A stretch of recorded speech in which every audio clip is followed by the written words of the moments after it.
And welcome to another marathon live stream with Mayberry Man. Thanks for joining, guys. Can everybody be heard? All right. I can be on for a little bit, but I have to go grocery shopping, and that's not a bit I'm working on. I actually have to go to the store. We won't eat tonight. Well, we'll have you on video so that people won't miss you completely. But real quick, I wanted to first talk about how successful day one was. I've got a slide for that somewhere. On the first day of the Mayberry Man Season 2 crowdfunding campaign, we raised $48,419. We shattered our goal of 25%. We hit 28% on the first day. Our goal was like 25% in the first 48 hours. We did it in half that time. And we're also featured on the Indiegogo page, homepage, as the most popular campaign. It would change from time to time, but we did definitely hit number one. I did not know that. Yeah. All right. I made sure to screenshot that when it happened. That's great. That's great. So we've got some new videos to share tonight. So it's not all reruns, but let's look at the current total. You guys ready to see that? Yeah, drum roll. You got a drum roll? Need to get the drum roll. I didn't do that. I should have done that. Yes. I don't know. All right. Here we're at $60,044 with that's 34% of our goal. So we're over a third of the way there in less than 48 hours. Well, about 48 hours. So great job, everyone. Thank you to all of our early backers. And also, if you can see the banner at the bottom, I reactivated our $5 off discount on any package, $10 and higher. So our goal that I want to see us hit before we go off the air, the goal is 100 backers. Can we do it? That's aggressive. That's aggressive. But right now we're averaging like over $1,000 per backer. That's not sustainable, I don't think. So we need to reach the masses and get everybody involved. So now you can get involved for $5. If you where are the masses? Where are they? And how do we reach them? Yes, we got 16 of them on the air right now here. Hey everybody! I have a feeling those are the already backers. They're family members, I think. Yeah. But yeah, so you can go to supportmayberryman.com to back the project, or I'm sorry, I'm adding it to the comments. There's a link in the comments that I've put in there, and yeah, just any level, it doesn't matter. We're just excited for you to be part of the project and to be able to follow along with us. So have you gotten any feedback, guys? You hear any rumblings? Just online. I mean, obviously I haven't seen anybody, but yeah, online I've seen people that are, hey, they were excited that we made as far as we had as of Friday. So they were pretty excited about that. We just got to keep that momentum and build it up and get people that are giving the $10, $5, $20, whatever. We really do need to get those folks involved too, so they can pick up their perks as well and be a part of just supporting the whole thing. I think, that's one of the, like I'd said the other day, I think that's one of the fun things that everybody gets to be a part of it. And so they get their names, depending on what you support it, but you could get your names in the credits, and you could even be extras. There's all kinds of cool things you can do. So definitely get out there and do it, because I think you really enjoy having that and just being part of the Mayberry, like I'd said before, the lore, the whole Mayberry world. You'll be a part of it even if you're just in the credits, you're a part of it. So thanks to everybody that's already supported. Hopefully we can pull this off. I'm really hopeful. I mean, we've got a long way to go as far as raising enough money, but we're excited that we've made this big of a step in a fairly short time. So I'm happy about that. But I haven't heard from too many people other than just a few online that were excited about it and really pulling for it.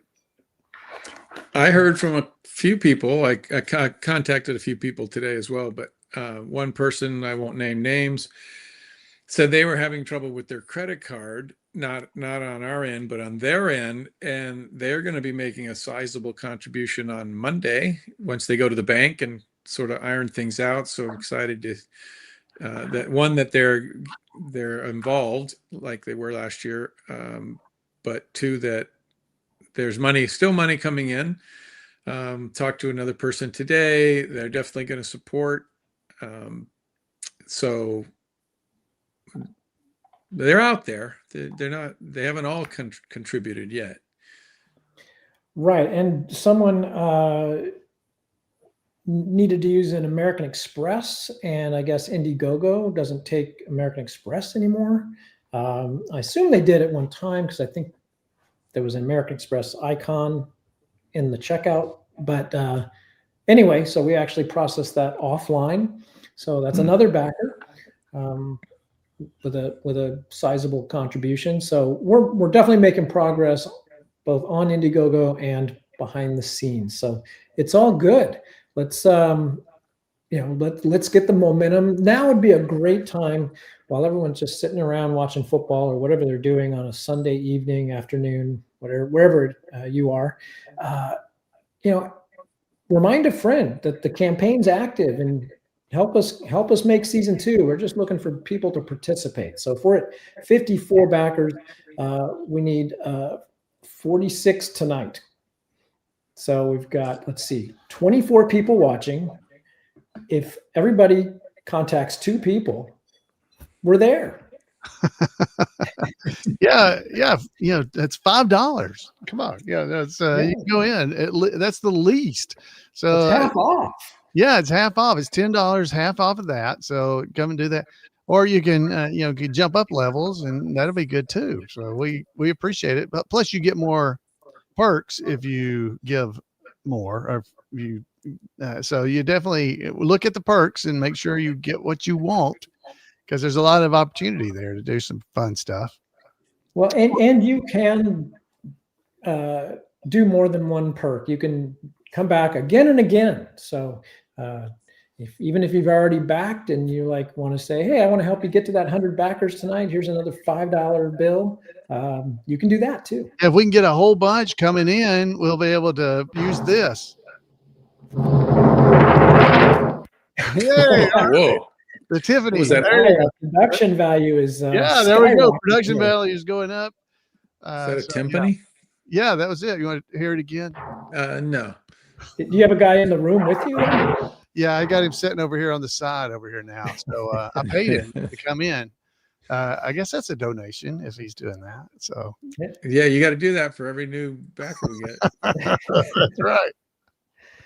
All right. Well, drum roll. I'm going to refresh. All right, let's go. Here we go. It could be anticlimactic though. Nothing. All right. Well. All right. This is shaping up to be quite a show. We got to keep ourselves entertained if we're going to expect other people to be entertained. That's right. No, I enjoy hanging out, and then I enjoy cheating and putting up a audio commentary of the movie that gives me a 90-minute break. That's right. And then coming back and checking in with people. So I thought it was kind of fun. And then once you get going, once we were 5 hours into it, I'm like, I'm going till midnight. Although it cuts off after 8 hours on Facebook. So if you're on Facebook and it ends, you might have to switch over to YouTube. So we got Cheryl is in our chat room over on Facebook. She said, Alan, have Jan use the symbols, which they're hidden up here.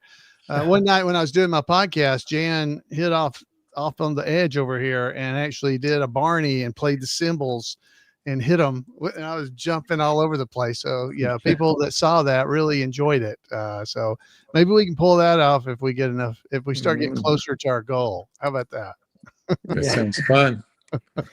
So just a reminder. So this, am I pointing in the right spot? Yeah. So this thing up in the screen, if you're like watching on a TV or on your computer, you could take your phone out and open the photo or the camera app, point it at the screen, and that'll take you right to the website. So that's what that funny looking thing is up at the. That way. It's over that way. It's the other side. Yeah. You're mirrored or something. It's over that way. But let's see. And so for the rest of the weekend till midnight tonight, we've got $200 off producer levels.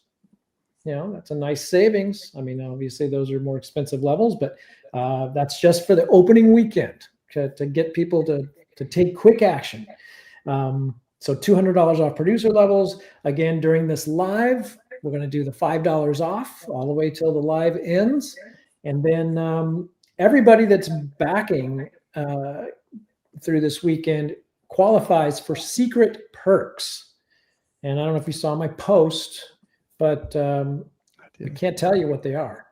That's right. I can't tell you. If you want to know what they are, yeah, I can't tell you. Can't tell you. We may not even know what they are yet. So that would be why we can't tell you. That's the reason. Yeah, we have some ideas for some creative, unique opportunities, and some of those might even be an opportunity. Some maybe discounts on upgrades. If like maybe you wanted to go a level higher, so stick around for that. Watch out for those secret perks, and then So shall we go to our first video? Sure. Sounds good. All right. So I didn't have the original loaded up last time. So this is the original Stark and Clint Howard visit the fishing hole. So this is the long version. So this is where Clint kind of goes into some of the stories behind the scenes. So let's watch Stark Howell and Clint Howard, Little Leon, visit the fishing hole for the first time. Hi, I'm Stark Howell. I'm the director and writer of Mayberry Man, and I'm here with my good friend Clint Howard. Clint and I have actually been friends for over 50 years. Oh, yeah. Over 50 years. Yeah. We were talking the other day, and you said you had actually never been up to Franklin Canyon Reservoir, which is Myers Lake. I heard about it, just never went up there the days they went and shot. So. We might even take that infamous walk. Yeah, I ain't throwing a rock. No. Somebody could get hurt. Leon's never been to Myers Lake. I think I'm going to check it out. All right, let's go. The Andy Griffith Show, he really made a point of going out a lot. Them wanting to go outside, not wanting it to be a static indoor show. Andy was sure a good leader. Between Aaron Rubin, and Andy, good decisions were being made. Everybody made a big deal out of Don leaving. Andy produced the first movie that Don made when he was on his own. Andy was the first one to accept that, Don's going to go out and, strike it on his own. And they were close. And I remember talking to Andy, because I worked on Play the Game with Andy. He wanted to talk about his music, and he wanted to talk about him and Don. And he was really proud that the fact that his music, people listened to it and liked it, and he went up there to Tahoe, and they sold out when they did their kind of the hillbilly rat pack. Boy, this is windy. Yep. Oh, don't cut the corners, dude. Buddy. Don't cut the corners. Hey. What are you people doing? Hey, look, they were doing that on purpose. Oh, here we go. Wow. Yeah, shit. It looks like we're driving right. So they built the whole thing here. This is where we parked. Well, hold on. Let's see. There's the lake right there. It's a free country. Well, there's the walkway. We can get down this way. Are they shooting? I don't know. Look at what they're doing over there. This is actually nice up here.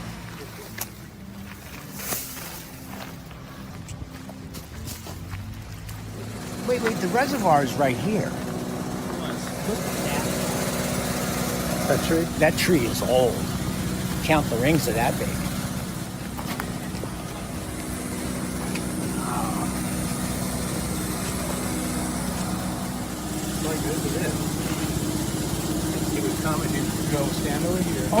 see it right now perfectly.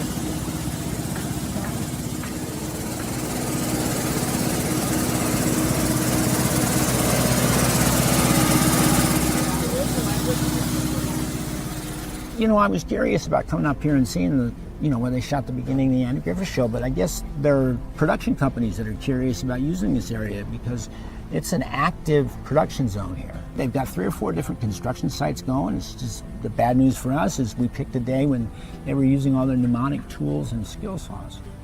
It looks like a set to like a camp Yeah. setting.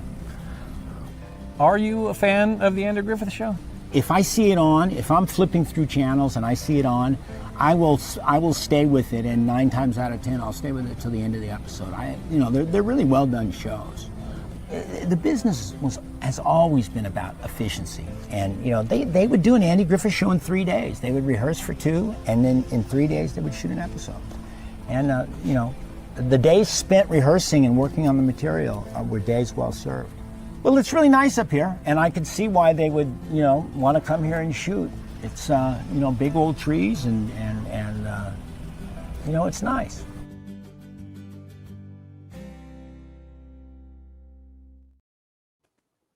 Oh, the good old days. Memories. Myers Lake. All right, let's check in and see if we've made any progress. We were at 54 backers when we started that video. Let's see where we're at because we're trying to get to 100. Drum roll. Oh, we need Have the a good- drum roll. I have a good feeling about this. Are you sure? We need the drum roll for this. All right, here we go, guys. Here it comes. We were at 54. What happened? There it is. 55 backers. All right. Woohoo! All right. Making progress. Yeah. All right. Yeah. Woo!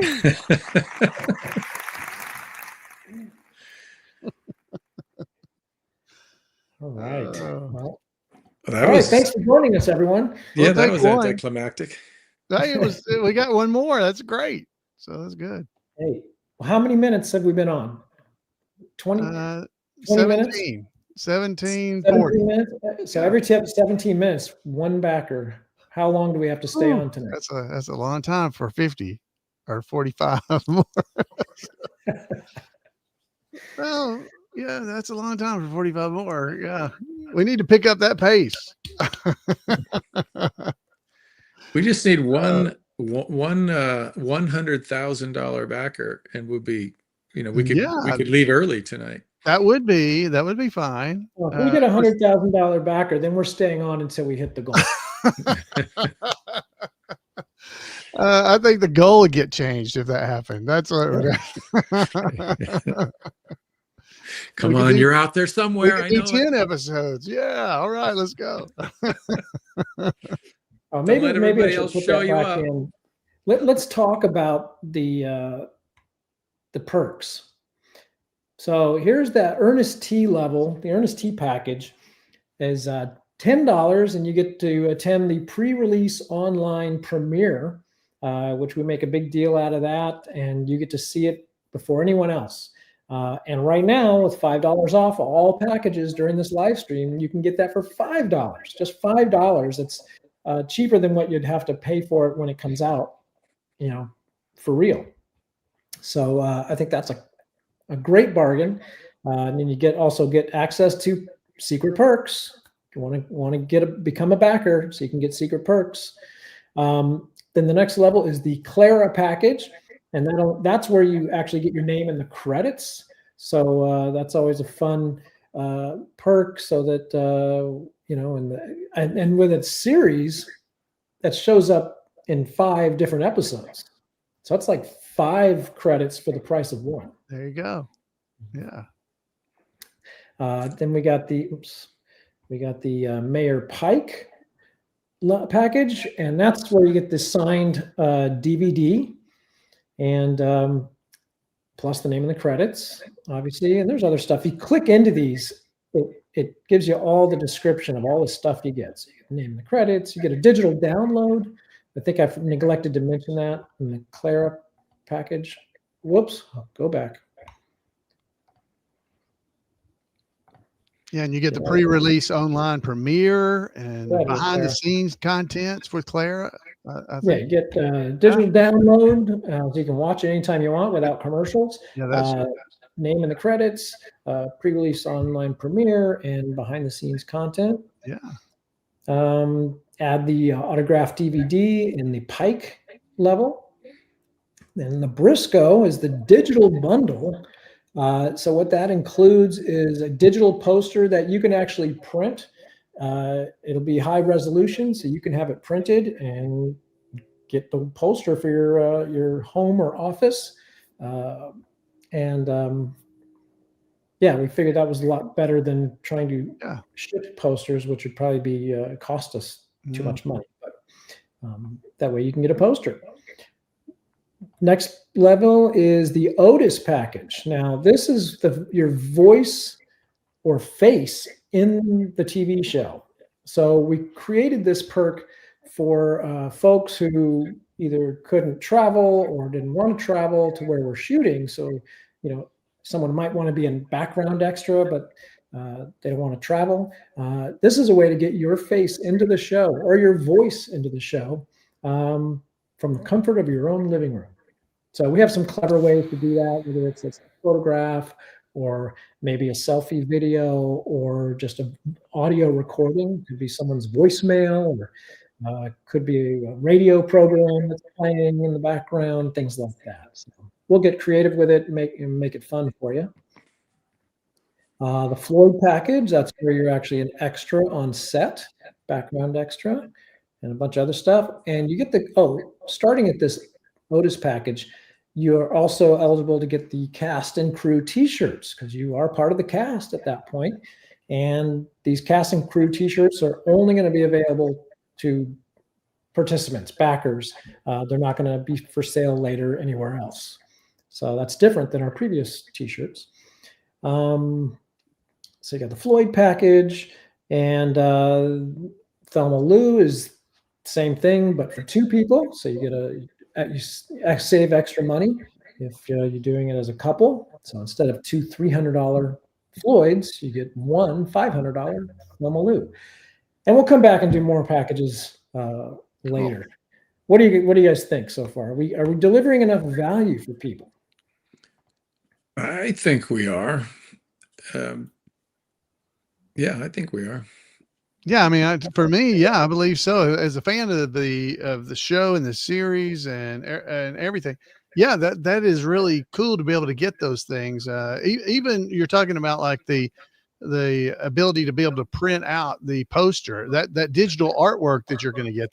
That is very useful. You can even use it as as a background on your computer. There's all kinds of cool things you can do with stuff like that. So it's not just ability to print it. That would be really nice to have some of those perks, I think. So plus, if you're at the high enough levels, you're getting autographed things as well. So yeah, I think you're probably getting enough because your names are in the credits, you're getting DVDs, you're getting digital downloads, depending on what level you're at. But yeah, those are really, I think, nice perks.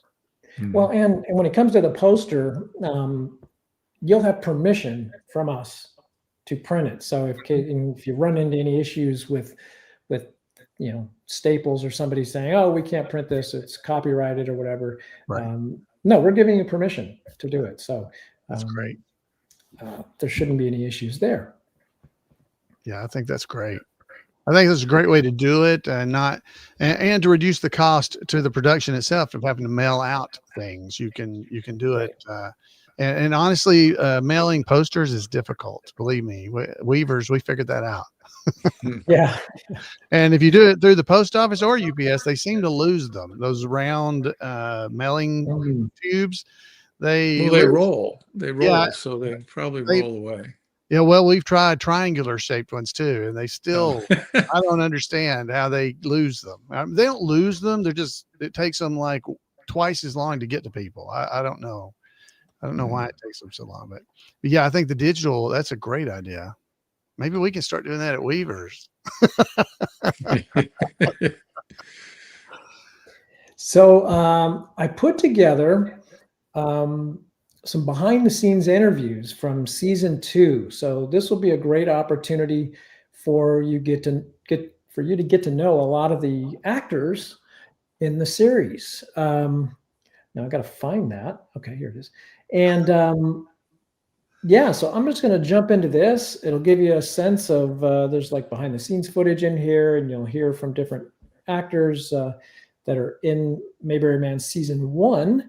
And it's just some fun stuff. So we'll jump into that, and we'll see you in a few with a new update. So this is a great time to text a friend, tell them we're trying to get to 100 backers. So, all right, let's take a look. None of this, very subtle, smooth is gonna be the surprise. And then, yeah. Well, my character Janet is studying jujitsu, and so the people in the office, the Floyd and Barney characters, she sort of finagles them into helping her out. And they end up getting in some situations not quite to their liking, but they will do it to help her because she's their friend and their co-worker. I am so excited to be part of this. It's wonderful. It's like just my dad's legacy, and now I can even be a part of that too, and work with wonderful people like all of these wonderful actors and Stark Howell and Court Howell and just everybody. It's amazing. If you're a fan of The Andy Griffith Show or of my dad, Don Knotts, what you might think about this is that it is ongoing. Even though the stars are not with us anymore, most of them are not with us anymore, the characters live on. They live on in the framework of these tribute artists who are keeping their memory alive, keeping Mayberry alive, the spirit of a small town that has a heart of gold, and whose town folk are more important than anything else. Just the people themselves, the characters. And that's something that we don't see much anymore. Television has become very effects oriented and very, I don't know what you want to say, but it's kind of gone away from character. And this brings that character back, and it brings it back to the heart. Okay, now you come at me. I don't think this is a good idea. It's okay, Warren, I'm not going to hurt you. Well, this jiu-jitsu business, somebody always gets hurt. Besides, this isn't even a knife. Come on, Warren. What would you do if someone attacked you? Well, I'd run. Well, suppose he was faster than you. I'd die. Come on, Warren, don't be a baby. Come on, right here. All right. Yeah, that's great. Not the time to stop acting. Yes! Yes! Sorry. My connection to the Andy Griffith Show is my father played Goober Pyle on the Andy Griffith Show. He's gonna take off on Cary Grant. Go, Goob. Judy, Judy, Judy, Judy, Judy. George Lindsay Sr. It's a really neat experience to know that he played and that, in the show, and then I'm in the TV series. I wasn't in the movie because of COVID, but now I made it into the TV series, and so what a neat little circle of life. Speed, 110 apple, take one. It's just neat to be involved in something that's so wholesome. And, and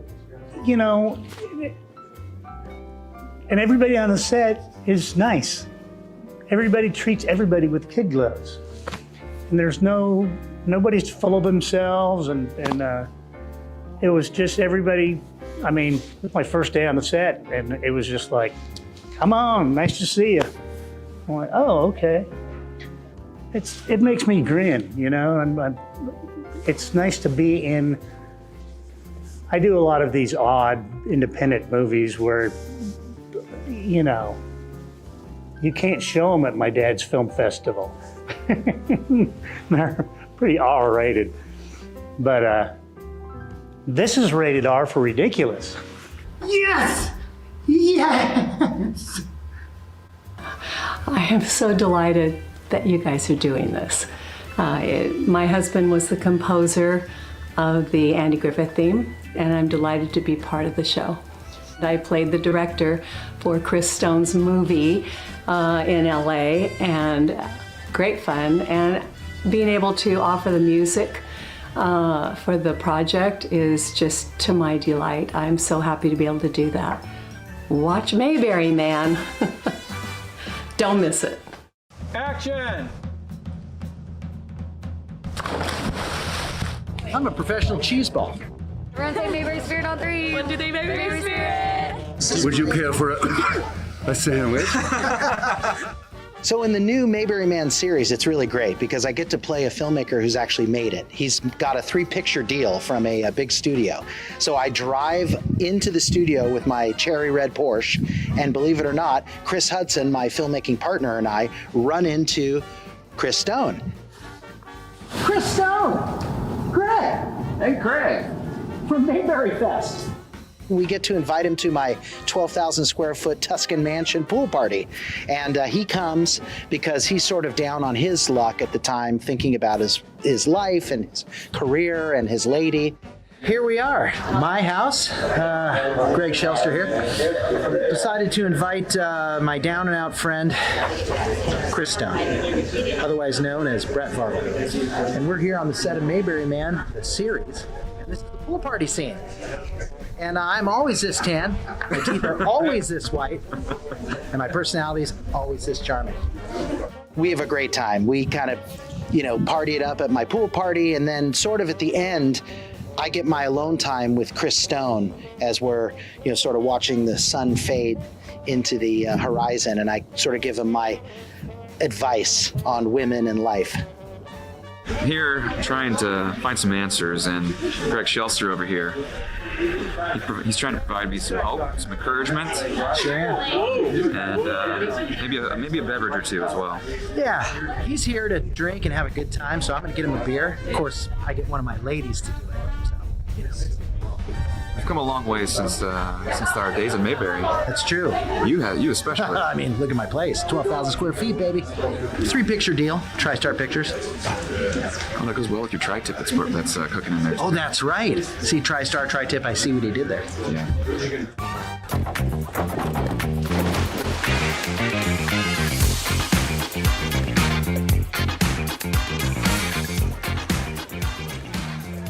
Chris Stone, so glad you made it. Welcome to Xanadu. Now, can I get you a drink? Beer. Sweetie, get Mr. Stone a beer. I'll be right back. That a girl? Hey, what do you think, man? Pretty sweet? It's amazing. I have you to thank for it. You gave the confidence to me and Craig to reach for the stars. We hit the moon! Glad it worked out for you, man. Oh, it did. Wow. It's you. I mean, it's really you. Man, I am a huge fan. I love everything that you do. Thanks. Hey, could I get silver here? Sure. Yes! I'll be right back, okay? Don't go nowhere. Are you cool with that? Because, It's fine. Sure. Okay. Thanks, big guy. Meet my girlfriend, Savannah. Hi. Hey. I'm Rocky, by the way. Big fan. Okay, everybody, squeeze together, squeeze together. Okay, 3, 2, 1, hey! Oh, yes, love it. Honey bunny. All right. Hey, Greg, maybe I'll call you tomorrow. We'll get some sushi, huh? Oh, you know we will. Scene 52, take 7, pickup, A-cam. Action. Hold it, everyone, hold it, quiet. So in Mayberry Man, the series, we pick up basically after Mayberry Man, the movie, and we get to see what happens to these people in their real lives. Because in the movie, we were Barney and Floyd most of the movie, and in the series, you get to see what happens the day after the Mayberry Fest, where we all have to go back to work, and I'm the town manager, and Warren has a job as well that keeps him in uniform.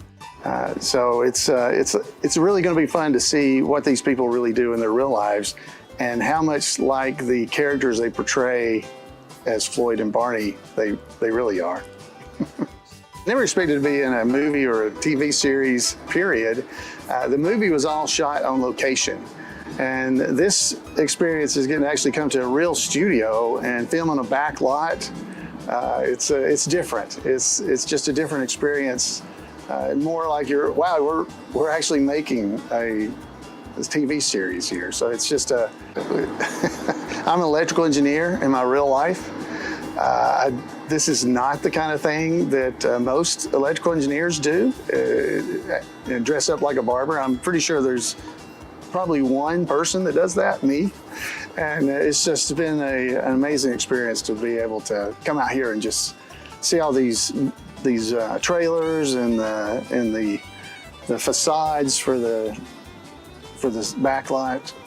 And here I am walking down this same streets that TV shows like SWAT and others have been filmed on. Electrical engineer from Alabama who dresses up like Ford the Barber for Mayberry events. How did this happen?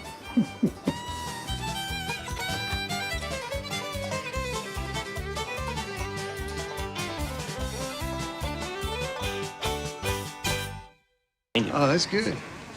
No more Mayberry? Shane, I told you not to say anything. Who's Shane? I heard it from Kathy down at the diner. Kathy down at the diner? Oh, well, Kathy was asking about corn, and then we started talking about water. Oh, this is not good. This is not good. If it starts getting out. What's this about? No more Mayberry? No more water? What are we going to do? Whoa. Quiet down, everybody. Quiet down. Is it true? Are we running out of water? It can't go without water.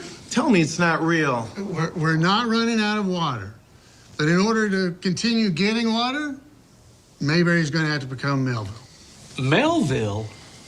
Those low-down, dirty buzzards. Can they do that? Ellie, yeah, it's their water. Melville has a water supply, and we don't. And if we want to continue getting water, Mayberry's going to have to become Melville. Why can't we just dig our own wells? Oh, this is really exciting. We get to shoot at Santa Clarita Studios in the back lot for Mayberry Man, the series, which is super fun. It just makes you feel like you're really filming something in Hollywood. For me, I'm most excited to see the continuation of Kate's story. I feel like in the movie, a lot of questions went unanswered about who she is. And now in the series, you get to see more of her life and all of her challenges that she'll encounter, and for her to really find out what she wants and who she is as a person. I love being a part of this project because for me, I only want to do wholesome family entertainment, and that's what this is. I can watch it with my whole family and my daughter, and I know that it's going to just be good, clean fun. I just hope that everyone falls in love with this project like I did, and that we can continue to make family-friendly entertainment that's much needed in this world right now.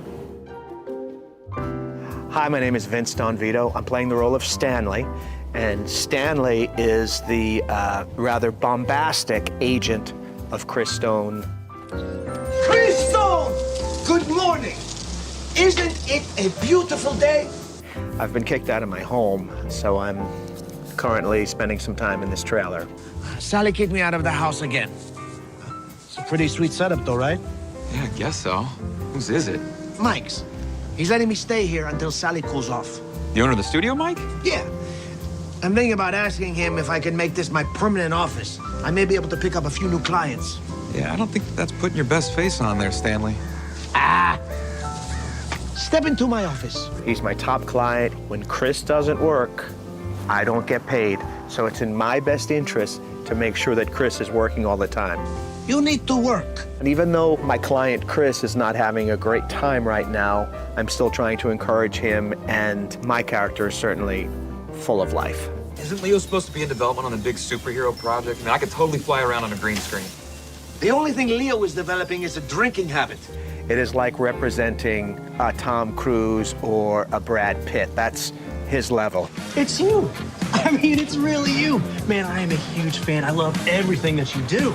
I feel like I've had Chris as a client for many years, and normally if an actor attains the success that Chris Stone has attained, he would leave an agent like me. But for some reason, he has such a heart. I'm very fortunate he stays with me, especially with all the antics that I put him through. Banana? The Airstream, it's a gold mine.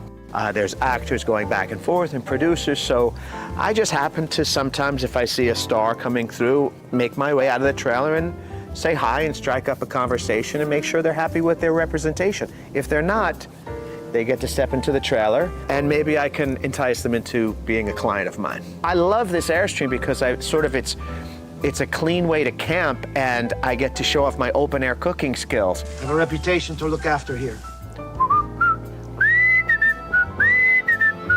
I don't know one person that when they hear the term Mayberry doesn't make them feel great. It's just good, clean, fun. This is for everyone in your family, young and old, to sit down together and have some fun. You don't know what you're missing. Oh, we have breaking news. Breaking news. We do have breaking news. I was sitting here watching the behind the scenes.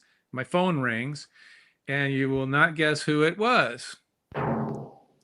That's Karen Knotts, everybody. Now this was not planned. Oh, wait a minute. I gotta get you out On of speaker. my headphones so they can hear you. There we go. I'll turn the volume up. There we go. Oh, wait a minute. There. There she is. All right, you're live. How you doing? It's Karen Knotts here. I just had to barge in for a minute and say how excited I am. I hope we can raise the money to do another series. Now, the funny thing is that I did not call her. She just called me. It just happened to be coincidental. And she's in Branson, Missouri. Yes, I am. I'm here with Tom May right here. We have a comedy group called Mayhem and Knots. That's right. Mayhem in Branson, Missouri, y'all. So it's a fun little show that we do. I sling the mayhem red comedy jokes, and she brings the old. You have to have a straight up earth that's going to go crazy. Oh, yeah, it's already sideways. Do you all see that? I could turn it sideways. If you want to turn yours sideways, I'll do that.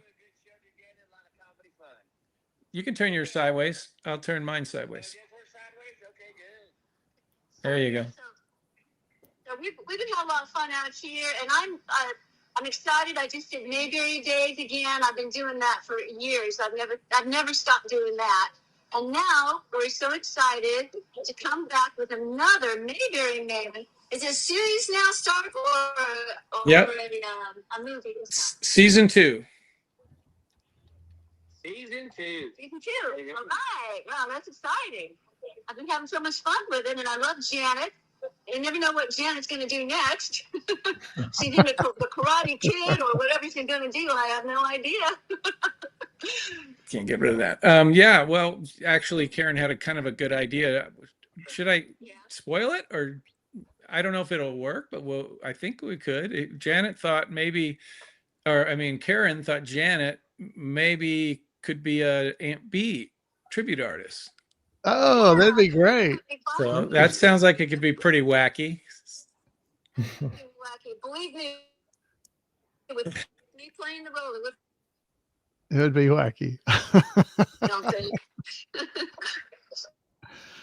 That would be great. We're having so much fun. What happened there? Come out here and see. There's a lot of Mayberry stuff going on here too, Stark. A lot of fun. People are terrifically excited about Barney's Fife and all kinds of Barney. Yeah, we get a lot of folks in Branson that they come down, and of course, if anybody's ever been to Branson, Missouri, it's a very family atmosphere. So anything Andy Griffith, Don Knotts, Barney Fife, man, they love it down here. Yeah. So I hope y'all dig in, get your pennies and nickels and dimes and maybe a few dollar bills and send them over to Stark and Court so we can get this series going again. Even winning lottery ticket numbers, whichever that works. Yeah, that's good too. Well, I don't want to keep you too long, but I thought she called and I said, "Hey, we're on a little break right now, but if you want to hang on, would you mind going on the show?" And she was, of course, game to do that. So Well, we could send a guest in too if they want to join again later. Do what? We could send them a guest in. They're probably busy, but Talking to us. I'm not even sure if I asked you why you were calling me. I just got excited that we were on this live, and I derailed. You guys want your some phone call. privacy, maybe? Jazz, you might want to tell you that without everybody else here. I called to say hello because I knew you were doing something on October 3rd, and I was traveling that day. Oh, okay. I called to say hello, and there you are already doing some more stuff. Oh, we don't rest. Yeah, I know. No, you don't. You're everywhere all the time. That's great. All right. Well, Karen, I appreciate your involvement as always, and it's our goal, and we can make this happen. Cool. Oh, Alan That's dropped. great. No, you're there. You're good. All right, that's great. And I dropped. Yeah, you're frozen there a little bit. Everybody. All right, well, That's a let's good get picture, back though. around That's a good picture with Karen. Oh, there you go. You're back. Yeah. All right. Well, if they do want to join Stark, I put the guest link in the private chat. Okay. All right. All right. Thanks, Karen. And it was good to talk to you. And Thank you, and thanks, Court. she said You're thanks. welcome. Thanks for calling in. Sure, anytime. I love you guys. All right. Take it easy. Bye-bye. Yeah, they need to tell everybody in Branson. That's I know what we need. everyone's going to think that was planned, but it was not. Yeah, we need to get everybody in Branson now shocked to see to give us some money. That's what we need. Donations from there, contributions. Yeah, well, that's good. Well, if, right, if so I know there's Karen, only a few minutes she'll be left. plugging it from here on out. So Yeah. That's great. So there's only a few minutes left. Oh, you of this beautiful video. people. So let's Hey, finish it. Warren. How's every little thing going in the Mayberry Township? My name is Rick Roberts. I play the character Warren, who on the weekends is occasionally a Barney Fife impersonator. That's what you call a way homer. A way home? What's that? That's one you get on the way home. But primarily in the Mayberry series, I'm Warren, the postal deliverer. That's what I do in my real job when I'm not going to these fancy Mayberry activities. I feel like the older I get, the more I kind of shrink a little bit and look a little bit more like Don Knotts. Like, hey, how's it going, everybody? Who is that? That's my backup. Warren in the series, you get to learn about him a little bit more. He is the postal carrier for the town, so kind of like how Barney knew what was going on around the town. You'll never guess what happened. I don't know what. Go ahead, guess. Warren is in that role where he sees different people every day. He knows what's going on. And we always say it's not a remake of the Andy Griffith Show, but we're trying to bring back the feel and the nostalgia of that show, when people actually treated each other well. Well, we don't have much money. Oh, we don't need any money. Oh, what do you need? I have so many people after I do my clean comedy show come up and go, I wish there was more shows like that. Well, this is a show like that. It's not that, but it's very close in the feel of it. The storylines, the way the townspeople talk to each other, respect each other, pulling for each other. That's what we've got. And I don't think there's much of that on TV anywhere. Oh, spirits of Andy and... Oh, I was just looking for the bathroom. It's a courthouse. So just to interrupt real quick, Gary Weber is back for more. That's the gentleman that was looking for the bathroom. So hopefully in season 2, we'll find out if he ever found the bathroom. he might be typecast. We might have him always looking for the bathroom. I'll probably make When I first heard it was going to be a crowd-funded project, my first thought was, man, I hope these crowds have a lot of funds so we can do this. And not only did they step up and step in, we had so much support. If you watch the Mayberry Man movie, the ending credits is about 10 minutes long because so many people supported it. And they had the chance to do that with the series too, and different people stepped in who didn't know about the first round, and some people stayed through the whole thing. And what's been fun is getting not only to do the project, but we got to meet a lot of those people at a lot of the events, the premieres, different things like that. So they're all people that would live in a town like Mayberry. And so we've not had much stress. When we shoot these things, it's so much fun because everybody has a common bond, the love of the show and the spirit. And they actually, including the actors and everybody behind it, we all kind of have that where we want to help each other out. It's kind of fun. Yeah, it's interesting working with other actors. As a stand-up, I'm usually there by myself. I write the script, if you want to call it that, do my show, I critique myself. Now I'm in scene with actors who've studied acting, who've been in movies, who have learned, they have acting coaches, vocal coaches, all kinds of stuff. So I just try to stick myself in the scene and not distract from it. I try to learn from the folks, and everybody's been really gracious. There's been times when we cut a scene and just get a little tip from one of them or something else. You know, Brett Varvel, he's been around. I'm a fan of his. Get to be in scenes with him. He's got a director's eye and a producer's eye and an actor's eye. Well, what do you think brings him to town? Most of my scenes in this series takes place in the Mayberry Township, and that's a town that's run, the town of Mayberry, by Alan, and I'm the postal deliverer, so I'm stopping in, kind of catching up on some gossip, some tidbits. And the way I kind of think of it is the township is kind of like the center of a spider web. So we got all these different storylines that go off, but everything has to come through the township and kind of filter through that area for the next scene to happen. So we're kind of like the hub, like the octopus's head maybe, if you look at it that way. I would advise any time that we're in the Mayberry Township, you pay attention because things are about to go one direction or another. One of the coolest things about the series is I get to be in scenes with Janet, who's played by Karen Knotts, the daughter of Don Knotts, of course, who I try to impersonate half the time when I'm doing my gig. So it's extra interesting to play off of her and to see her mannerisms too that are reflected back in her genes from her parents. It's really extra cool, and it's giving me a little extra fun here while we're shooting here on the lot. Right here. All right. Yeah, that's great. Pretty much all of my scenes are with Alan, who's the manager of the town of Mayberry. And what's fun about that is in the scenes we're friends. Off screen we're friends now, and we've become friends because of the Mayberry Man movie and now the series. So we've got to do different events together. We've got to actually do a couple really fun ones where it's just me and him on stage in character as Barney and Floyd. We call ourselves Nip It and Snip It. But we have a lot of fun, and I think that comes through in the series too, as well as the movie. We're not actors as much as the others in a way. So sometimes we don't know when we should be stressed out, or if we do get stressed out, we're there for each other. We're just like, hey man, just relax, do it this way. And so we're looking out for each other when we're doing it. But it's fun to be in a scene with somebody who's got kind of the same level of experience as I do, and hopefully we just help each other out as we go. Are you kidding? I've got musical talent surging through my veins. The Mayberry Man series really is for anybody that wants to reconnect with good values, be able to watch a show with their kids, their grandparents, co-worker. I mean, people don't want to be ashamed of what they're watching on TV. You can still tell a great story, not swear, not be violent, nobody gets hurt in the show, but it's still riveting. And you really want to lean into these characters to figure out what they're doing. I think you'll like it.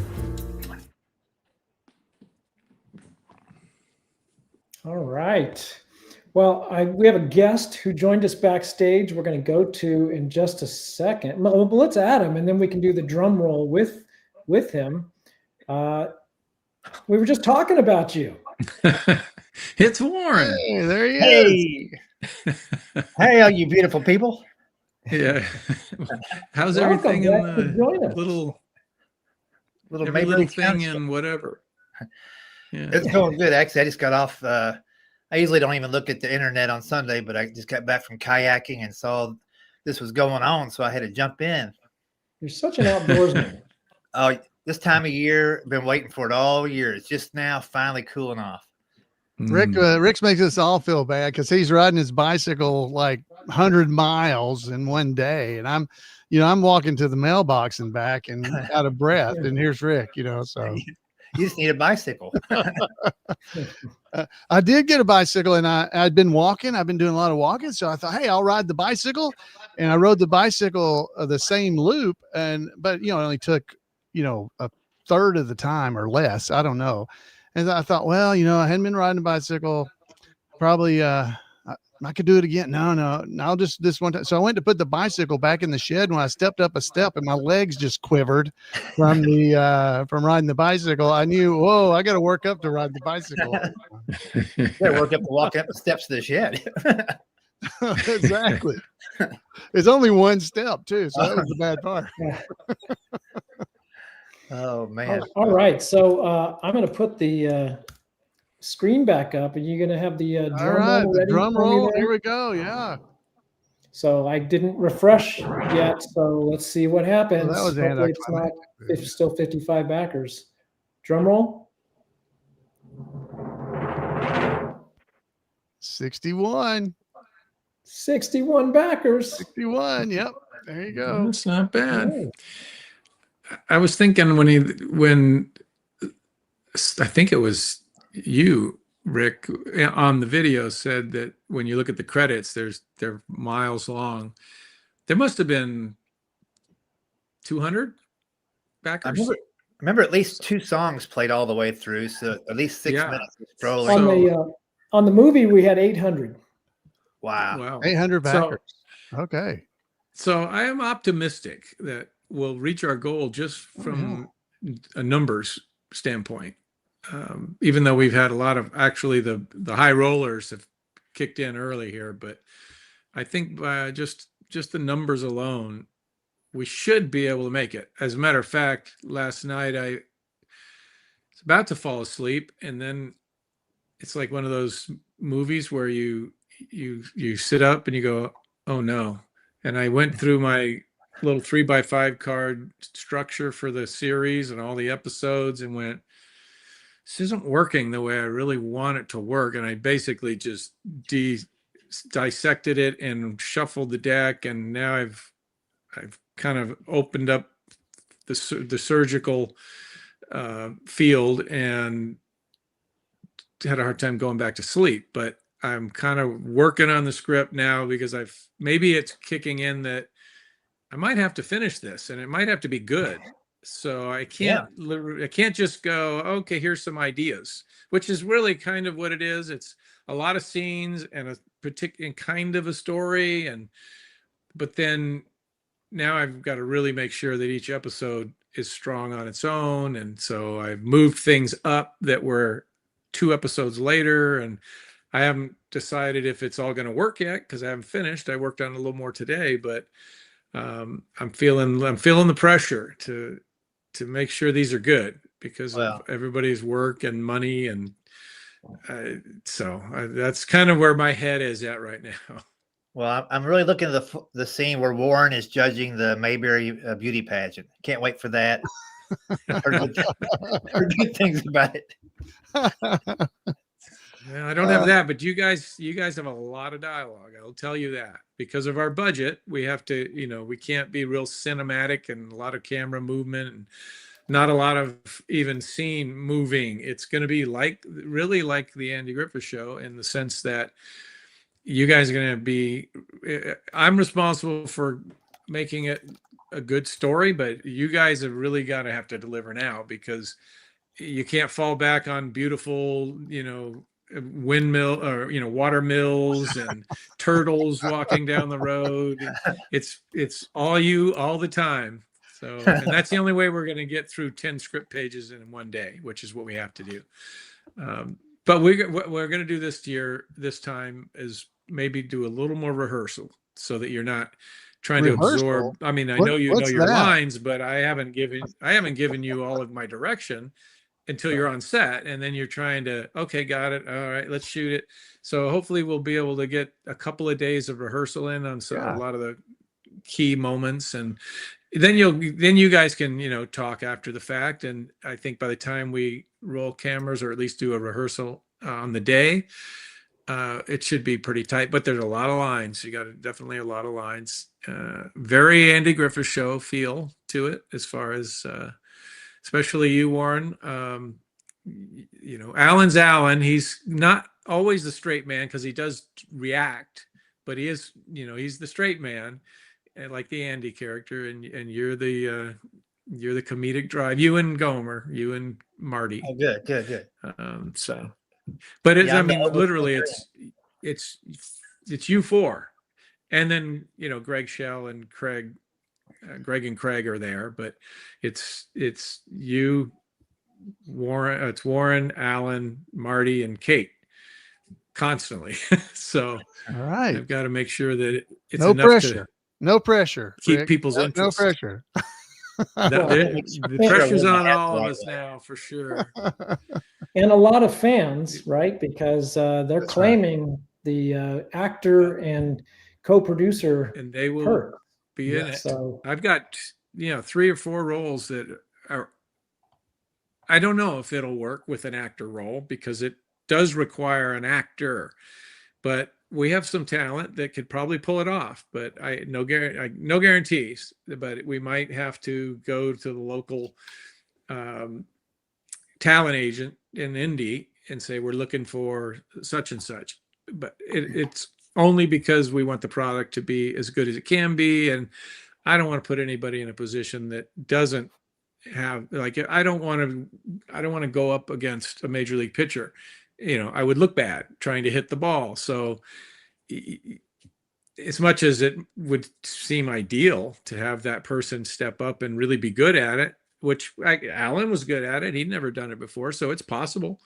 So I'll give people the opportunity. I'll give them the sides for some bigger roles. And if I feel like they can pull this off, they could have a major role. One is Julie is in the bookstore, has a lot of lines and a lot of scenes with Kate.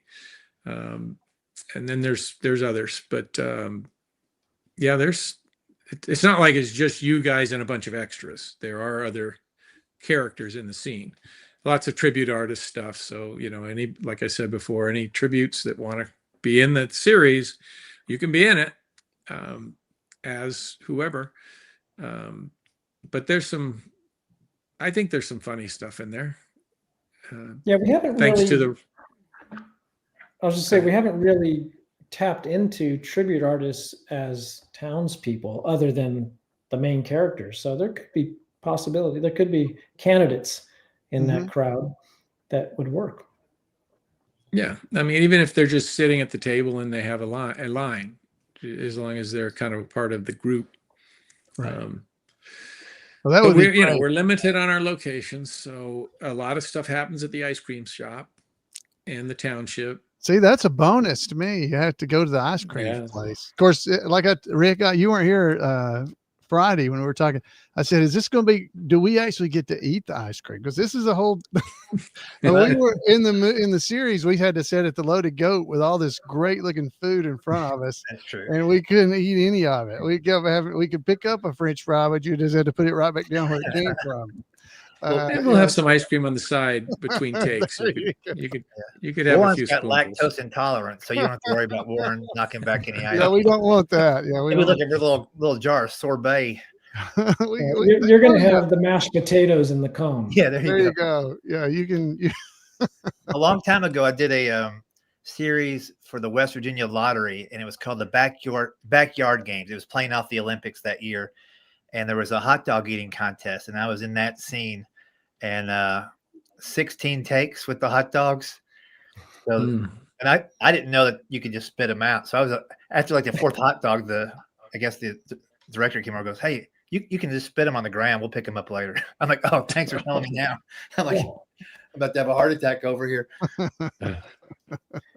They should have hired and Joey also Flexner for that role. At some point, also at some point, we'll do a little table read like we did before, and I'll rely on your comedic, experience to make these scenes funnier. If you see something funny, I think we used several of your suggestions in the last one, so I'm kind of relying on that too.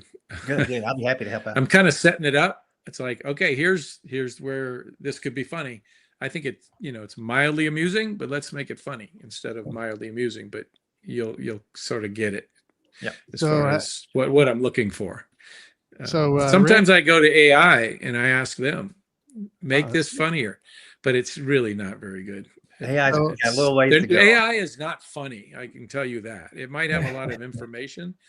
AI does not have a sense of humor. Yeah. So Carla said that the ice cream place does have dairy-free options at the ice cream place. So Nice. There you go. She should know. She's there you go. Perfect. I love it. Hey, I have to go to the market now, or we're not going to eat dinner. So all this ice cream flank steak was he's going to buy ice cream. The so he's going was to good do. last time. What's that? I said you're going to buy ice cream. We've been talking about all this ice cream now. Yeah. I will be here till we reach 100 backers. So let's go back and I haven't. Something's happening. Okay, here we go. Let's go back and I'm going to refresh. I don't know if it's drum roll worthy, but no, still at 61. Still at 61. I need the sad trombone for that, don't All right, Stark, I should say I'll before I send you. go, I talked to Greg Shell today, and we did a couple of podcasts, local podcasts. One local, I don't know who the other podcaster guy is, where he's from, but the local one, I think he's got somewhat of an audience. He was a local weatherman here in LA for 30 years or something. So I asked Greg if he would reach out and at least plug us, maybe donate to us. So we'll see if anything comes of that. There's other ways of asking for money than directly asking people. So hopefully he'll mention us on his next podcast and with a link. And I think Greg knows them pretty well, so maybe they'll do that as a favor to Greg. One way to get money without having to ask people directly is what I like to do is I wander through parking lots and look for unlocked cars. And that change really adds up. They won't miss it. We could use it. If there's something shiny, just give that handle a little wiggle. See what. Or even just get a job at a car wash. Yeah, exactly. Cleaning the interiors. Clean them out. That's not a bad idea. Couches. Shake those So couches. So yeah. we've done really well. Just to make a point here, we've done really well, and we don't even have our pitch video up yet. So I'm still working on that. So yeah, where is that pitch video? Yeah, it's in the editor's room still, but should get that up tomorrow. And then once we have the pitch video up, I'll send out press releases to some of our friendly press that usually cover what we're doing, and being able to demonstrate early momentum, they'll be more likely to actually write about it as opposed to trying to get them to write about it when we haven't even started. So so I think we're going to continue to build momentum. There will be a lull, there always is, but after this weekend and the beginning of the week, it's time to really try to reach people beyond the people that already know us. So all the help we can get on that. I've got another guest backstage. So Stark, I'll send you on your way. Feel free to check back in later. I will. Thanks for being here. And who's your guest? Well, keep watching. You'll find out. I can't. I have to go. You'll be able to watch from backstage, right? For a moment. Me? No, Yeah. I'll be in the car and I'll be at Ralph's. I'm going to bring them right on. Oh, fine. I think I can add them. Let's see. There you. Okay. Oh, there he is. Microscope. It's Hello, Gomo. Chris. He's got the long hey. shot. Yeah. Bring me a glass of lemonade, please. Wow. Thank you, dear. Thank you. Hello, all. Well, pretty much the entire cast is here except for Ashley. Ashley, who? the above the line cast, anyway, is here. They're all the above. We'll just call it the above the not ready for above the line players or something. Oh, the fantastic first four. All right, you can take me off. I will definitely come back, check in later. All right, sounds good. And I'm not even going to look at the backers. I'm just going to check back in an hour or two. Save it for the update later. Yep. All right. Chris, thanks for tuning in, joining. Hey, I know. I was like Rick. I came home from watching some music, and I just came back from Michigan fishing, and he's like that famous fisherman. I said, "Shouldn't there be something Mayberry Man I'm missing?" And I jumped onto the YouTubes, and there, lo and behold, live. Oh yeah, somehow I left you off the invite list, and I just I see how that works. Just occurred to me. I just texted Chris just for my own defense. I did eventually remember and sent him the link. I was sitting around doing absolutely nothing. Didn't matter. I was glad to see you. Glad to see you, Rick. I just saw Alan just a week ago, and I'm grateful to see you. Well, I missed everybody at the old Mayberry gathering there. I was up in New England, but looked like y'all had a good time. We did, and people were actually being in the chat room. They actually have said they missed you, Rick. They wish you had been at Mayberry Days. So Well, yeah. hopefully I can get in there next year and with my Warren mail delivery. Everything. Well, I told him you actually have a real We see job. you, Chris, just so you know. Yeah, but I just don't get to hear. You guys could have a good time with this. Oh, you can't? He can't hear us? His acting. I can't how hear out it. of control was he? I can't hear him. I can't hear his amenities. There you go. All right. So what can we do next? I have so many options. I've got 3 guests. I've got video clips I can show. What about this? Just a curious question I have on my own, but like, how about for the 4 of us that are in here? What was your favorite moment from the first series on screen, and maybe one off screen during the shooting? Or if you can just remember any of the moments, just pick the first one. Yeah, I'll go first. I mean, of course, I love all of it. I had a great time.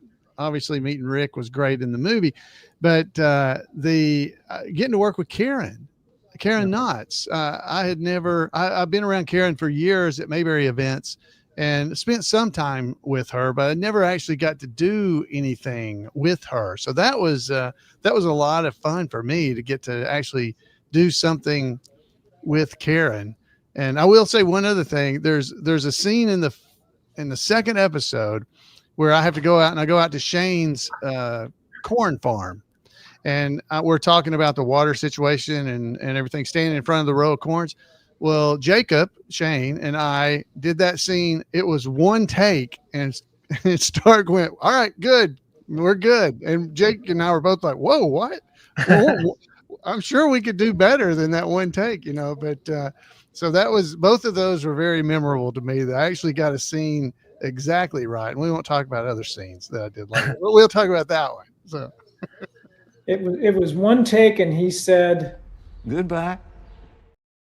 Right. Moving on. He did. Moving on. I was like, what? Jake and I both were like, what? And then he said this. You two are gonna love it. Oh. Oh man, I like the scene when we're out with the divining rod. Oh, that was good. And the sun was setting, and the grass was a certain height, and it was like catching the glow of the sun. Like, I just wanted to soak that in because it was just like perfect. Everything was lining up correctly, and it took us a couple minutes to get the lines out, but I think it timed out well with the sunset. It's funny you should mention that. Sure, it works, but not for everybody. Some people have the juju, I guess. Do you have the juju?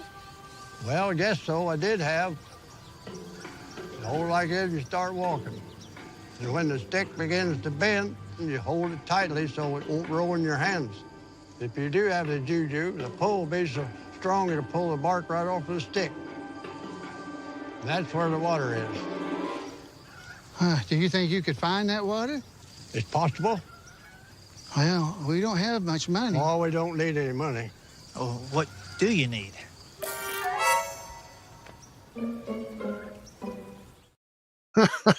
I love that. Wearing it right now. You're still wearing that outfit. There you go. Wow. I lost the hat somewhere in a convertible ride.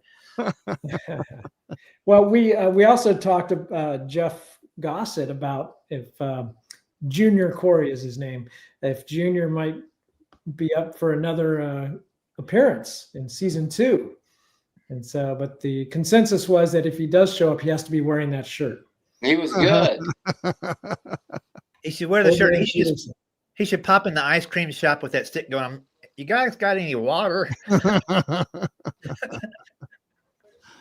Yeah. All right. Well, I also have a scene that I can share of Chris Bowman's here. Don't know if he can hear us yet, but he's looking great sitting there. Yeah, he looks I good. can hear you guys. I turned the TV up to listen to Rick and Alan. there you go. And it's about 9-second delay, so it's kind of like I can see what's happening on the Sunday paper. See what's going to happen tomorrow on Saturday night. Please turn off your radio at home. Hello? I'm here to pick up my car. Damn. Boy, that oil filter is on tighter than a bongo drum. Hi, Marty. Hi, Kate. I got your keys right here. You know, some folks just don't know how to take care of their car. Oh? You take this car. What a mess. She's gonna need plugs, points, bearings, valves, rings. Oh, I won't bore you with the details. What about my car? Oh, I just topped off the wiper fluid and put some air in your tires. Thank you. You know, water and air is free. I sure am a little jealous, though. I'd love to drive across this great big land of ours. Have you ever seen that there great big corn palace? What about the world's largest ball of twine? You know, in Idaho, they got that potato hotel. I don't think I'll have enough time. Well, what about the world's largest fork? You gotta see the world's largest fork. I've seen that big fork. Ain't it something? Maybe next time.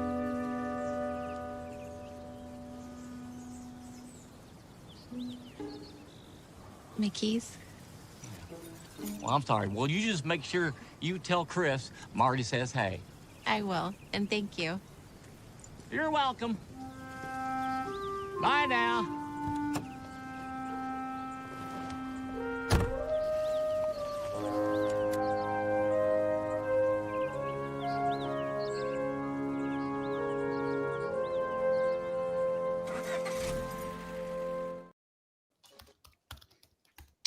Great scene. Nice work, Chris. The funny thing is that guy, I didn't expect that a guy, whoever that guy is, to be there.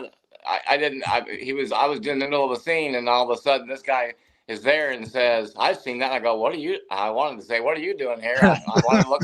Hey, you're not in the script. Hey, that's not here. Who are you? Stark, there's somebody in the scene. He's in like 7 scenes, right? Well, and then you poked him in the face. I did. Did you notice that? No. Well, Yeah, because I turned around, you mean, with my hat? Like as she's about to leave, you gesture or something, and you hit him in the nose or something, and he actually glances at the camera like, "Are we not going to stop?" kind of thing. And I always noticed his little glance at the camera, but I never understood why. I always saw them look at the camera too, but I didn't see him get hit first. Oh, yeah, that's I funny. didn't. And then I was reviewing it once, and then I had paused it, right at that moment, and I'm like, "Oh, that's what's going on." Well, he was a surprise. Well, that's his role. He just materializes. He woke up one time on Alan's hotel room floor, I think. He did. Yeah, that's right. He actually was my roommate one night, maybe more. I don't know. He was a very good roommate. I barely even knew he was in there. Yeah, I did have. It was a 2-bed room. Had 2 beds in it because Rick. And you didn't let him use the bed. You made him. No, Rick was very confused when I said, "Sure, he can stay in there." He was like, "What? You're a lot better than me." I said, "I got 2 beds." Oh, okay. So yeah, he was kind of our. You've called him Waldo, right? Where's Waldo? Because he shows up in multiple places. Yeah, he plays a trombone in one scene, right? I don't know. Maybe he played the trombone in that scene. I don't remember. He's lurking in that group in the goodbye scene. Yeah, in the goodbye scene, he's in the band or something back there. Oh, is he? Okay.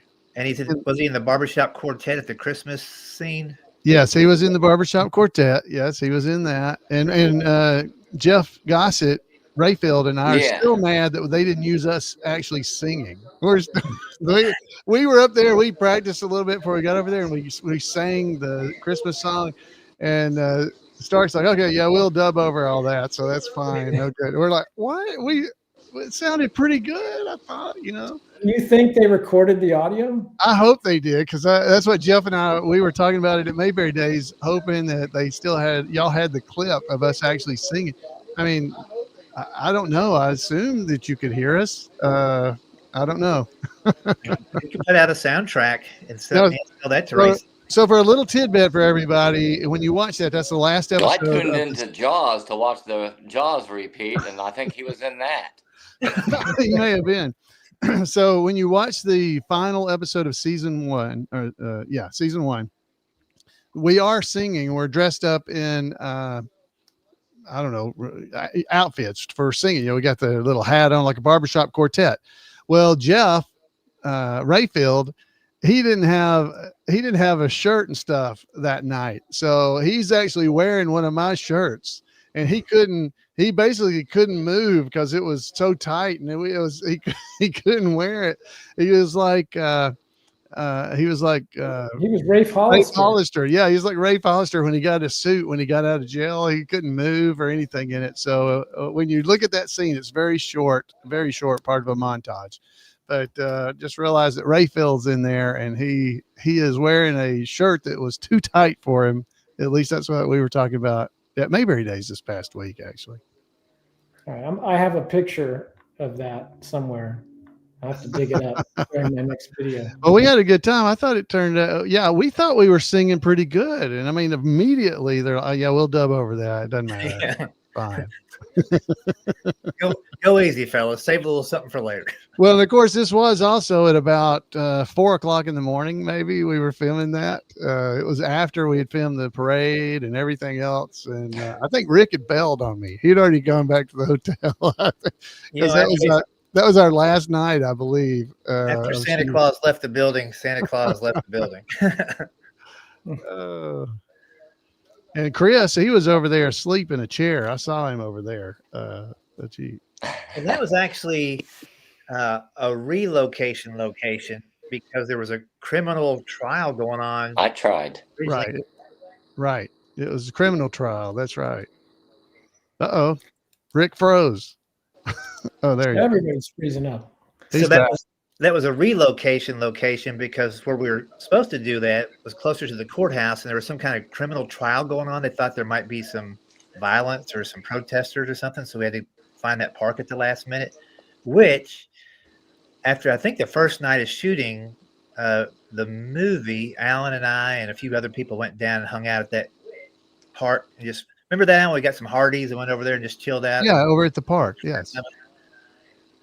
Yes. Yeah, it was great. Yeah, we had a great time because we were just. I tell you what, if you donate and you get to be an extra or anything, you're going to really enjoy yourself because you're going to get to meet some really wonderful people.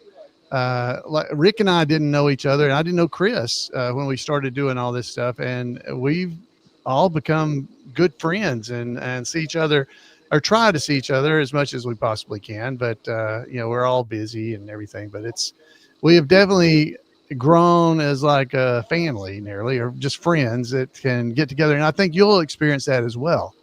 So definitely something to look forward to, or maybe you don't want more friends. I don't know, but it was a lot of fun.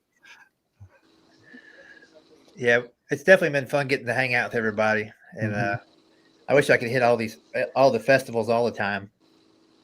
I know.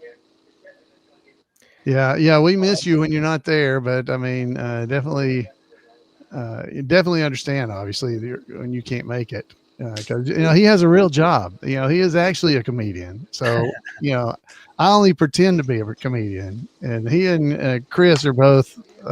Rick's a professional, and Chris is really good and taught improv and all that stuff. I just play a barber. That's all I do.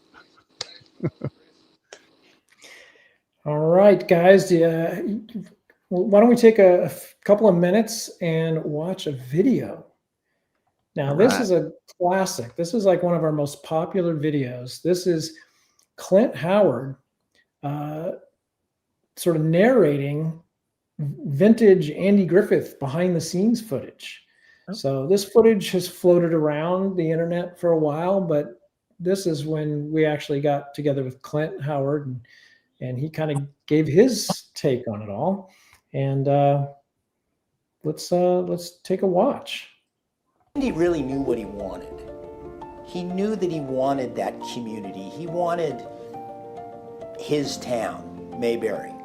He wanted to keep that community spirit and that kind of everybody pulling for each other. He wanted to keep that right front and center.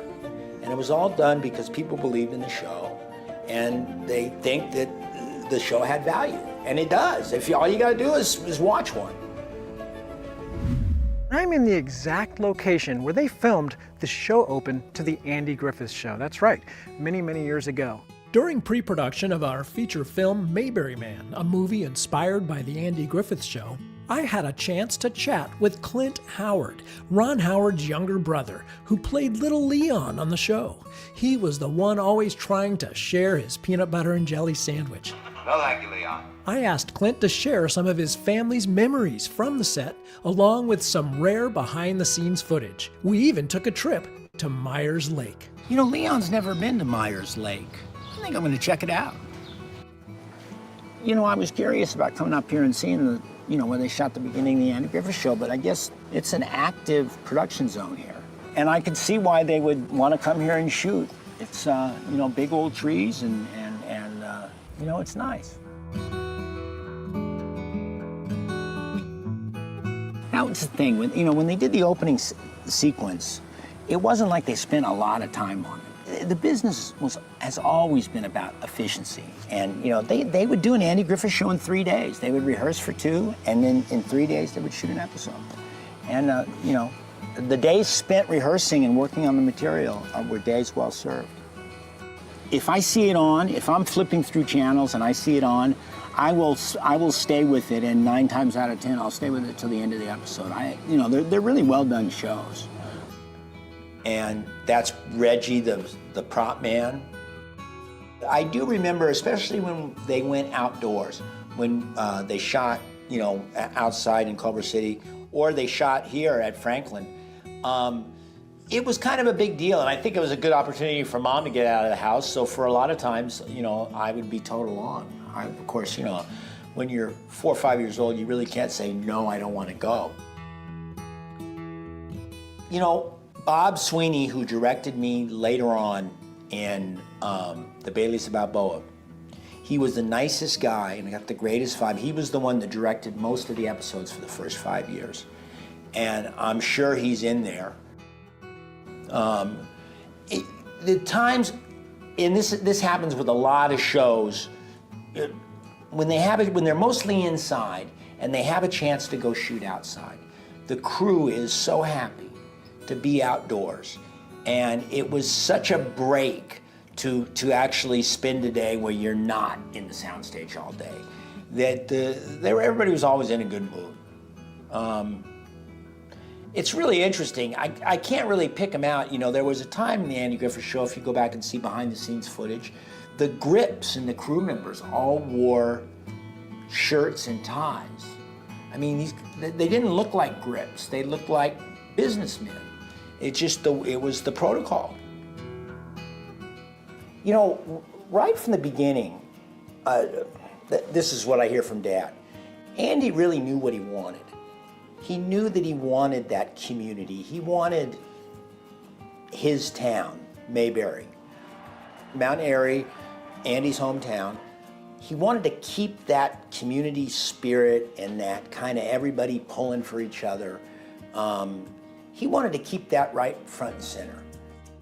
He wasn't listening to the networks. In fact, the network couldn't even give him notes. Things were becoming so urbanized. And yet the Andy Griffith Show came out and became successful, and the New York executives just didn't know how to note the story. They didn't, it was so off the map from what the networks were trying to do, and yet it was successful. And boy, you gotta give Andy a lot of credit for that, because he's the one that laid it out there, and he believed in it. He got to put a good team of people around him, and boy, and it was all done because people believed in the show, and they think that the show had value, and it does. All you gotta do is watch one. Oh, look, there I am. Now, those masks, Dad got a bunch of horror masks. A friend of his had a special effects house that went bankrupt, and they had to have a fire sale. And when I was probably 6 or 7 years old, Dad, to help the guy out, he went down there and bought some of the stuff.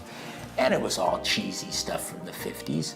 But Dad had a whole collection of monster masks and all sorts of gizmos from like Ed Wood movies and stuff. And our house was big fun. I remember Mom and Dad talking about what they were the color they were gonna choose to paint the inside of the house, and even the color of the wardrobe. Because, you know, when it was black and white, they didn't really care.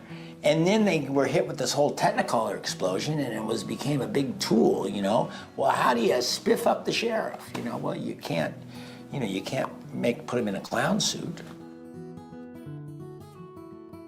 Dad was always a great sport because, you know, Dad, he parented like a parent, but there was a lot of kid inside of him.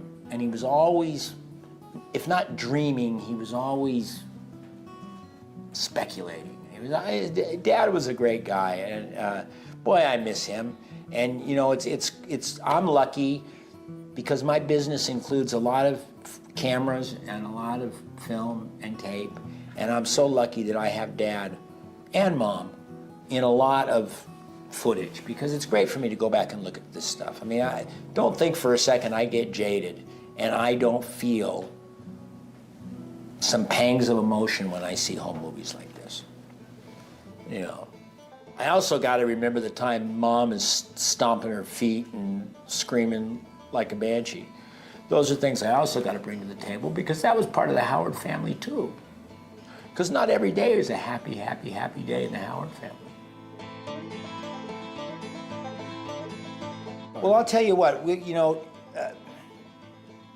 Ron and I give Dad the credit, you know, and Dad was with us nurturing us as actors and stuff, but Mom was really, you know, very powerful because, you know, she was right there for everybody too. She was the unsung hero, and, you know, she always had dinner ready. She may not have been the best cook in the world, and she grew up at a time when canned food was good, so we had a lot of canned vegetables at our house, which in retrospect was probably not the most nutritious thing in the world, but she did make us dinner, and she was there.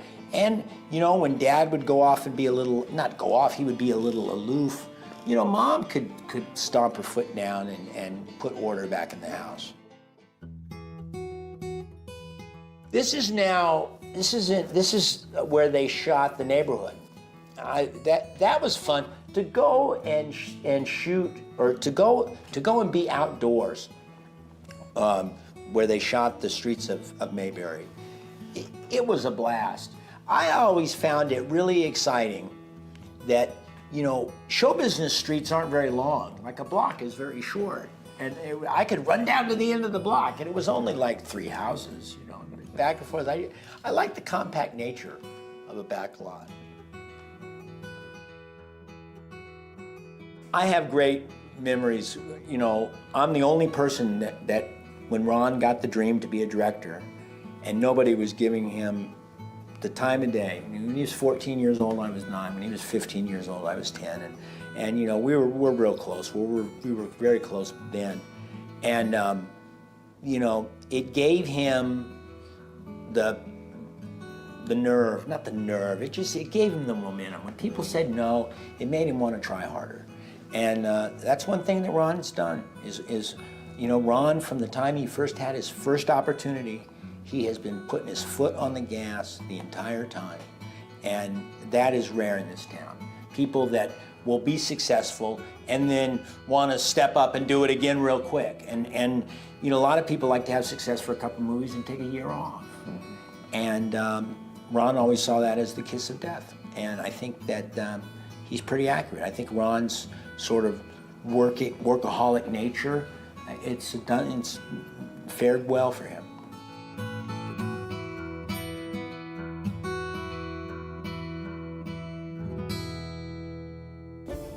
Well, hey, if you just like that clip, hit the like button. There's going to be plenty more.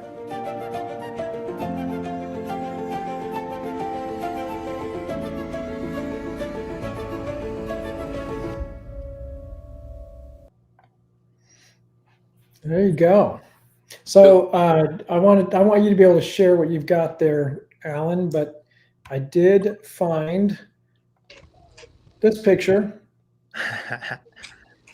of Rafe Hollister and Jeff Gossett in the Barbershop Quartet. Man, if he didn't have that little goatee, he'd be a dead ringer. But he was about as uncomfortable as Rafe was in that suit. Look at that. That's awesome. And there's the four of them. Yeah. I want to Good know if night, we lady. saw Mr. Schwump in that video clip. Did we see Mr. Schwump in there? I think so. Nice dress Nellie, as they call her, was in there, but she was Don Knotts' stand-in, right? Is that the story? I need to get a Warren stand-in. But we can't hear Alan. He's muted while this photo's up. It's that's James Pierce there on the left. The fried chicken. That's him. He's also in the series. He's trying to find out if the pie eating contest had happened yet. And of course, that's Rayfield. And there's we're all four of us are on there. And Waldo. There's Waldo. I think James gets the first big laugh in the movie. Like that made me laugh out loud. The fried chicken. Well, I'm going to pull up back the video and hit a stop action and show you that we saw Mr. Schwump in there. Oh, yeah, there you go. Yeah, that's another behind the scenes shot of the same when we were actually we were singing and we thought we were doing a pretty good job. You know, I mean, we thought we were doing good, but you know what happens. You know, that's showbiz. That's the show business. It's not easy to sing a cappella, Alan. You got to sing a cappella. A cappella. A cappella. Yeah, and so Rick was talking about the scene with the sun behind us and stuff. So I found those shots too. So oh yeah, and we were pulling out of our cell phones left and right on that too. Oh yeah, because it was really pretty out there. And that's Tom and Stark, and then myself in the middle, and that's Mr. Peterson, old man Peterson, junior. And of course, Warren Rick right there as well. So yeah, we were taking a lot of photos. Of course, Rick couldn't pull the stick out of the ground, but it may have been because I was trying to hold my shorts up. If Warren has one request for the series, it's to get fitted for a pair of shorts before we start rolling, because those were size 46s and I'm a 30. You need a better pair of pants. Those were dropped off by the actual postal carrier that was delivering in Danville, wasn't it? Wasn't that the story? Yeah, I believe that's what Stark has said, that they gave him the pants. So yeah, that's where they came. They're official pants. They're official. Let me know if I need to go get a pair, because I couldn't find a belt that would hold it all together. And you couldn't find the seamstress on the set? No. I do remember this though. After we shot several days out there on the studio lot, I think we had to do something somewhere else, and they were taking up some of the shirts to send to the next location. And I remember one of the gals was like, "Do you mind if we maybe wash this shirt before we bag it up?" I'm like, "Please do." That thing's been around the world. Yeah, so I did find, now you guys don't realize how hard that our producer and folks like that, because as I was looking for our pictures here, there's that picture. The next picture, there's a sleeping person in that chair right there beside us.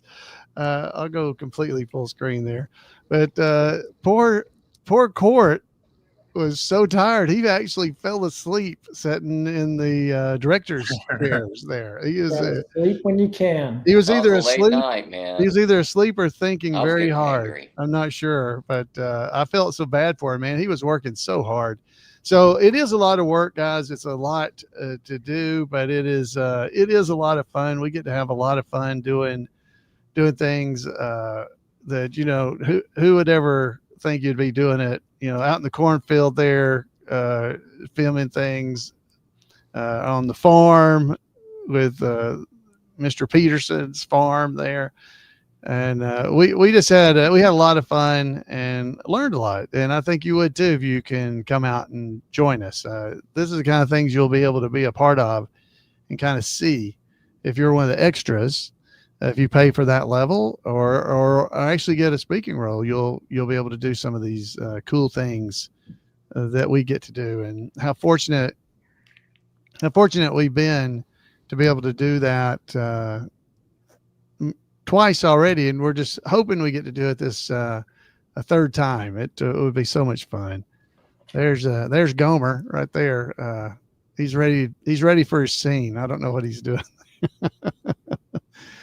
But we did have show more though. I can maximize your screen. It doesn't matter. I was just flipping through things. No, I'm enjoying them. I'm going to look for a behind the scenes photo that I don't share very often. Yeah. So behind the scenes stuff, we have, this was the very first day of filming for the series. We were out filming Rayfield and Reggie out at the cornfield. Well, this is where it was. And the building that they're standing in is the same building or in the movie, the General Lee, or that orange car with a 01 on the door. I'm not sure what kind of car it was, but it was there. So this is Shane's house. This is where he was, at the cornfield. So I was there because I didn't have any scenes that day. And this is where they're actually practicing. If you've seen the early episodes there where Shane is walking through the corn, I know we showed clips of that on Friday, where he's going through the corn trying to find the squirrels. And they were practicing that scene walking outside of the cornfield. And you can see they were doing it funny enough that Stark's laughing there in that scene, in that shot. So I was taking pictures and just enjoying being there and seeing these guys get to work, Jeff and Butch and Jake. It was really fun to watch them, but they were practicing for when they went into the cornfield. And there they were in the cornfield, heading in there to do their scenes and stuff. So we had a really good time on set, just doing all this kind of fun that we had. As you see there, there's Carrie actually holding the umbrella over Jeff. Well, it wasn't raining. And it's something very uncomfortable if you're not used to that kind of thing, because they're trying to keep you from getting sunburned or something, because you'll look different in different shots if you've been out in the sun all day and you've gotten sunburned. So all of that is different. This is when everybody was buying the corn. If you've not seen, you got to go watch this season 1, and all this stuff would make sense to you. I can almost hear somebody eating the corn. Does someone have a rabbit or something? There's somebody eating the corn. You saw a rabbit? I didn't see. I see. I hear a rabbit. Oh, you hear the corn getting eaten. Yeah, it's probably those squirrels. They were eating on that corn, and you can't sell that. You can't sell it once they've been eating on it. Not for full price anyway. So, so it was a lot of fun to be there with all these wonderful people. And you'll get a chance to do this kind of stuff too. There's me photobombing them as they're getting shot there. But this is the kind of thing you could have a chance to be a part of as well, to join us on set. There's Kate, she was there, or Ashley, she was there as well. So yeah, we were having fun just watching other people work. That's actually a lot more fun, really. You can watch other people work. That's Alan. There's the rocks that we were on, Rick, in the movie when we were bowed down. Yeah. That door, go back one more. I think you see the whole door. That's why I took the picture of it, because it was like, that's where we were, killing our knees.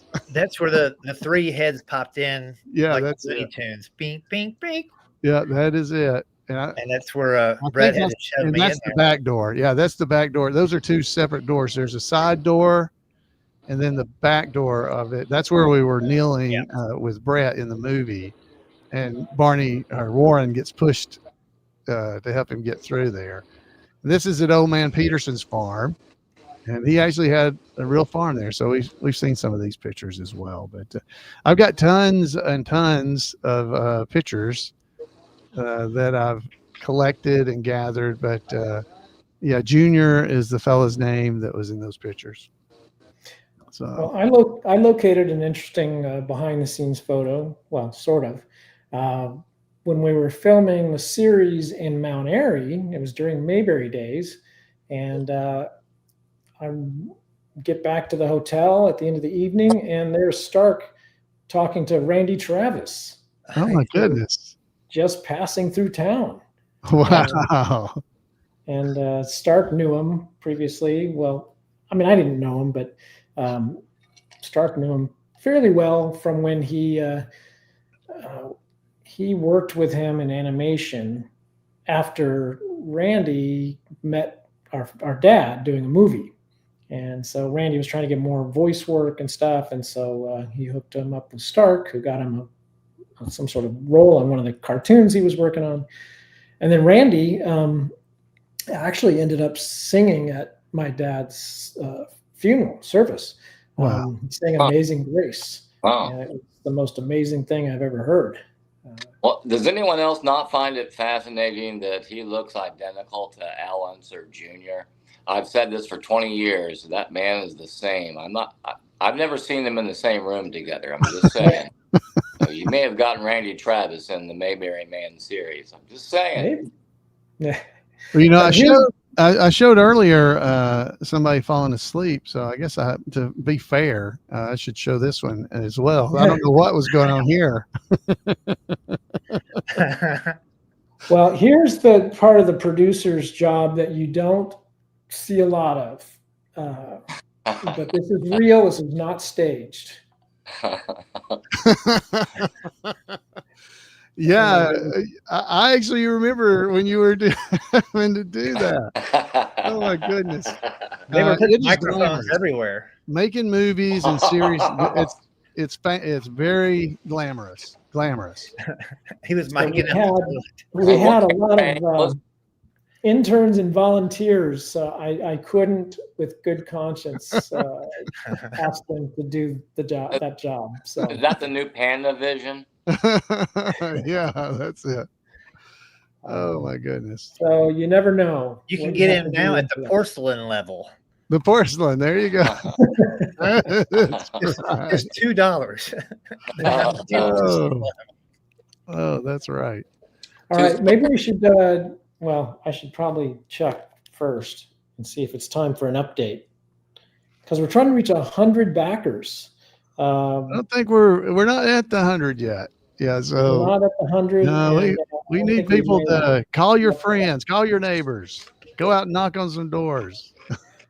So we're at 61 backers, and just to remind people, now's the time to ask your friends to help, because we have $5 off going right now, so they can help for $5. Now is the time for all good men. Yeah, absolutely. So we just need to keep forward momentum so that Indiegogo continues to feature our campaign.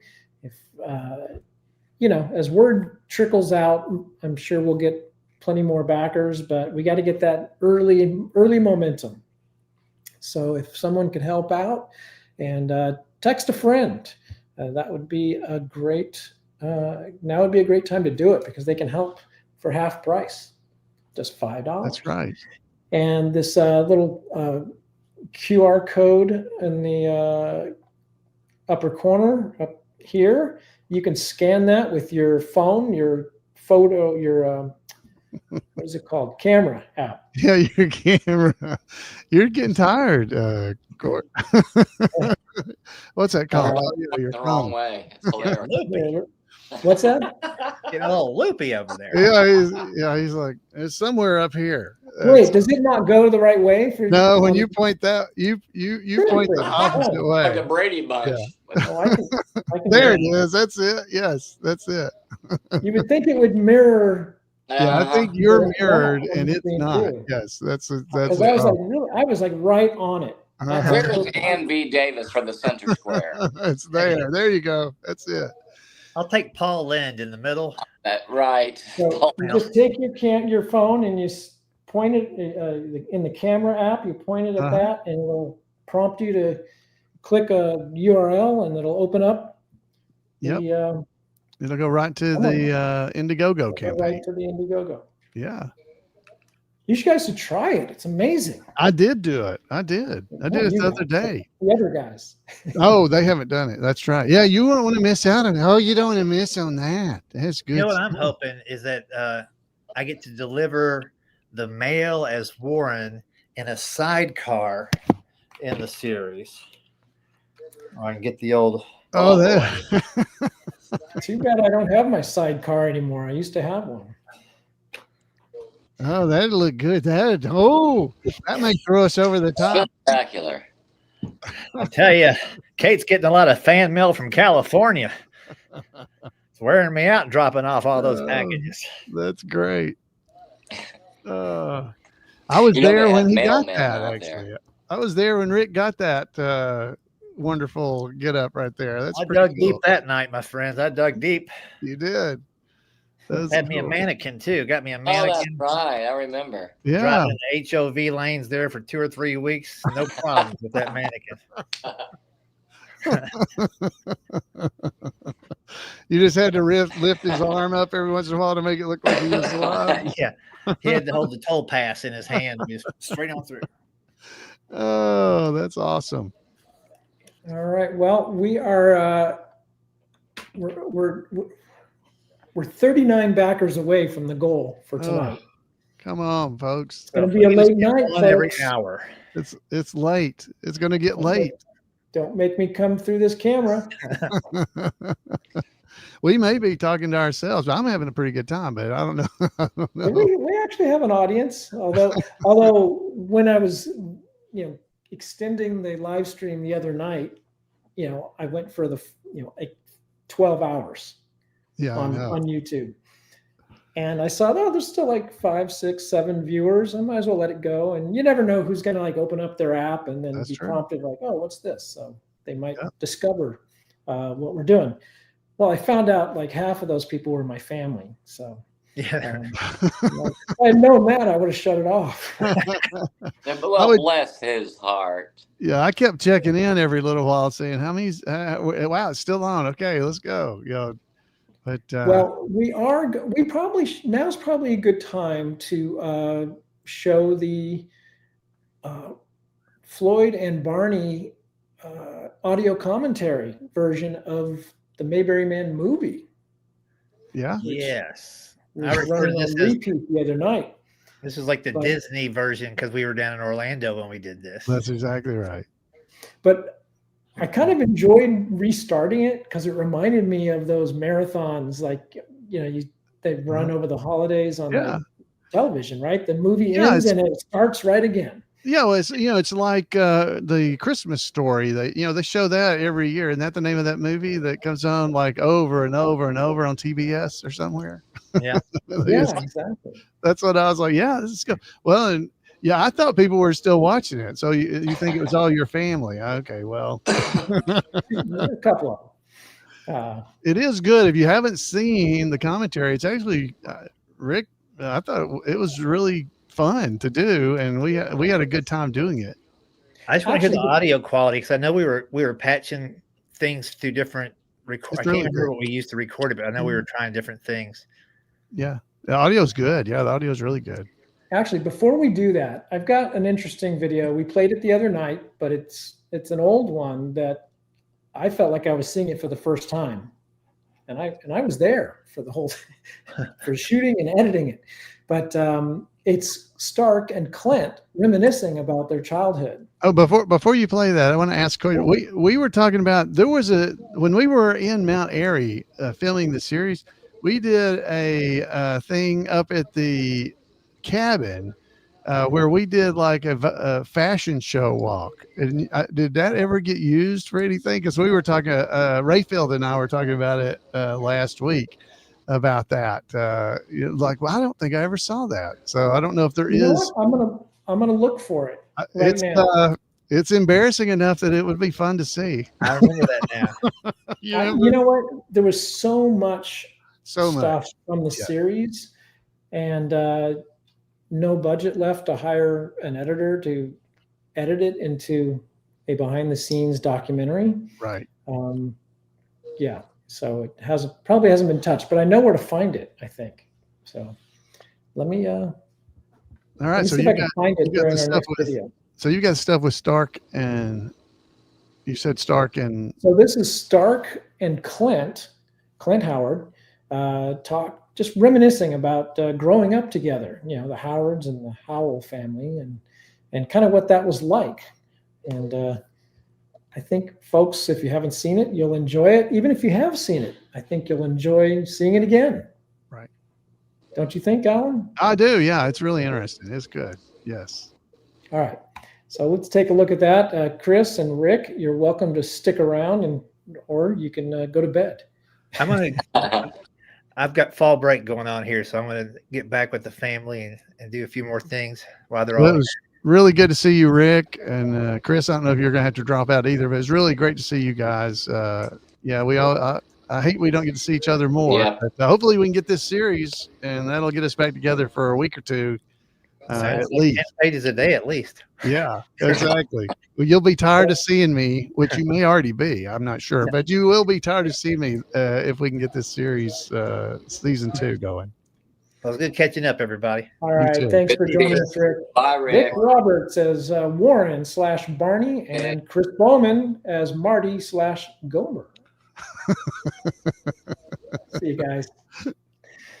All right. I'll stop. I guess you like the punishment of doing this. So Hey, I just feel bad. I saw you falling asleep when we were on that set, and I also saw how just wore out you were in the amount of work you do.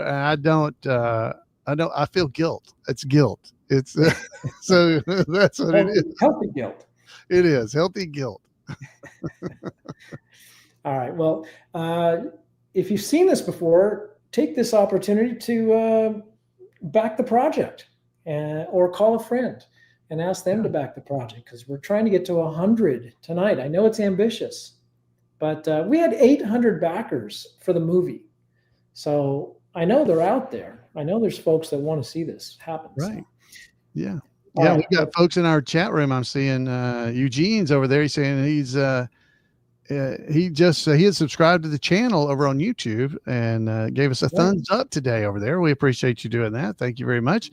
Hope everybody will go out and watch the movie. We're fixing to you're going to watch the commentary for the movie. If you haven't seen the movie, the commentary is going to be good, but we talk the whole time. So you don't get to watch the movie. Basically, you can see the movie, but you can't hear the movie. So I hope you'll enjoy this. If you Well, we're going to do the Clinton Stark thing first before we get to the movie. Oh, okay, good. So, but let's get that started, and we'll see you in a few. I get a little tired, being bloody for most of my shooting days. Come on, baby. Mayberry Man is a great idea, tentpole movie. You can figure out you're an actor and not an insurance salesman, something like that. So this is personal. Hi, I'm Stark Howell. I'm the director and writer of Mayberry Man, and I'm here with Clint Howard. We grew up Mayberry together. Man. All right. Mayberry Man. It's a good title. I like the title. We grew up together, and the only reason I'm still his friend is he makes me laugh. Tell me a little bit about when we used to grow up, because we did do a lot of stuff together. Well, with our parents being friends, we were together in kind of a mutual social situation a lot. But listen, being the same age, we liked sports, liked to flip cards from time to time. We had a lot of things in common. And you're a good hang. So, it was I always enjoyed it. And also, listen, sports is huge. Yeah. And, sports was always a huge part of our lives because Dad wanted us to try to have as normal a life as possible because we were at the studio so much and we were involved in the show business, and he wanted us to go play, so we did, and you were a playmate. Wait, that was... I'll take it, whatever. That pun was not really intended, but... But I get what you're saying, because I didn't feel like I was hanging out with a movie star when we were hanging out. I was just hanging out with my friend. Oh, no, listen, and growing up in Burbank, at least what I felt like is the people like Stark that became my friends. They got over it pretty quick. If they were smitten at all by me being on television, I don't know, even at the time, Dad just said, people, they'll get over it. And the fact is, in a short time, I could identify friends from people who didn't know me by the way they approached me. And, you know, whenever, like when I went to Burroughs High School for the first time, when I was a 10th grade at Burroughs, that was a bad first couple of weeks because the seniors who had, you know, they had enough gumption to pick on me. I'll tell you who really got picked on in high school was my brother. But, you know, we were kids, like, we were probably playing wiffle ball when Ron got the idea to make the game. What was the name of that? The wiffle ball game? I don't think it even had a title. Oh, yes, we did, because Paul Weems showed the title on the chalkboard. But listen, he enlisted, of course, Ron enlisted me in all of his movies. He'd break out the camera, and he expected me to frigging work. And Did someone give him that camera? What was the story behind that Super 8? Was there? Where did he get it? You know, Ron Ron had his own money. I mean, Mom and Dad felt it was really important that you know, we have what's ours, and that they provided for us, but things like a movie camera or stuff like that would be extra stuff. And I think Ron went out and bought it. And the real story is when Ron was getting a little bit more savvy, it was probably after the card game and after the wiffle ball game. Ron was trying to upgrade, and he wanted to get a better camera. He wanted to buy a GAF upgraded Super 8 camera. Still silent. They were just beginning to put sound together, but Ron was not asking. He didn't want to have a sound camera. He just wanted to have just a little better Super 8 camera. And Mom just thought it was just a bad idea. What are you wasting your money on that camera? You've got a perfectly fine camera. You don't need a better camera. Well, Mom was kind of wrong on that call because, you know, the upgraded camera probably, you know, made the entertainment business, I don't know, a couple of $1 billion. And, you know, Mom was alive plenty long enough to hear us tease her incessantly about that moment where Mom decided that Ron Howard getting a movie camera was a bad idea. Rance, tell him it's a bad idea. Wow, so, I had no idea. Oh, man. Oh, Mom could get fired up. Yeah. Little Mom, she was a friend to everybody, but when Mom dug her feet in, she could make noise. Not too many people know, but my dad and your dad were writing partners, and when school was out, we would basically get, me and my older brother would get put in the car, driven over to your house, and there we'd stay for 8-10 hours while your dad and my dad wrote. Well, yeah, and Ron was just beginning to want to be a director, so he had talent. Live bodies, I wouldn't really call it talent. Well, live bodies to be in his show. And I remember my good friend Scott Green, a little disappointed. Ron didn't hire him to be in the card game. He was the effects guy. Yeah. So it was great. I was in my glory because all of my friends were working on the movie and Ron was directing it, and it was great. And this movie, it's called Cards, Cads, Guns, Gore, and Death. Family picture. A family picture. But one of my favorite parts of this movie was lunch. Ron walked us all over to the hot dog show, bought us all hot dogs. I don't know why I remember that the most, but to get a free lunch was pretty cool. And then back to work on the second half of the day. Well, sure, we had a lot of setups to do. Yeah, like one, I think. But listen, I remember specifically when we did the Blood and Guts movie, that Ron and I went and saw Sam Peckinpah's Wild Bunch. Mm-hmm. And that was the first time that we were aware, and the first time probably it had really been done where they had done the slow motion, the squib hits and all the blood. And Ron and I just thought that was just the cat's meow. We literally were driving home from the theater and Ron was plotting how to do a movie with blood effects. And, you know, we thought about it, not for a whole long time because, you know, we didn't exactly, you know, invent anything. We used the Hot Wheels track, and we snaked the Hot Wheels track up our wardrobe with tubes, yeah, just a little tiny tube. And then I think it was your brother No, your brother was in it. Who? Scott Green. Green was the only Scott one Green that was the wasn't one manually pumping the blood. In fact, when you get shot, there's kind of a delayed pumping action. Yeah. I'll tell you, great times, boy. Let's see it. Let's check it out. This was about 1969. Now, Ron didn't have a lot of money for like effects, like titles and stuff like that. He had to come up with interesting ways to do the titles. And then my brother Scott, who was the first guy on screen. I do remember this. Ron put Wesson oil on his nose to make it look sweaty. A little trick of the trade. Show business trick. There's me. I'm wearing sunglasses. With your period shades. Uh-oh, there's a raise.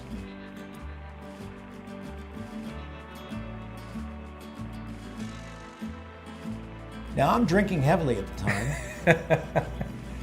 And even though I've got a good hand, I took a little too long on that, but that's okay. Milk that shot. Yeah, it's called milking. Now we're back to the Indian trader, Scott Howell. He trades with the Indians, it looks like. It looks like he knows how to go all in. And he's confident. And he can kind of act. I cannot act. I don't know. A little slow. Now, a cutaway would be really good to know what hand he had. Uh-oh, there's a really big hand. Oh, now. Cheater. Cheater? Me? Oh, there's the blood of... But here starts my bad acting.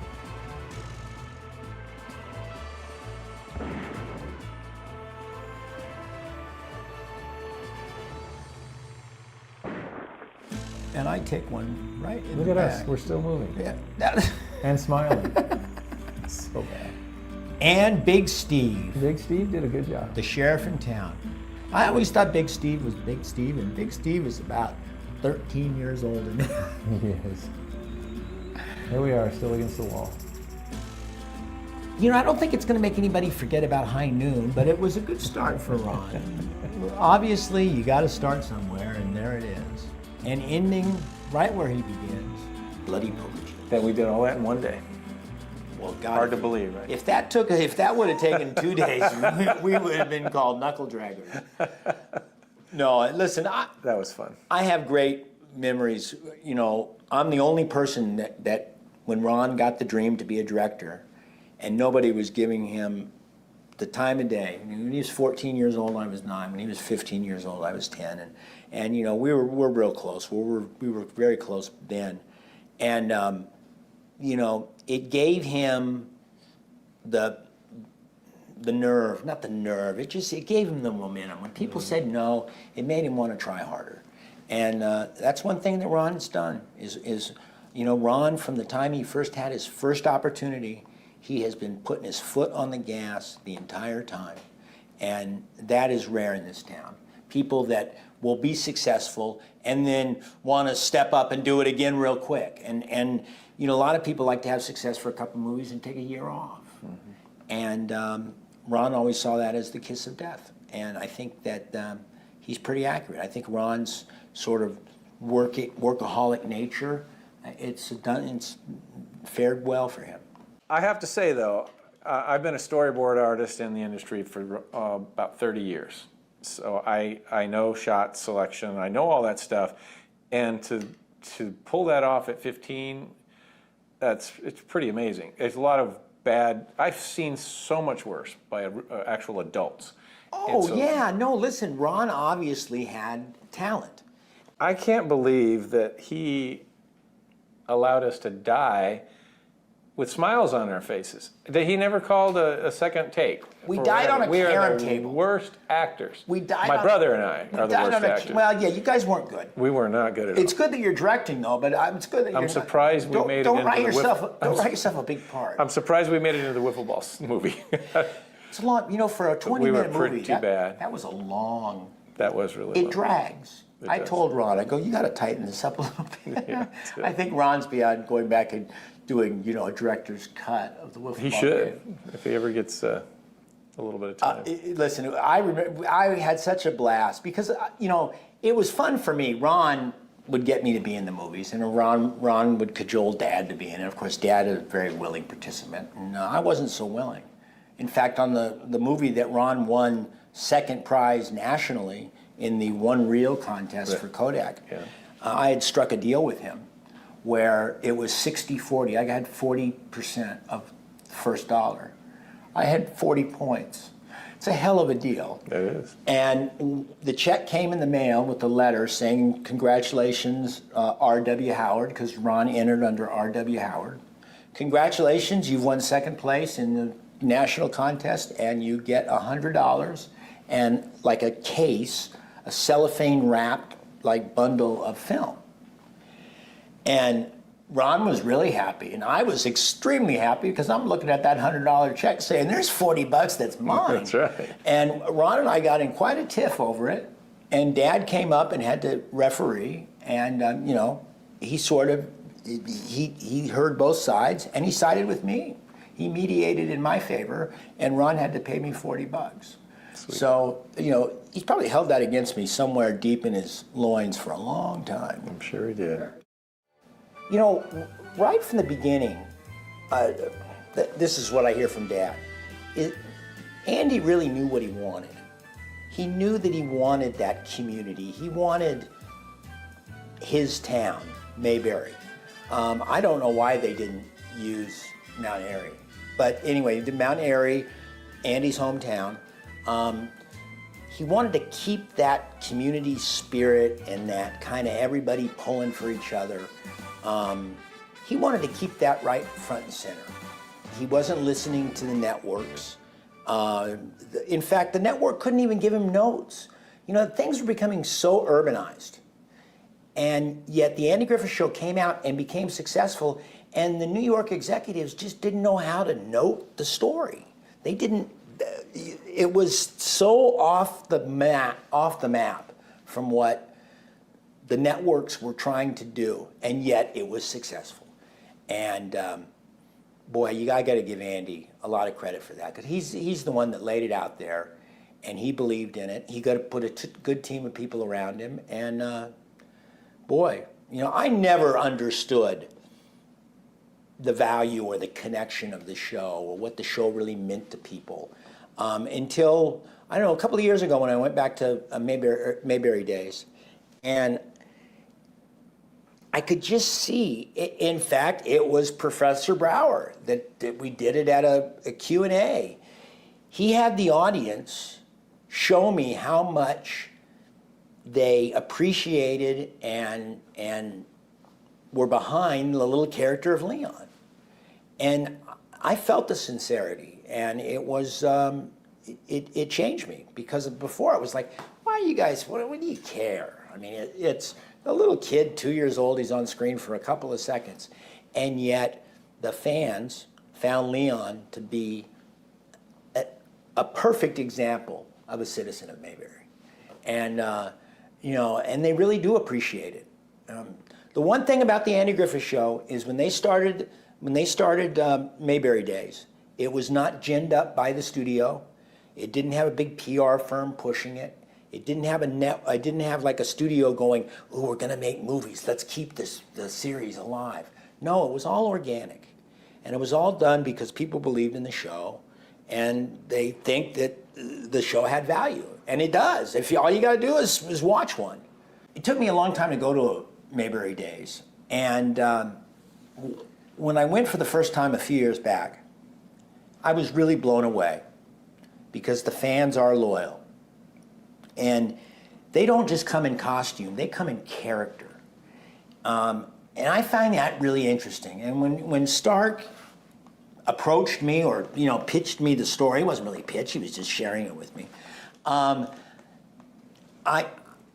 think it's got a lot of value, because I think people wanting to be in Mayberry, wanting to be a Mayberry man, I think that has a lot of value. You know, I've been approached with dozens and dozens of ideas for movies, and Mayberry Man resonated with me. Everything the show represented, all the good stuff, the being a better person because you're from Mayberry. You know, Mayberry Man represents something, and it's the kind of movie I'd like to see. And the idea of somebody kind of bucking up and stiffening their spine because they're in Mayberry, the effect that Mayberry has on them, even though Mayberry is a fictional place. Mount Airy represents Mayberry because of Mayberry Days, and listen, also just being at a convention, being at a festival like that, I wouldn't really call Mayberry Days a convention, but the Mayberry Days represents the show perfectly, and the people who watch the show are able to get exactly what they want out of going to the convention. And the wonderful thing about the story of Mayberry Man is it involves the people that come to Mayberry Days and sort of become the characters. And the way these guys can just gently become the characters, to me, it puts a smile on my face. I love to see it. And the one thing I've noticed about Mayberry Days is when somebody can't do a good imitation, they don't do it. It's the people that queue up, and they are the reenactors of Mayberry Days. They kill, they knock it dead. So I think it's going to turn a lot of heads, and I think it's going to impress people, and I think it's going to make Stark look good. And hey, I'm a believer in Mayberry Man. I just think it's got to just get pushed, just give it that push. And bingo, baby. It's a lot better than watching an animated movie about a machine turning into a ferret. Isn't that a movie?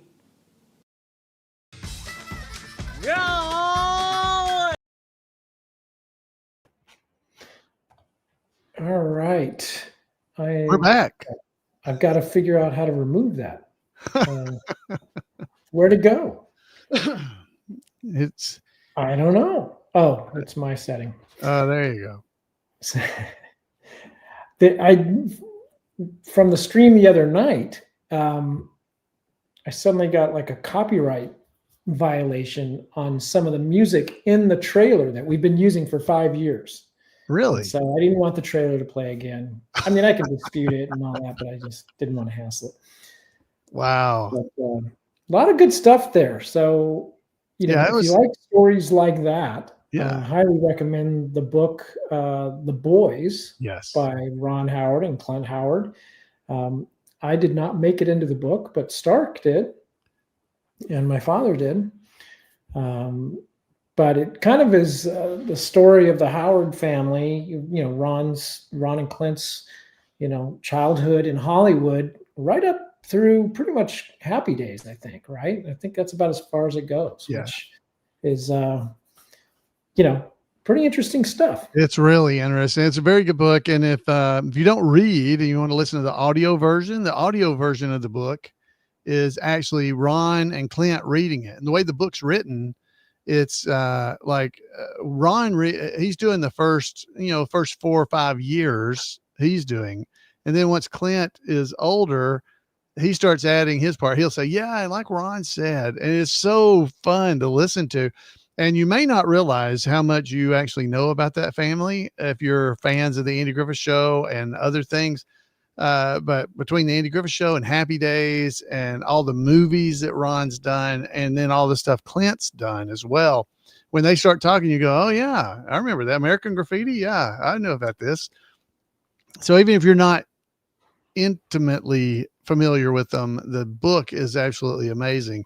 And it was so nice. I was telling the other night about getting to go out and I got to meet Clint, or got to know Clint better in 2022. He went on the Mayberry cruise with us. So we spent a lot of time together, he and his wife, Kat, and we were invited out to Clint's birthday party. They had a surprise birthday party for him. I mentioned this the other day. And so this is the birthday party. Everybody was dressed up as people that Clint had been in movies. So you'll see over to the right there, that's one of the Who's. There was a lot of people dressed up like that. But if you see the guy in the Dodger suit there on the left, well, that's Ron. And there's Clint walking in right behind him. And that was a suit that Clint had given Ron. And so Clint was extremely excited that Ron wore that to his surprise birthday party. So that was it was pretty cool to watch because everybody was there. It was really a celebration for Clint, but it was really neat to see Ron there. And Clint said later, he said, I knew Ron wouldn't miss this. I mean, he would have flown back if he had been somewhere else to be a part of this. And they just have an amazing relationship that is so apparent in that book. So definitely something, that's what the Andy Griffith Show is about too, right? The Opie and Andy, just their whole relationship. And I think that's why it comes across as so genuine on the Andy Griffith shows, because they were drawing on Rance and Ron's relationship to be Andy and Opie. And so that feeling that is what we're trying to give you when you watch Mayberry Man, the movie, the series, season 1, and what we're wanting to bring more of from season 2. So I just hope we can get your support and earn it. Go out there and watch the movie, watch the series, and hopefully we can earn, a few dollars from you to try to make sure this happens again. Cause it's trying to bring that feeling back to people is what we're really trying to do. So it's really fun. And there's a lot of ways you can get involved, whether you show up and help out on set or you just follow along from a distance. And we've got new perks where you can remotely put yourself into the show through either photographs or your voice or maybe a selfie video. We've got some ideas, some creative ideas on how to incorporate some of that stuff. So, well, I don't know if we're going to get to 100 backers tonight, Alan. I know it's still early. It's still early, but it's early, but we haven't had. Yes, Dark and I have run out of children, I think, to have donate. So it's not a donation; it's a contribution with which I hope we deliver some value. If nothing else, you're going to get to see a new season of Mayberry Man. So yes. Rayfield, I thought was with us, but his screen has gone dark. So I'm not sure what's happening there. He probably trying to put on that shirt I let him borrow earlier that doesn't fit right. May have strangled him out. Oh, and he's gone. So I'm going to start. So as we're talking about the movie, I'm going to start the movie with the audio commentary. Oh, he's back. He's back. Oh, there he is. All right. There he is. Hey guys. Hey man.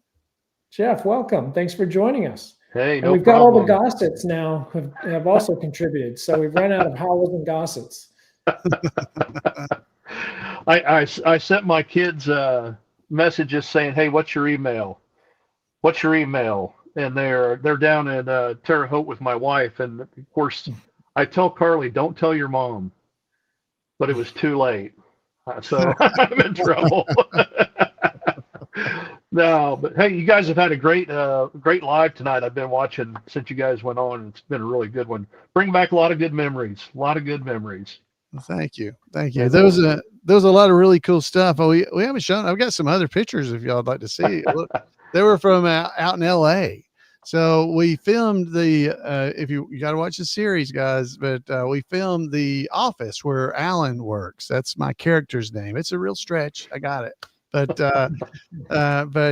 we filmed the series out there at Santa Clarita Studios, and we were able to do a lot of cool stuff. And they set it up so my office looked like the courthouse basically.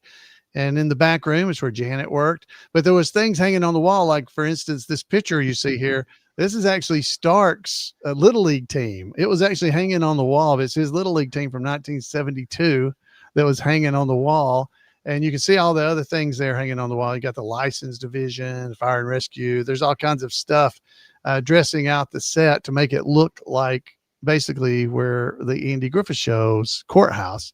And you can see there's where Barney would be sitting beside the beside the stuff. And there's my desk, and you can see my coat hanging over there in the background, my Floyd coat. And the other coat is also, just as a nod, I know you guys have probably heard this before, but that coat is actually, it was George Lindsay Goober's coat. And I wore that in the series as a nod to him. You'll see me put it on in one of the episodes, but it's hanging there on the coat rack as well. So, but they tried to make the season, make it the set look like the courthouse, and it was really, really fun to sit there. And Janet worked in the back room. This is what I would see if I was sitting at my desk, basically, is looking back, and there was no wall there, but that's what you would have really seen on the Andy Griffith Show too. That they could move well, those walls. Make it look. There's Waldo.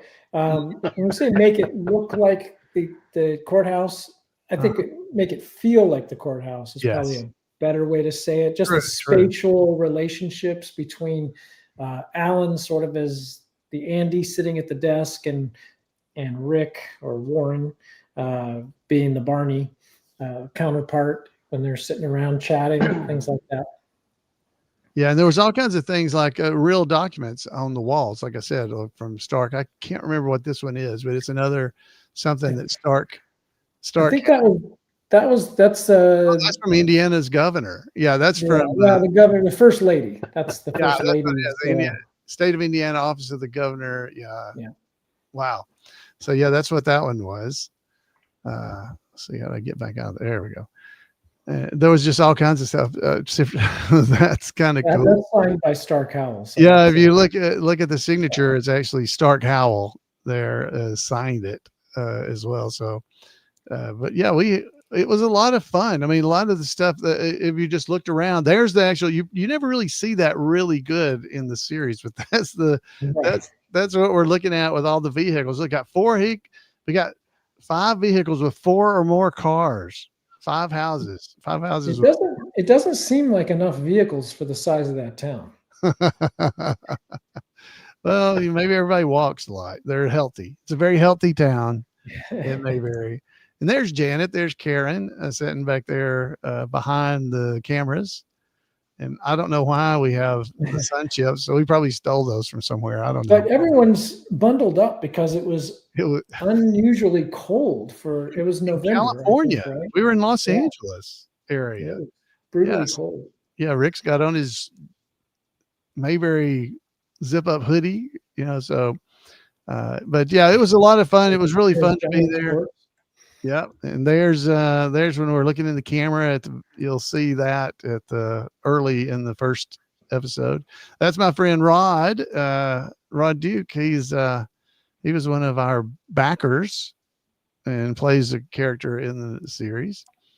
So I don't know why there's that in here. Oh, there's when we were rehearsing Karen throwing me on the ground and everything. So that was fun. So if you haven't seen this, you got to see it because it's it was really a lot of fun to do all these things. And you can see there, if you look in the right side there, all those pastel colors, those are all the shirts I had. I had all kinds of shirts I kept having to change into because different days I had different shirts on. So, but those are all hanging there. I didn't know they were there. And that is the check that Shane gets, by the way. I took a picture of it. So there was Shane's last name, by the way. Shane Vanderweistel. How do you say that? I don't know. That's his name. There's Shane's last name. So there you go. I'm sure that'll be on a trivia contest 65 years from now. At a festival. Yeah, nobody would know unless they saw that picture. I mean, I don't think anybody would even. I'm sure one of Stark or one of you guys might know it, but I've never seen that written anywhere. Like Alan, I still don't know my last name. I don't know what it is. It's just Alan. So yeah, I think Rick took these pictures because we were taking advantage of any time we could on this set. Oh, and I will give you another inside story. When Karen and Rick are doing the thing where he's trying to stab her with a stapler. I'm on the phone behind them. Well, I made up a whole story back there of people that had turned me down to be the grand marshal of the Mayberry Christmas parade, and it was written on one of those little stickies.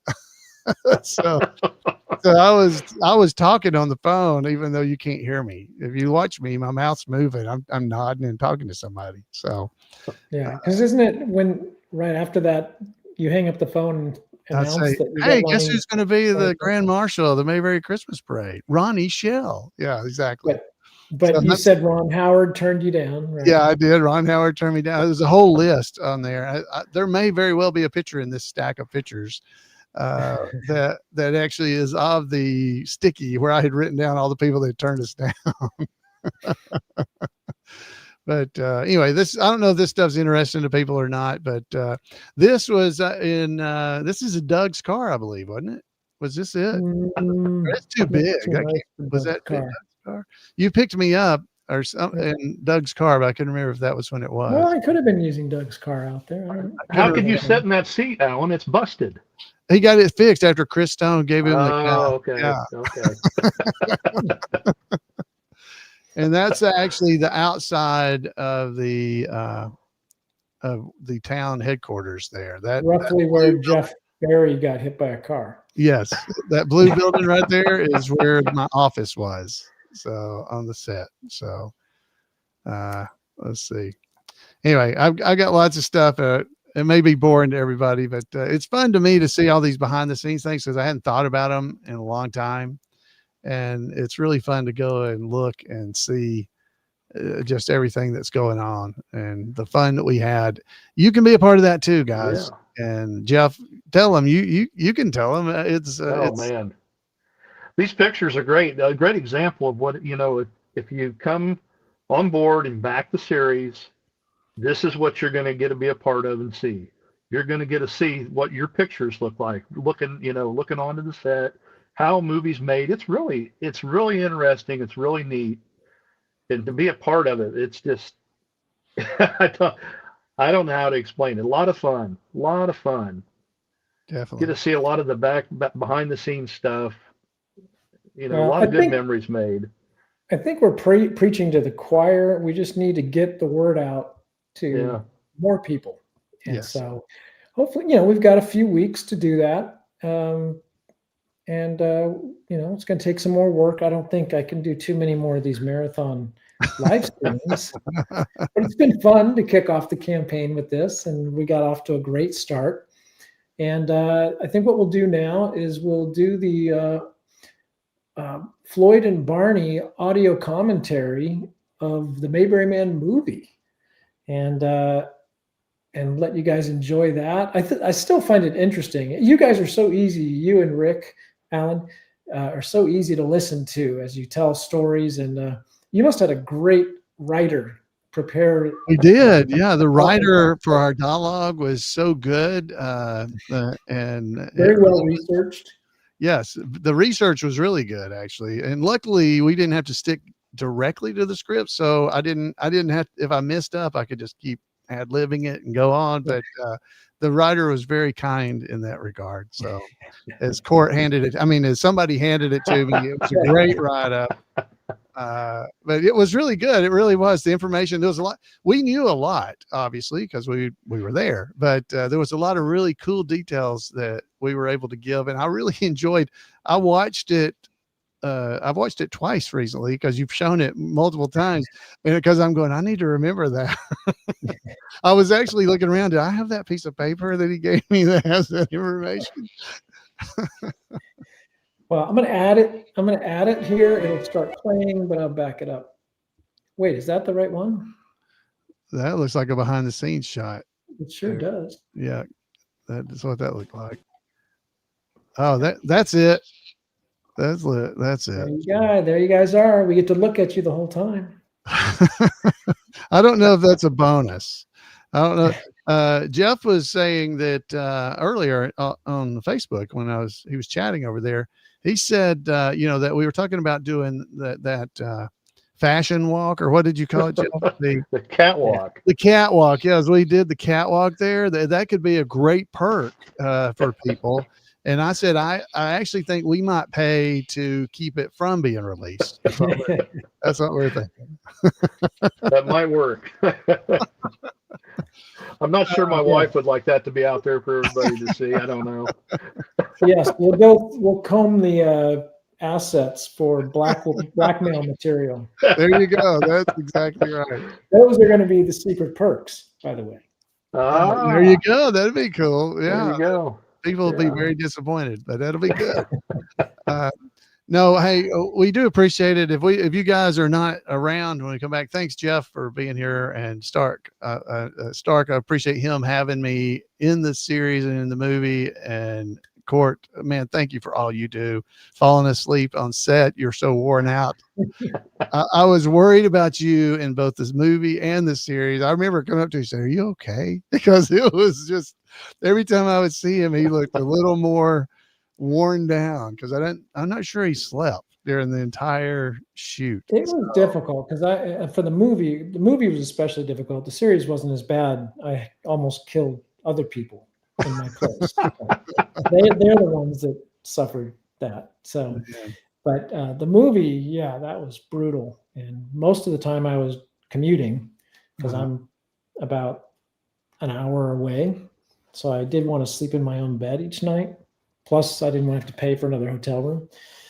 And those long hours, plus the commute, that took its toll. Well, man, we really appreciate all the work you've done. And Sure do.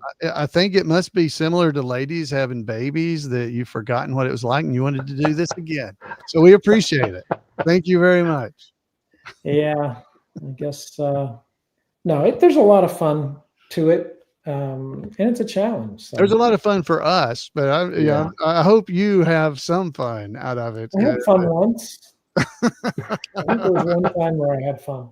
Yeah, we have a lot of fun, and I think you will too if you're able to support us and be there and maybe join at one of those levels to be able to be in it and be a part of it. We would love to have you, because it's definitely an experience. It's just something you can't get. That it is an amazing opportunity for you. Opportunities like this do not come up often. No, I'm not a salesman either, man. I'll flat out tell you, I can't sell things. So I know I'm pushing this, but it's because I really believe that you will enjoy yourself and you won't come back at me later, because this is it is a lot of fun. I hope you can be a part of it with us, and I hope we can get this season on the road and get this thing going. It would be so fun. All right. Well, let's not keep people waiting any longer. Here we go. This is some great commentary. I'll catch you guys on another one. I got to work tomorrow. Thanks for having me, guys. Thank you, Jeff. All right. Let's pull ourselves out of here and get it going.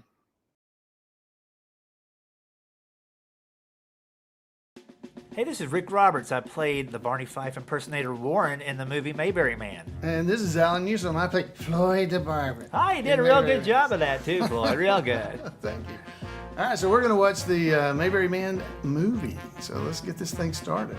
So this courthouse location is a replica that's located in Mount Airy, North Carolina. Yeah, it's right next to Wally's gas station where they do the squad car tours. The music that's playing is the Manhunt, which is it's kind of Barney's theme. Oh, yeah, anytime something was going down, they play that in the background. Yeah, it was originally from the Andy Griffith Show with Earl Hagen. And his wife gave us the rights to use all that music, didn't she? She did. Yeah, we really appreciate that. And it was re-recorded for the film by the composer, Brett Perry. Hey, there's Eric Lowry, our judge in the movie. Now, he's a real tribute artist that works with us all the time as the mayor. Oh, and in the background, you can see the state of Georgia. The state flag was brought in to dress up the courtroom, and so is that seal that's behind them. That was there. This courtroom is actually located there in Danville, Indiana, is where this was actually filmed. And this was the very first scene that was filmed for the movie. I got to go in there and watch when they were filming this because it was the very first day of filming, and I've never been in a movie and I didn't know what to expect, so they let me go in there and I was able to sit in the back of the courtroom and kind of be able to see what was going on. And wow, Eric set the bar high. Yeah, this is Eric's first acting job ever, and he was the first guy you see on the screen in the movie, and I thought he knocked it out of the park. And there was some good character acting in this scene too. We'll see. There he is, right there. James Pierce. James Pierce. He's also the first character you see, and he's in the opening scene of the Mayberry Man series, and just a fun guy and had a cool attitude. I got to bump into him a couple times while we were shooting. Yeah, he did a great job. So there's been a lot of comparison to Mayberry Man to other movies. Yeah, like Oscar winners. Yeah, that's right. Yeah, so they've talked about Doc Hollywood being like the Mayberry Man. Well, getting pulled over and having to do a sentence in a different way, yeah. And we've even had people say Cars, the Pixar movie, was similar. But it's really, the concept of it is from the Andy Griffith Show episode where Danny Thomas, it was the pilot episode on the Danny Thomas Show. Yeah, it was the pilot episode where Danny Thomas was going through the town of Mayberry and got pulled over for running a stop sign where there wasn't a road. It was just a stop sign. So that's really where the concept kind of came from. Walter Stone is supposed to be Chris Stone's dad in here in the movie. And Walter Stone was not a real character on the Andy Griffith Show. No, it was made up, but it's kind of loosely based on the Howell brothers' father. That's right, yeah. Because the writer and director, Stark Howell, and producer, Court Howell, their dad played Dud, Charlene's husband, in the Andy Griffith Show in season 3. Yeah, the TV show, I get it. The fine, please. It was really a lot of fun being able to sit in there and watch all of this. And Eric is so believable as the judge. He got us off to such a great start. Brett Varvel, who is Chris Stone, he's amazing. Yeah, yeah, and we just got to meet him a week or two before shooting, and he dialed it in. As amateur actors as we were, it was kind of fun to watch him already have his backstory in his mind, and he knew where we were throughout the entire process, and we're just trying to, and there's my favorite line, fried chicken. But he was great to have, because I think he kind of steered the ship for the rest of us, didn't he? Oh, definitely. So Stark came to Mayberry Days Festival and saw what it was all about and everything, and that's where he got the idea for the whole movie. Yeah, and I understand he was pretty overwhelmed by the experience, like you'll see our main character get overwhelmed here in a second when he starts to encounter all the crazy people who love to go to these festivals like us. Definitely. Again. So this was actually filmed in Judge Zielinski's courtroom there in the Hendricks County Courthouse. And if you freeze frame that scene where he's actually doing the gavel, you can see his name on there. I didn't realize that. I'd like to have a gavel with my name on it. Me too. I'd like to have a mortgage without. Now this is a cool opening scene here in Los Angeles. This was shot during the pandemic, so you see there's not a lot of traffic in LA, and you can see the sky.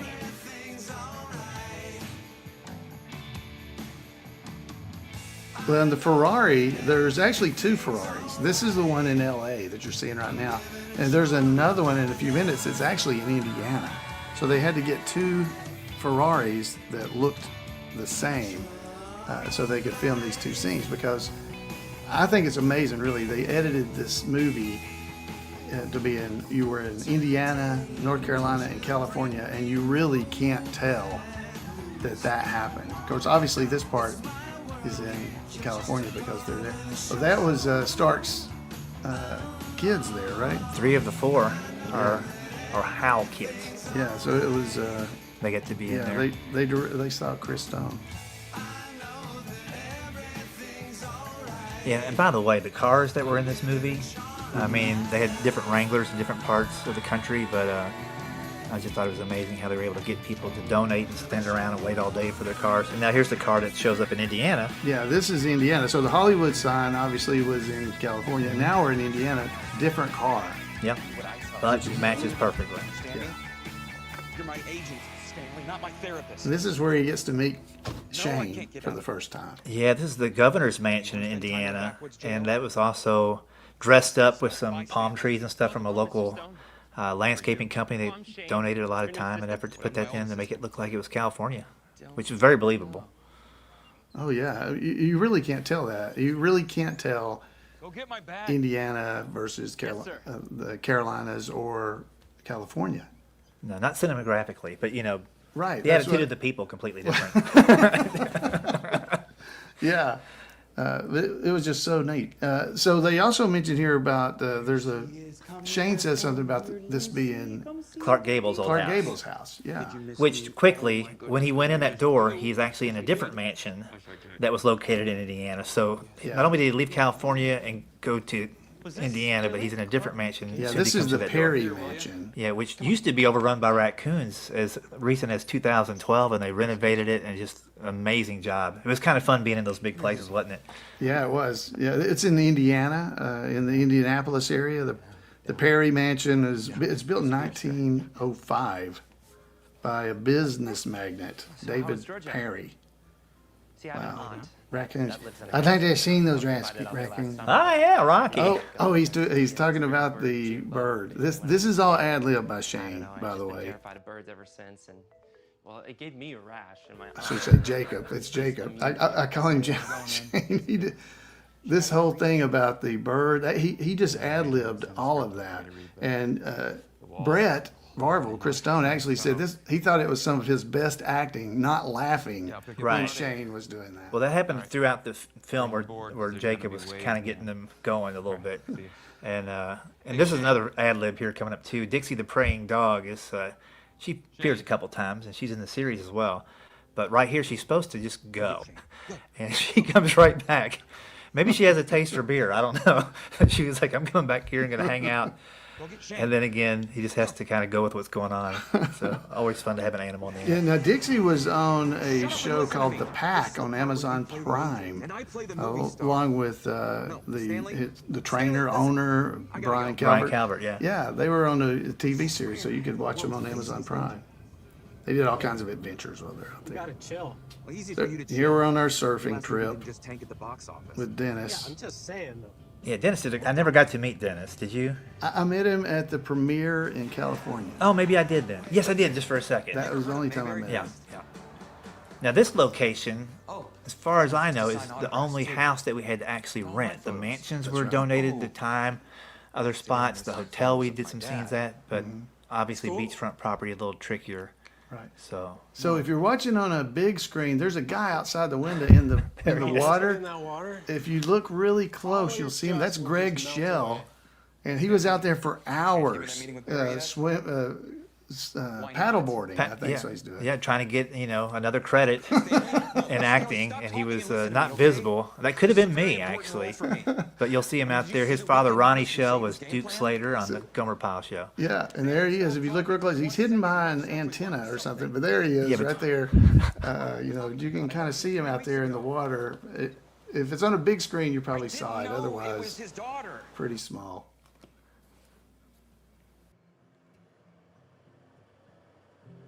All right, so Chris is coming home from being out on the beach and playing. So he's coming home to meet his brother, Larry. He's played by Rob Diaz. Hey, Larry. How you doing? And they're looking at all their father's memorabilia. Yeah, and those are actual scripts.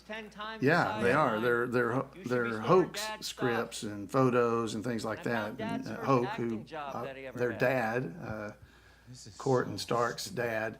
Have you ever heard of Mayberry? So they have all those scripts and stuff that are from the Andy Griffith Show and other movies that he was in and TV series.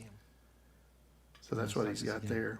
And then I love these big movie posters coming up on the mantle, and I like the angle to make it look like he is a big star. He's got this big attitude and the ego, and there he is. My favorite is on the right, actually, Vegan Gringo. Some guy he's out there with a lettuce burrito whopping you around a little bit. Yeah, fans are wondering about that. So the release date on the Chris Stone Death Figure 8 movie poster, if you see it up there on the mantle, it is actually Stark's birthday is the release date. And the co-star is Kate Bosclow, is Stark's daughter. Well, there you go. Yeah. I think it'd be fun to actually have a movie called Death Figure 8 where Alan Newsom and Floyd meet up with Rick. And Oh, Barney. yeah, a figure 8. Oh, yeah, I got old Death Figure 7 plus 1. So the names of the movies, according to what Stark told me, they have a list. He and his family get together, and they have a list that they keep of what would be great band names, Right. like rock bands or something. And they used some of those rock band names for the names of the movies that Chris Stone had been in. I like that a lot. We do similar things at my house, just making up crazy stuff like that. It's pretty cool. You know what he said to me when I got my first big role in Shingletown? What? Nothing. I like the fact the scene builds a lot of tension. You know, we're not liking Chris Stone very much here at the beginning. He's got a little attitude, and again, kudos to Brett for kind of knowing where he's at in the script, because we shot everything out of sequence, and he has to be a jerk before he can turn into somebody nice, and this scene really dialed it up for me. Well, this is emotional too. I mean, when you watch it in the theater or you're watching with friends when he's talking about he was your dad, it really, you really see the hurt and maybe why he's, just look at it. Look at his eyes. You can see him hurting. He did a great job. I think those are what we call vegan gringo eyes. It was very emotional there. You could tell. Forgive him for that, bro. Yeah, I had to be in another room. Not because of emotions, because that's where the snacks were. But yeah, Rob did a great job. We only got to really hang out with him that day. At least I only had one day with him, but did an excellent job. I don't need anything. Yeah, I think he did too. He was very nice. It was good to get to meet him. You don't realize when you're filming these things, a lot of times we don't see the other actors that are in the movie. We don't really get to be. We weren't here, or we weren't present when they were filming this. No, we came in later that day, I think. Well, I think this was after we left, I think, maybe one day, because this is in the evening. But yeah, we didn't get to be there for this. But again, that's a photo there. That's probably a photo of Hoke Howell that he had. And again, I like the positioning of this. It's him going through something versus him having gone through things. Now, this is fun, right? Oh, this is fun. Yeah, they're flying into Mayberry on a private jet. Thank you, Mr. And they get picked up at the festival by the driver, Doug. It's played by Jay Bidwell. And here's my favorite Shane ad-lib, where he has a little turbulence and has to let it go there in the bush. And keep an eye on that hand, because it might come into play here in a minute. He had so many ad-libs through this thing. Well, Jacob did. Yeah. This scene where he rubs his face off her and then shakes his hand. And when Chris looks at this car and just stops and stares at it. Oh my goodness. Yeah. So the Learn to Fly sign, that's actually a sign at the airport, by the way. There's a real sign there. It's the Hendricks County Airport in Danville, Indiana. No? And Doug here had never driven a stick before, I guess. So he had to learn how to drive it before they could actually get this scene rolling. Yeah. And I just love how jammed up they are in the back. Hey, Dan? Yeah, and they explain it though, because his front seat's a little busted. Yeah. Yeah. So they've flown into Mayberry. Now, Mayberry's a fictitious town in North Carolina. Right, yeah. People always call Mount Airy Mayberry, but the Mayberry was conceived for the show, but Mount Airy is kind of town everybody refers back Yeah, to. the Andy Griffith show is what Mayberry is made for. But in the movie, this is supposed to be the real Mayberry. These people are really in Mayberry, North Carolina. It's where we are supposed to be. Now, this is another ad-lib by Shane, where he sneezes.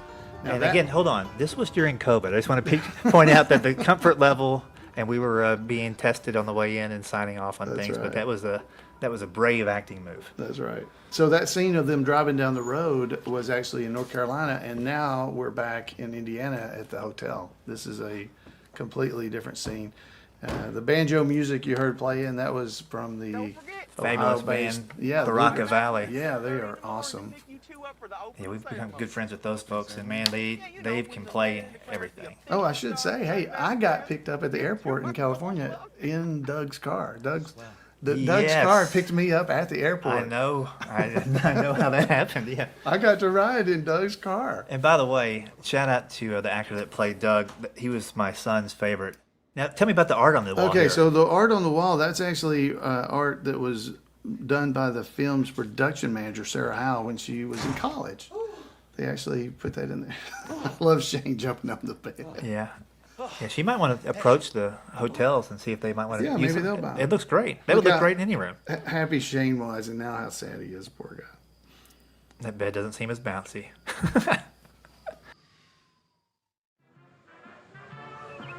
So Shane and Chris are going to arrive here for the first day of the festival for the Mayberry Fest, and they start to meet the tribute artist. Put it down. Yeah, and they're overwhelmed pretty quickly. At least our main character is. He can't wait to get out of town and get this ticket taken care of, but he's in no man's land right here. Yeah, this was all filmed in downtown Danville, Indiana, right around the courthouse, the same place where the courtroom scene was filmed. Yeah, look at this one of my favorite actors right here, Alan Newsom. Who plays, that's you. He's a good one. He's real good. He fits right into it, doesn't he? He's always looking to cut somebody's hair. He never cuts any, though. I don't know. Good morning, everyone. Yeah, Chris is just about over it, and it's just getting started. The driveway, and there's someone that needs to get through. So yeah, this is still, like I said, it's in downtown Danville. The Mayberry Cafe is right across the street from here. Well, just across the street. So these are the Fun Girls. So the Fun Girls show up, and if you look, one of the Fun Girls also plays Juanita in just a minute.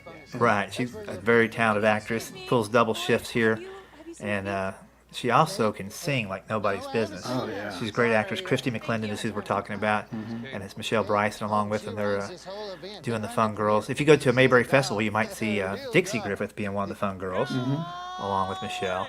Yeah. And here's Gomer and Goober. Yeah. Meeting Chris Stone and freaking him out. Yeah. So here we go. And then you're about to have Phil Lee come running across his Ernest T. Bass. I'm not going to stay here a whole week. Yeah, that was Joe Alvarado as Goober and Chris Bowman as our Gomer there. But there goes Phil Lee as Ernest T. I'm not going to stay here another hour. So Juanita, you see her here. Remember, she was just the Fun Girl. Now she was having to change clothes. Now obviously, as the scene was going through, she had some time, but they were changing her clothes in a little tent right there on set. Right, and this might be the first time any Mayberry fan has seen Juanita. This is Juanita. Well, this is not Juanita. This is Juanita Pike. So this is the mayor's daughter. That's true. Yeah, she sang at the when they were going to cut down the tree. Yeah. That's what she sang. So Christy, by the way, was trying her best to make Brett laugh here. So her singing, she's got a great singing voice, and it's terrible here. And Shane, video and everything was great. So this is the mayor. He was the judge. Yes. So everybody realizes that's Eric Lowry. And then here's the big kickoff of the big grand the opening ceremonies here. This was a fun scene to shoot. And there's Chris again hamming it up. And this really takes place at all these Mayberry festivals. There's a kickoff, and you're usually now kind of emceeing it, aren't you? That's right. Yeah, I'm usually the MC at Mayberry Days. It's called it's like the opening ceremonies for Mayberry Days, basically. So it's called the Mayor's Proclamation, and I basically do this same thing at that. Chris is so good in this. Yeah, Chris. We're talking about Chris Bowman as Gomer because we got Chris Stone right beside him. Right. Yeah, there's Barney. I see Barney. There I am, kind of just chilling out the whole time, trying not to laugh at somebody's voice coming up here, their accent. You'll see in a second. And right next to you see Karen. So here comes Karen Knotts, who's Don Knotts' daughter, and she's got a few things in the movie as well.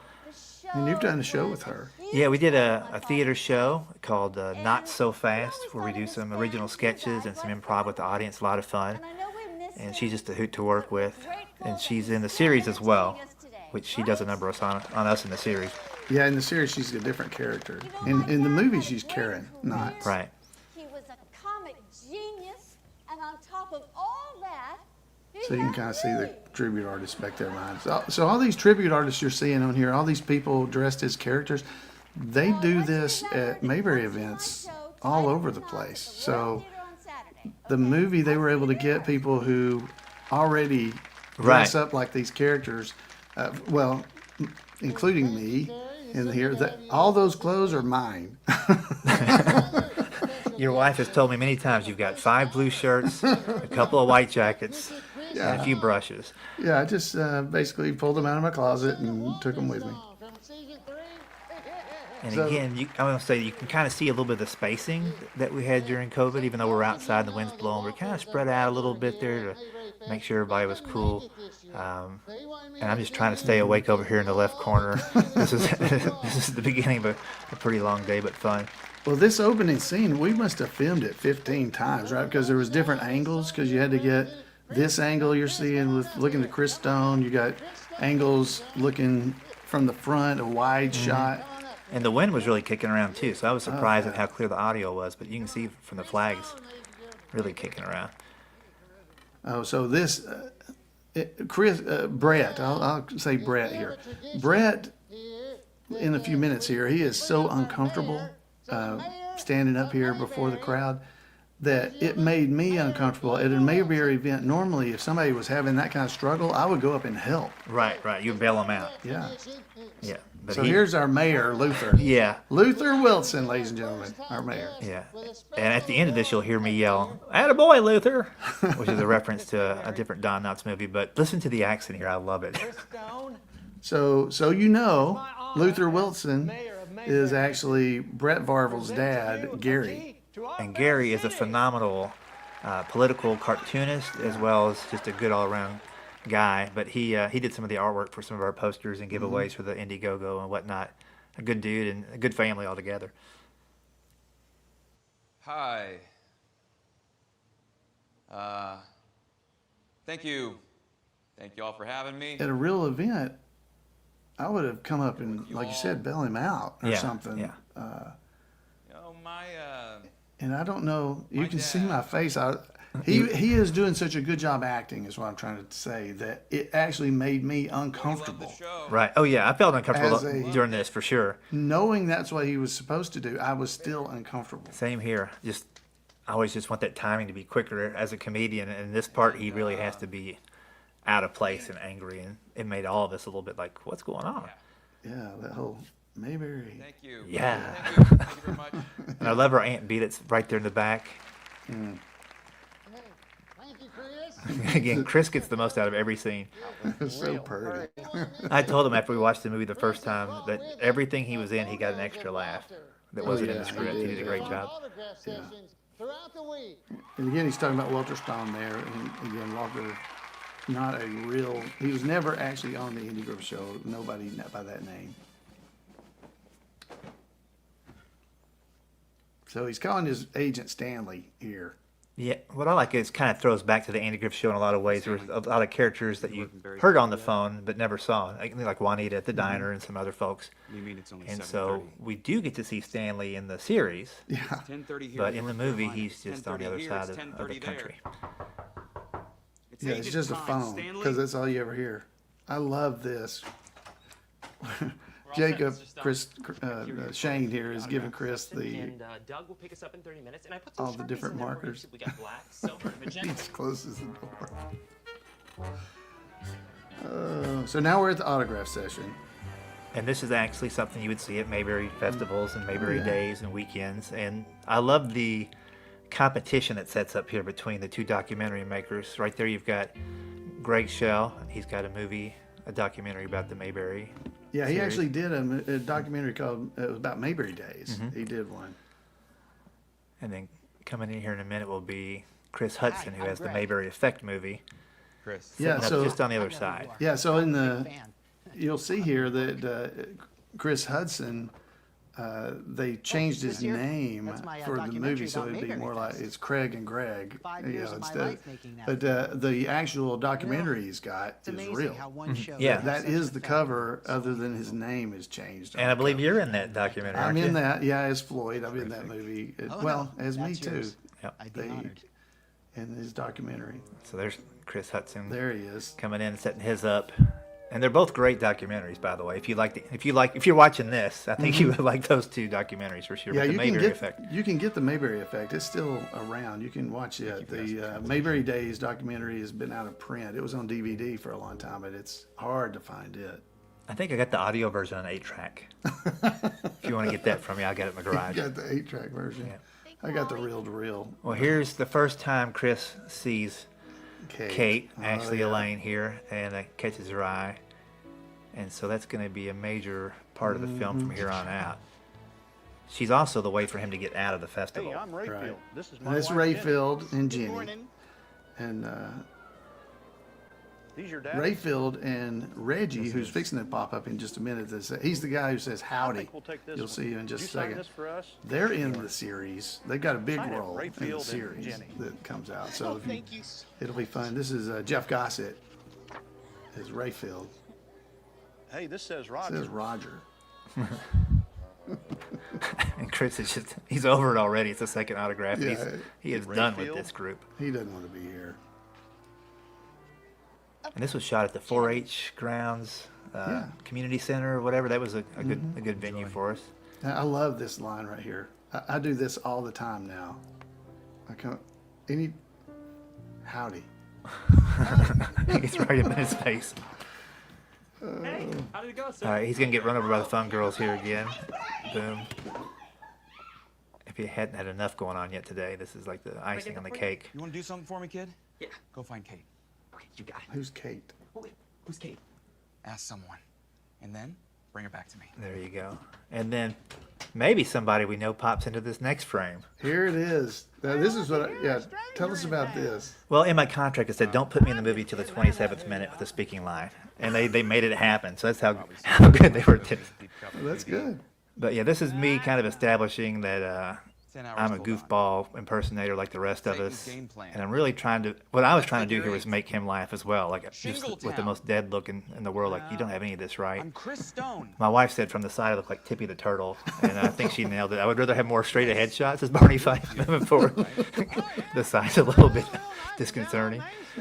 But I got to ad-lib this little line about moving the bathroom from the 3rd floor down to lobby level, real classy. Well, that actually happened in Mount Airy. That's great. Which I didn't know till afterwards. Yeah, the Earl Theater in Mount Airy. I thought you did know it. No. They actually moved the bathrooms from the 2nd floor of the theater down to the lobby floor. Total coincidence. I think it was great.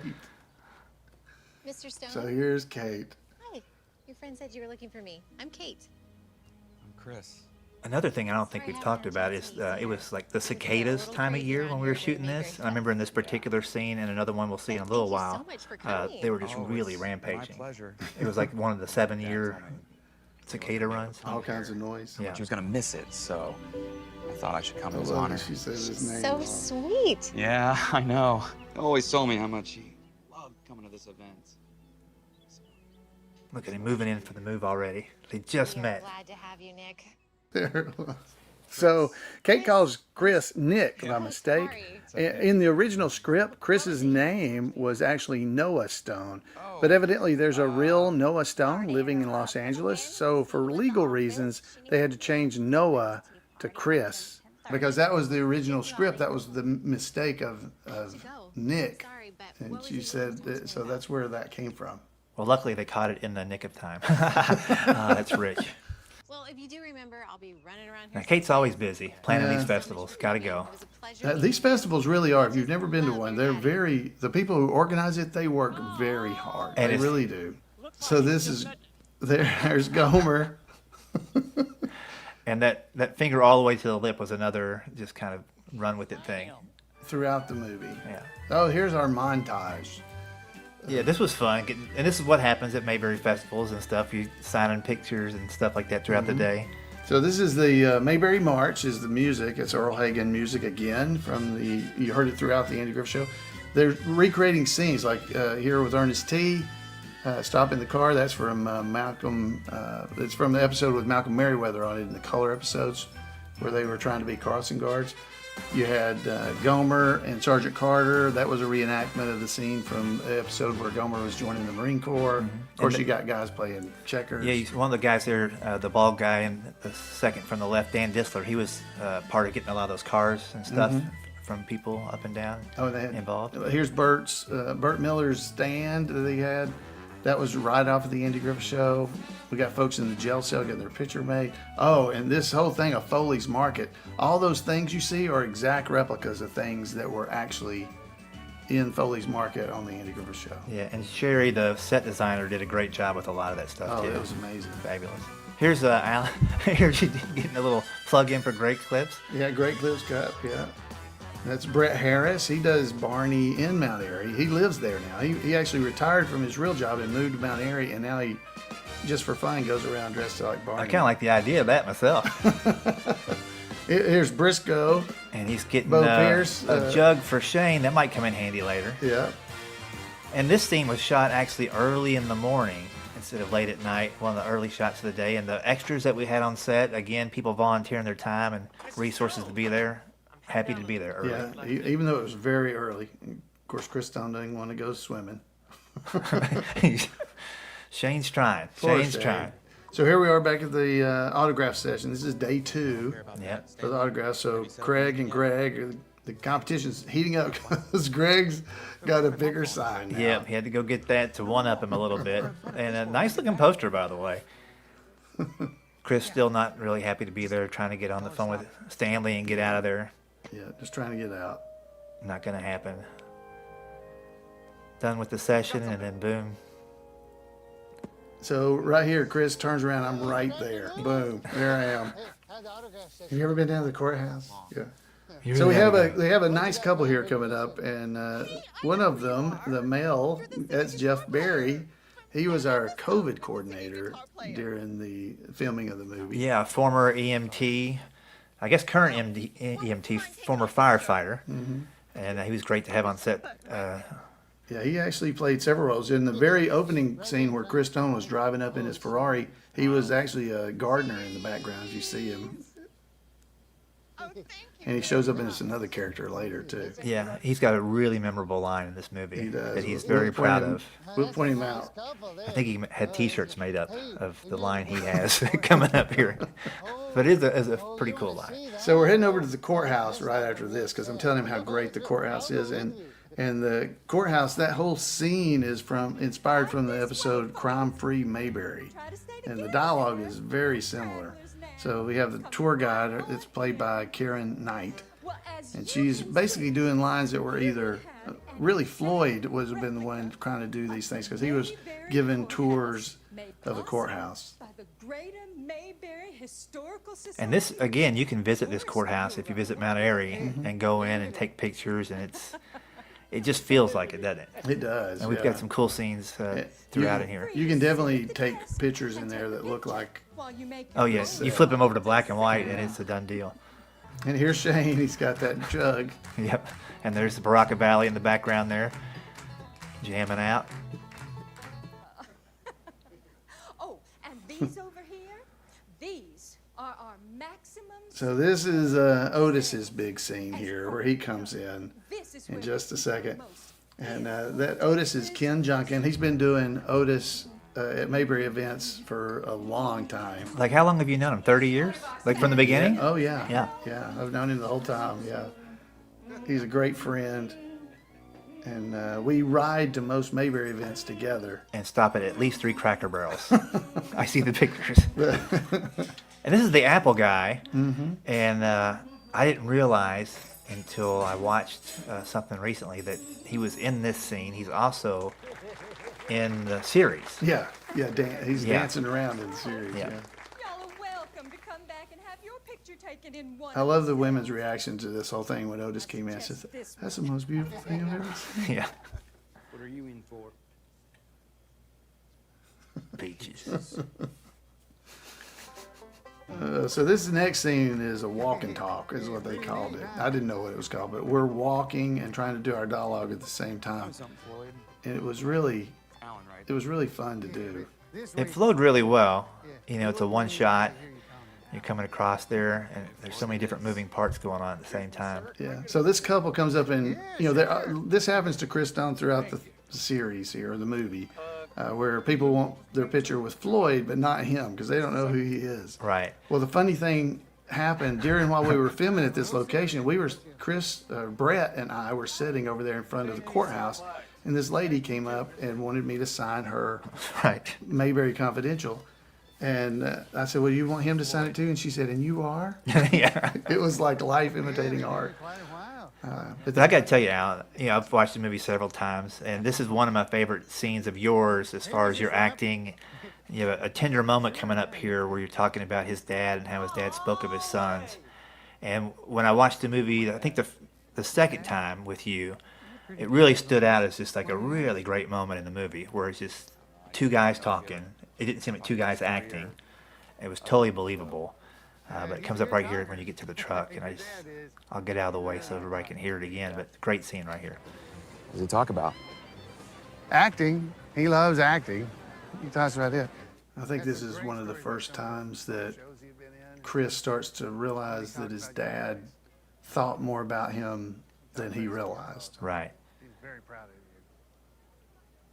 Matter of fact, he always made sure I knew. Because when I first say, oh, he talks about acting a lot, he was like, oh, yeah. But then when I start talking about him, always making sure I knew when a new movie was coming out. You can see it. Now, that pitch pipe, nobody knew I had that. I just did that for that scene. It was nice touch. And it kind of released the tension there, too. It was a little comedic moment. Yeah. But another great shot right here. I mean, look at the flags in the background and the squad car and the little whoo that drives off. Just looks good, yeah. That was a well done scene.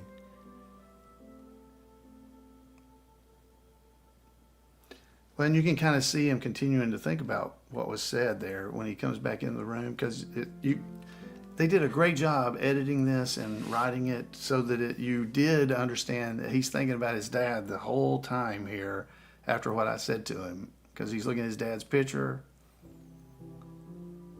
Yeah, but even as a guy who was in the movie, I was like, turn that picture around for me. I just want to see, see what the picture is. Yeah, throughout the entire thing. I'm like, come on.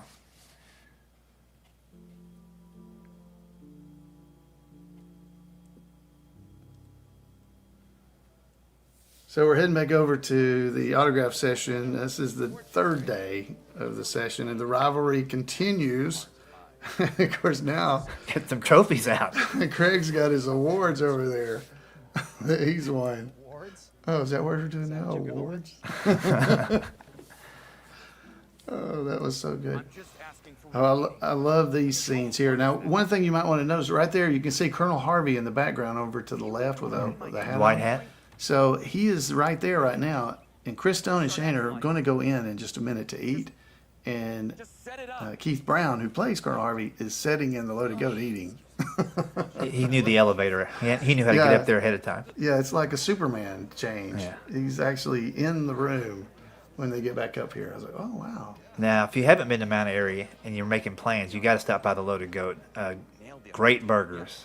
Oh, yeah. I mean, they really are. It's a real restaurant. Yeah. It is a real place. And it's named because Jimmy, the Loaded Goat that ate the dynamite on the Andy Griffith Show, that's where the name came from.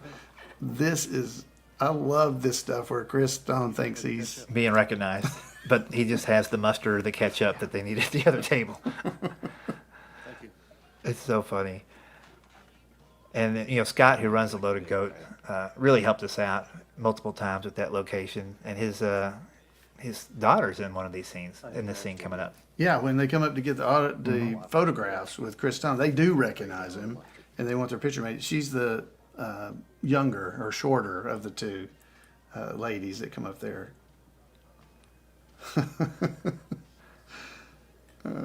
My wife wants to know. I love that. Yeah. I love that one. All right, so give me the lowdown. What's the story with Kate? She seems nice. Well, I mean, like. So he's asking about Kate. Yeah. I wouldn't really. All right, so these girls somebody recognizes Chris Stone. Yeah, and on the left is Scott, the owner's daughter, and Scott and the daughter work there from time to time. You'll see them if you join. And on the right's Emmy Wright, who may have a part in the series with someone in that scene. Mm-hmm. Yeah, let's not give away too much. Okay. Now listen, right here when they have the two phones, one is Shane's phone, and he's excited to get pictures of Chris Stone still and the other's for the girls. But when I saw this in the movie, I'm like, did I miss something in the script where the phones get swapped and all of a sudden these girls have like Chris Stone's phone and they get a call? Like I thought there was gonna be a whole other thing going on, but it was just a moment.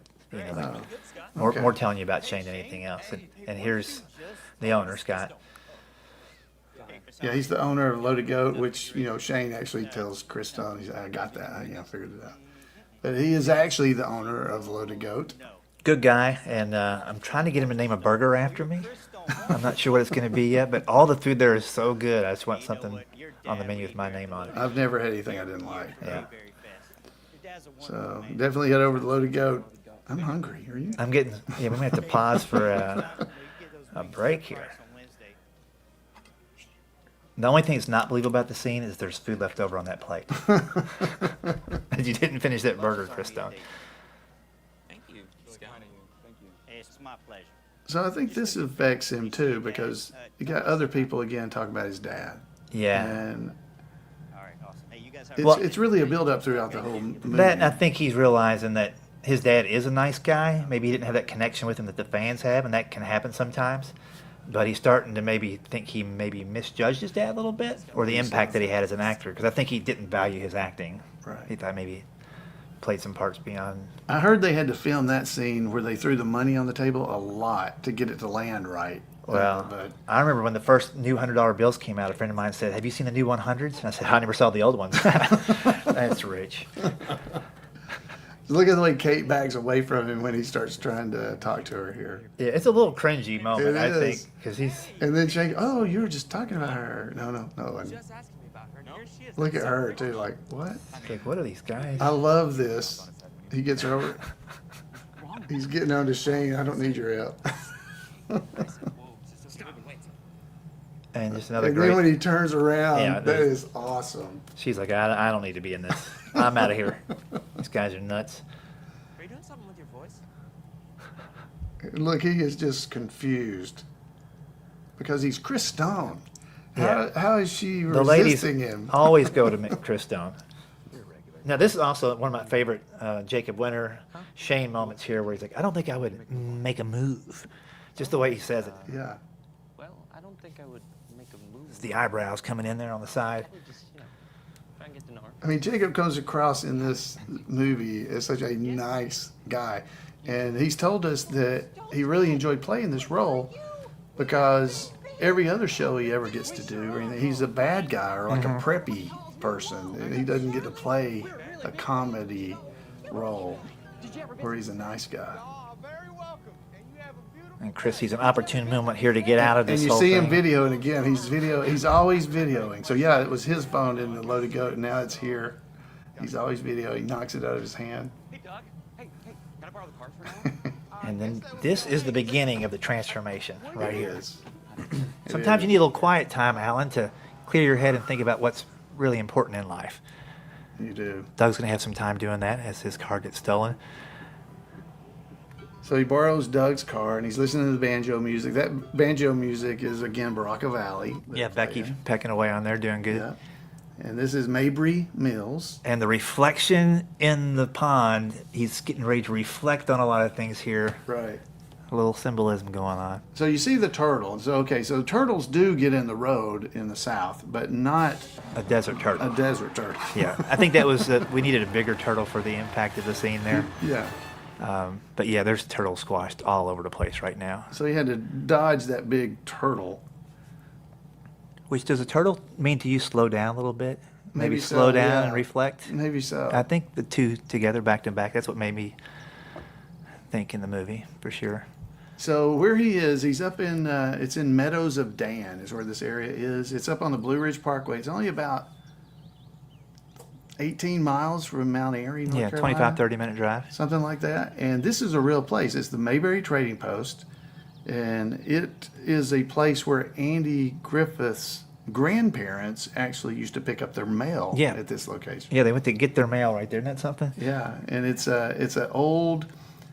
Well, it is exactly what it looks like. If you go in, all this stuff's in there. Now, recently it's been remodeled, and they put in a new floor and kind of leveled the floor out. But it is still open, and you can go and visit this place. And it is a really neat place. First time I ever went in it, there was an older gentleman that was running. It was one of the owners or running the place, and he was in the back of the room back there cutting lye soap into whatever size, and he would cut one and put it in a thing and then say 25 cents. And then he'd cut another one and it would say 30. But he wasn't measuring them or anything. Well, He's sometimes just you got to cut- do lie on the fly, man. You know, you just throw it in a Ziploc bag and charge 35 cents for it. There's a big demand for lye soap out in that area still. I love the lighting in this scene, the contrast between the outside and the inside, and just, man, all this stuff. Don't you like walking around those kind of places? Oh yeah, he's got so many things in here. So there's a photograph up here near the. Coming up here on the left corner, I think. Yeah, and that is one of the backers of the movie that was unable to actually be in the movie, so they put his photograph. Yeah, as an 8x10. It's going to pop up right over here on the left in a second. You'll be able to see, yeah. So that's Gary Nation, is the old man at the Mayberry Trading Post. He doesn't have a name, he's just the old man. But he did a great job. I didn't get to see him or meet him at all. But he's a well-practiced actor, Obviously. voiceover actor as well. You can tell just the quality of his voice. But yeah, I think he added a lot to this scene. Kind of the voice of reason. Well, yeah, this was a huge moment in the film where he's reaching out, he's touching Chris more. Yeah. It's just a continuation of what he's already begun. So it's. Yeah, it's kind of the voice Chris is hearing in his head, and now it's actually a figure telling him what he's kind of thinking, kind of to reinforce it. And this changes the trajectory of the movie in a fun way. Right. Well, and it's kind of spooky, right? Because he just appears out of nowhere. He's not there because Chris looks over, and then he turns around, he's just there. Yeah. So there's been a lot of questions about who is this guy? What is he?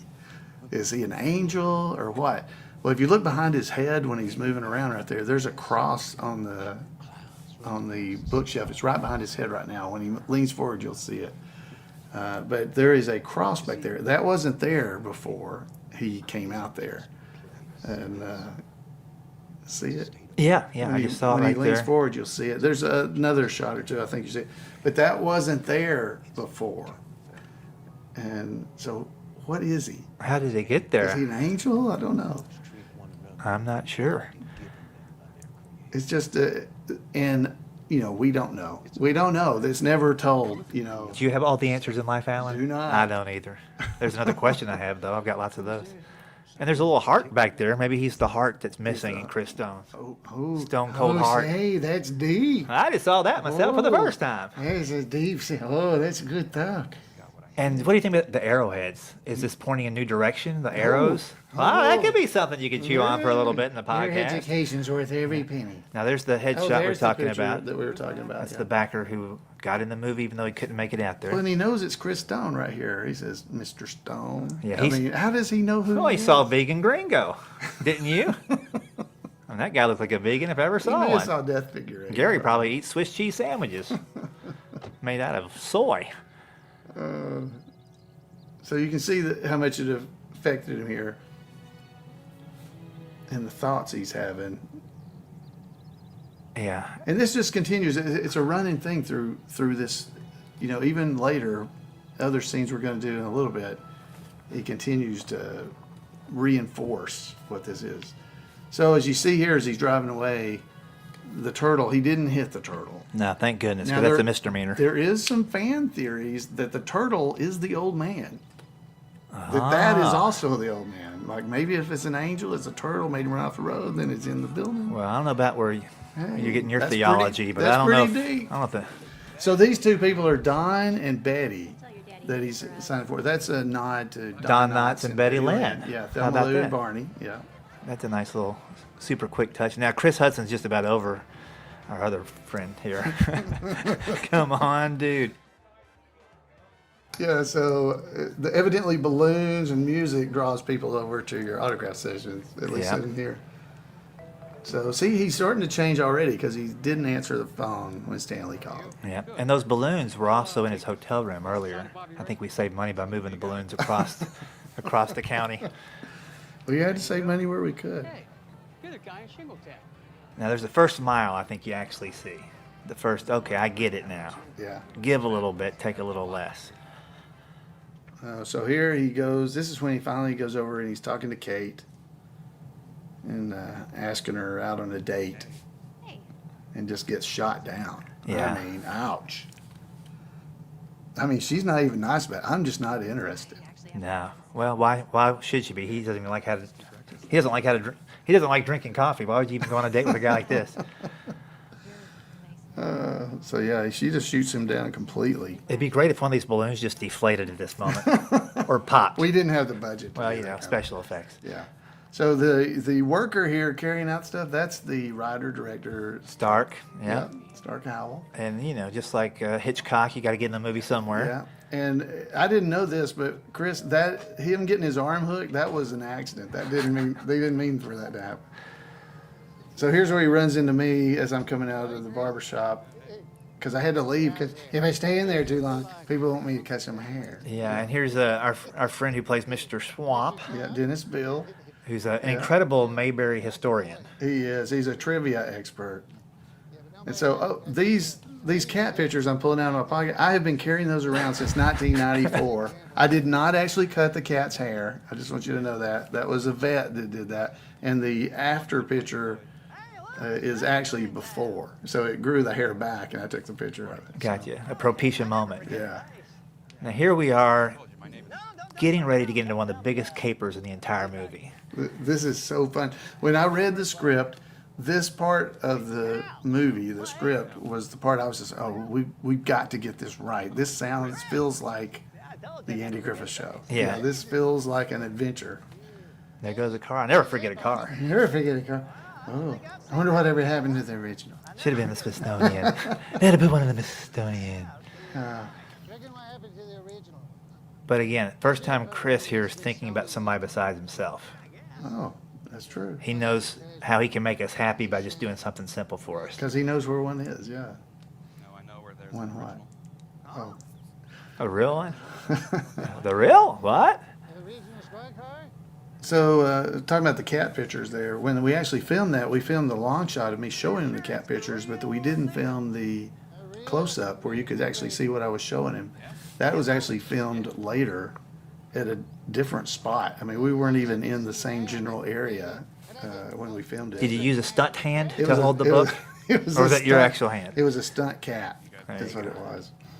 But it's always so cool how they can put these things together, and it just all seems seamless. Yeah, yeah. And by the way, the hat that I'm wearing in the movie was sold later on to raise more money for the editing costs and stuff as part of the Indiegogo, which, fans funded this whole movie. They did, yeah. And we can't say enough thanks for that. But this hat belongs to somebody else now. I don't wear that one anymore.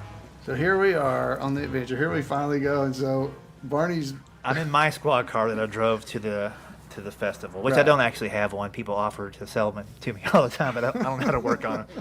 But we would have a conversation like this if we were going to a festival, wouldn't we? We would.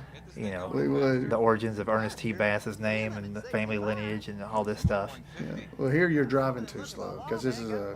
Well, that's a real delicate machine now. You treat her right, and she'll treat you right. But she's just a replica. What would it look like if a lawman was speeding? But we had fun. This was at Connor Prairie, just outside of Indianapolis, and this was like 4 a.m. We were out there, a little chilly, so we were happy to be in the car. If you remember, Oh, yeah. we were wearing blankets when we were outside, and Right.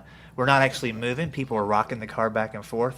Oh, this is where they had us. He asked us, "Did you bring a change of clothes?" And we looked at each other. That was Rick's idea. How we did that, where we looked at each other, looked down at our clothes, and then looked back up. Yeah, the 3-beat, the look over. Yeah, no. And we were actually able to call that back in the series. That's right. Well, so this whole scene here where we're talking about Ernest T, that's a real conversation that we had. Me and the guy that plays Otis, Ken Junkin, we actually had this conversation driving back from Mayberry in the Midwest, an event they don't have anymore, but it was in Danville. And we had this whole conversation about Ernest T. And I did a podcast about it because I thought it was an interesting thing. And Stark listened to the podcast and he goes, oh, so he stole the dialogue. Yeah. So he told me he shouldn't have any trouble remembering the lines on this scene. And that probably would have been me in the back seat if I just met you and Ken doing that. I'd be in it for a while, but I'm like, okay, enough, fellas. What are you guys talking about? But this again here where I get upset because he got onto us, family's important. Right. And what you say and what we're saying here, I think it really affects. It affects Chris, but I got to be honest, when we were shooting this, I didn't understand the gravitas and the heaviness of that family. It's real, and I didn't, because it was 4 a.m. Right. I wasn't thinking, well, this is his moment to realize that he doesn't have the family connection that he should have had. Right. And that we do, even though we're just these crazy people. I agree. Well, I don't think Barney and Floyd in the movie knew it either. No, I mean, we didn't know. So yeah, we wouldn't have known. You're right. We didn't know that it was. So here, when this scene starts, we were standing back there behind those trees. There's a generator. Some that good was diesel fumes. To light the lighting you see back there, to keep that light there. And it was so loud, we could barely hear them say action, Yeah. so we could go. And I actually tripped over a rock there. It was dark, and we were trying to stay on time, but I just totally almost did a face plant there. Yeah, we were afraid you were going to get hurt or Yeah. something. Now, we've talked about this, and other people have at the meetups that we've had, but being a night shoot, it kind of transitions into black and white in a very subtle way. And I think that's what makes this particular scene and series of scenes flow, kind of like the old Andy Griffith show. It is that nighttime, almost day for night kind of look. And this is a great, you reaching around and we're not there. It was almost like the Animaniacs meet the Andy Griffith show. You know, we're like on the Warner Brothers lot and we're sneaking around in the middle of the night and just having a good old time here. This was so fun. And what was fun about it is when we were filming some of those things, like when I reached backwards and you weren't there, the first time we did it, everybody that was filming and watching it started laughing as soon as they cut the scene because they thought it was funny. Yeah. Now, I got to tell you, this car belongs to Terry Varvel, who will be in the scene coming up. He had just bought this car, had it waxed and cleaned up, and Stark said, we're going to have to make it look like it's been sitting out and rusty. So they had to throw cornstarch on it and dirt and powder and flour and leaves. And Terry the whole time was like, I hope this comes off. I mean, this is the first time he gets to get in. I mean, literally the first week I think he had the car. Yeah. And thanks to him for letting us use it. And it's been the winner at some Squad Car Nationals and some of these meetups. I love this. So Rick gets in the car here. This whole scene right here, can I? You know, that whole thing is great. But when you get in here, I was actually lucky enough to be standing over here looking through the window, watching you do this. And it was hilarious. And every time we've shown it in a theater with a crowd of people, the crowd always starts laughing. And I remember as you were doing it, Stark said, just kept going, keep going. Keep going, so you could just do more faces and stuff. Yeah, kind of went through the whole Barney. Should I be here? I am here. I'm here, baby. You know, the whole owning it. It was great. And again, this was so late at night that we were just kind of. I was just trying to remember where I was, weren't you? Yeah, it was we did these obviously night shoots. We had 2 in a row, so we're hearing the people now over in the. Whatever this was, noise. Every time I watch this scene, even now, I think you're going to slam this door because it looks like. But she's a delicate machine now. You treat her right, she'll treat you right. So this is at a whole different place. That other thing was at Connor Prairie, and now we're at another in a cornfield at another donated spot. I love that shot there where we do the Three Stooges kind of ding, ding, ding, you know, and look. And then we come back. Yeah. And this was, again, this for me was the last night of shooting. Yeah, this was the last thing we filmed, I believe, that night. We were running on coffee and some moon pies at this point. But I like this too because it's the first time that I've come out of character of the impersonator. And when I see people commenting on the movie like, my name's Warren, like they just LOLing on that because it's, you didn't want to have to be Barney there at that moment, or a Barney Fife impersonator. Right, and and of course it's funny because Warren, well, never mind, Chris Tone doesn't know that. Right. So yeah, this we were also kneeling on gravel for a while. Yeah, so finally they brought us some quilt type things that you could kneel on to try to, because they were the gravel were just eating into our knees. Because we were down like that for a long time. Oh yeah, we're some 50-year-old men. If you watch when Rick gets up here in a minute to go in there, he has a little bit of a hard time, and Chris Stone just pushes. Yeah, I get a little Reggie Bush push here in a second to get into the end zone. There we go. What did they got? How would Barney do it? There he is. I love this. We'll be right here. And then. Yeah, so here comes the push. Yeah, here comes, So Rick did better than I would have getting up, by the way. And then, whoop, there we go. He pushed him. And you did, this is obviously right from the Andy Griffith Show. When Barney was looking around in Weaver's department store, he was duck walking is what that's called. And you were doing that. I was getting down the best I could. Oh, you did a great job. And then this shot, well, after he gets in here, when I come up, from the angle where the cameras were and where I was, it was really tricky. So we actually, I think they got one of the ones that we meant to get, but we did a reverse where I started at the top and went back down to make sure that my face was fully visible for the camera, because it's just a really weird angle.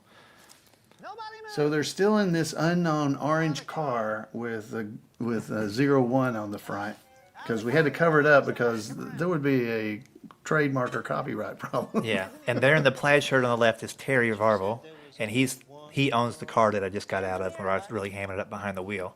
And he does Barney Fife and a few different characters. He does Warren and others, and great guy. And I want to tell you about this gun for a second. This pistol right here. So Kelly Rolfson lives in Indianapolis. She had that gun, if I remember right, and I tried to text her today to find out the details, but that was within her family for a while.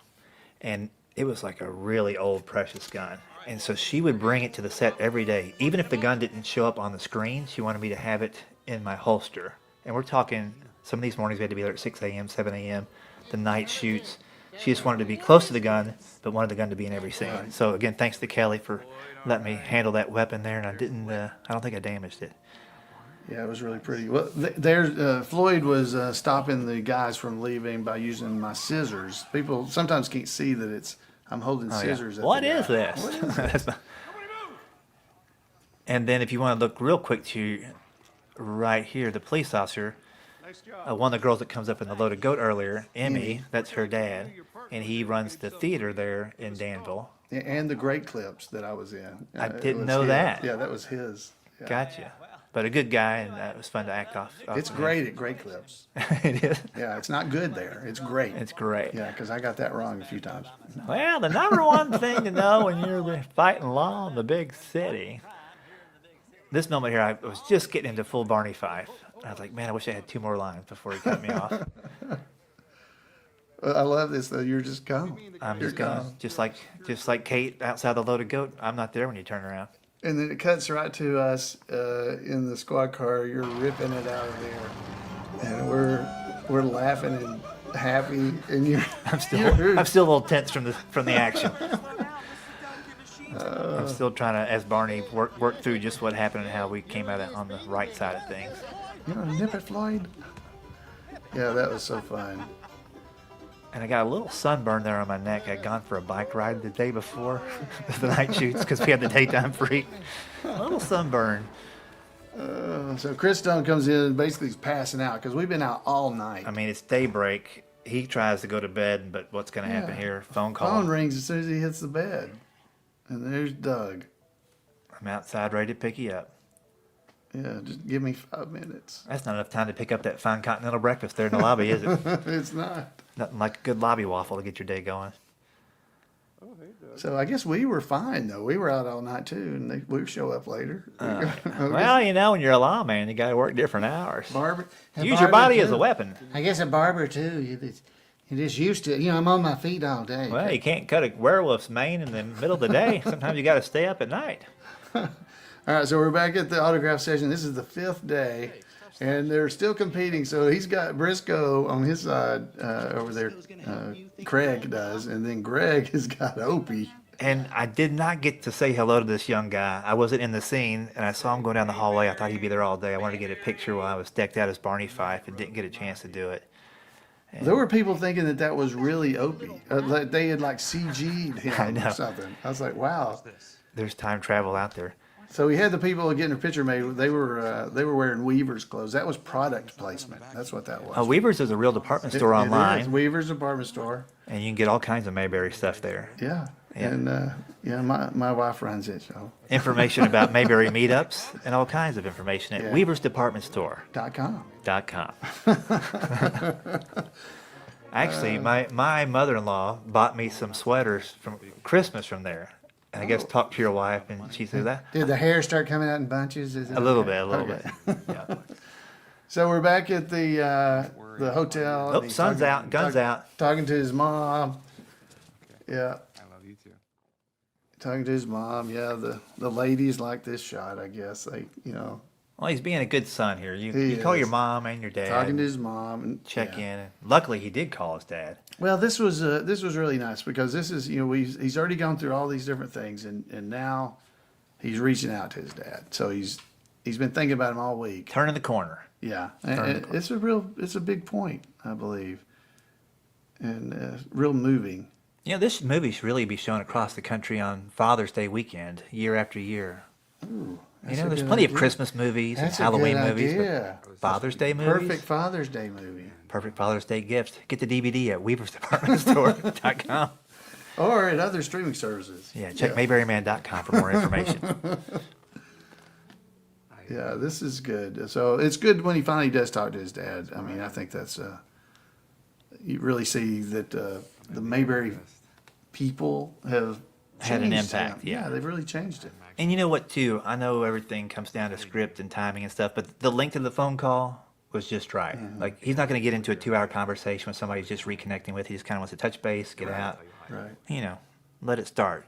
Yeah. But I thought it was played well by Brett. And obviously, I didn't know him before the movie. I don't know if you did either. But since to see the other movies he's been in, like, we got lucky having this guy. We really did, yeah. Yeah, he did a great job being a person at the beginning that you kind of didn't like, but you still kind of liked him. There was something about him you liked, even though he was Well, I found that way to be off stage too. Like, I didn't like him till halfway through the movie. No, I'm just kidding.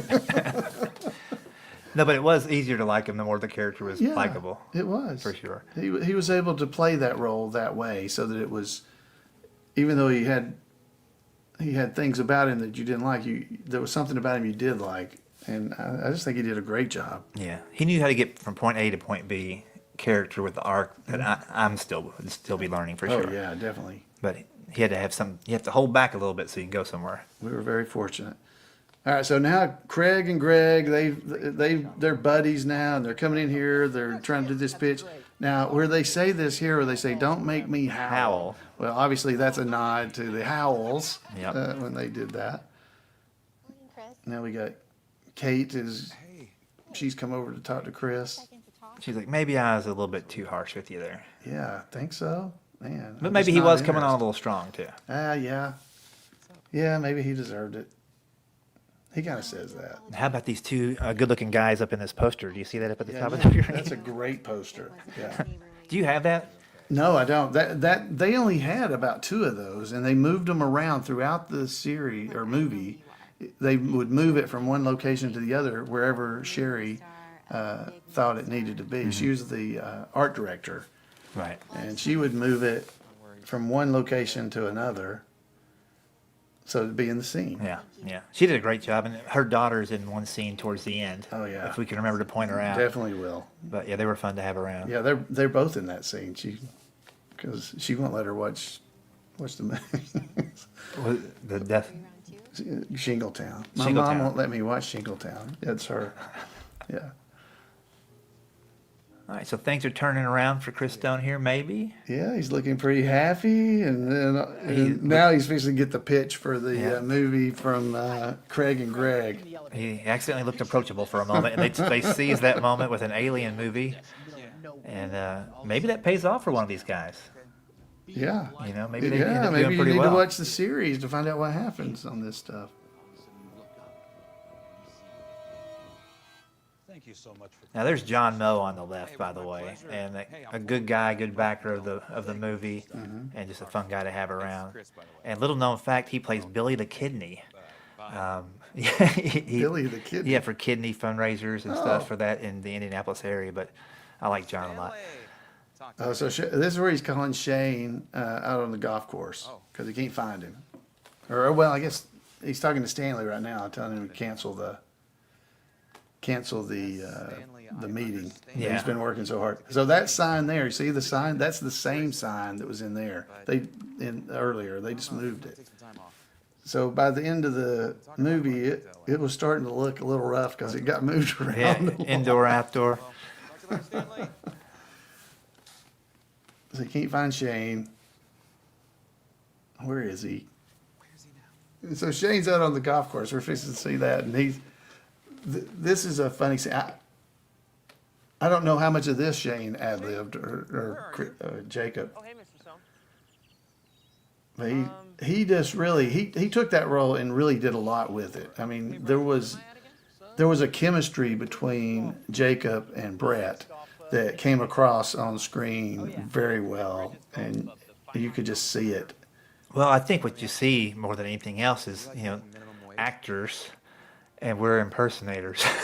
Well, that's probably Although true. we've come a little way, but these guys have studied acting. They know how to do some things. And I thought they, along with, several of the other people that stepped up, like Chris Bowman, just really made the most out of their scenes every single Oh, time. definitely, yeah. And I was just trying to remember what I was supposed to be doing and stick with it.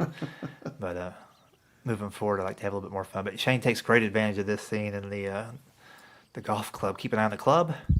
So the club actually comes from a slightly different angle because it's not the same club, because they were afraid it was going to hit somebody. Yeah. So one club went forward and then somebody tossed that over his head. Yeah. And again, making the most out of a quick scene there. I love this line where he's like, Chris Stone. Looking in the window. Or in Sometimes the you got to give yourself a pep talk, Now, the Mayberry Cafe in Danville, Indiana. Yeah. You can go there, you can eat. They've got TV screens on the wall showing Mayberry episodes. The squad car sitting out front, I believe one time got smashed into. Oh, it got totaled. Got completely, totaled. yes. But and it doesn't sit out on the front anymore. It sits on the side. Yeah. Because it got totaled twice, or hit. And one time totaled. Good food there. We went there for a kind of a wrap party pre-movie premiere thing and had a good time. But again, Chris Stone doesn't drink coffee. I don't know how you live with yourself. I don't like coffee. Oh. Yeah. Yeah, he can't catch a break trying to talk to Kate. Would you like to walk? No. But she does agree to walk with him. And in here, so they wanted it to look like, this is a modern day. This is current. But director Stark, he wanted to have a vintage feel. So there's a lot of older classic cars in the background and have extras dressed in, vintage clothing and stuff like that. And you would see some of these types of cars at Mayberry festivals. You would. I mean, we've certainly seen them in like Granville and places like that where people bring their old school cars to these things. But it's nice to have a squad car in the background and some of those older dudes. And there were several squad cars there. It wasn't just one or two or three. There was like 5 to 7, I think. Yeah, there people were a really lot. took advantage. Well, think about it. If you're a Mayberry fan, you hear there's a Mayberry movie going on, anything connected with it, you want your car in there. Oh yeah. I mean, that's just some Trying to bragging bring rights. your car, yeah. Yeah, you can say as seen in Mayberry Man. Yeah. That's right. Sign some autographed pictures of your car. Yeah. But I do like some of these cars, man. I love the old Mustangs. Well, it really added a lot to the way the movie felt, I think, because of it, they had so many period things. Like there's a different car. Yeah. So there's just so many. Well, when you talk about production value, that's what a film looks like versus what it costs to make. Mm-hmm. I don't know what the ratio was on this film, but it looks phenomenal. It does. And again, it was crowdfunded, and again, thanks to all those people that helped us get it done. But just the volunteers that stood in there and the people that brought their cars, just amazing. Well, that's something we hadn't really talked about. There were a lot of volunteers. Well, wait till you see the ending credits and the people that funded and just showed it up. I mean, there was over 1,000 people involved, I'm sure. Yeah, and there were people there every day. They didn't get paid. They came and they helped provide snacks or something, or water, or there were just people doing security type Well, things. this whole parade, I just want to tell you, they shut down the street. There was no actual parade going on during this weekend.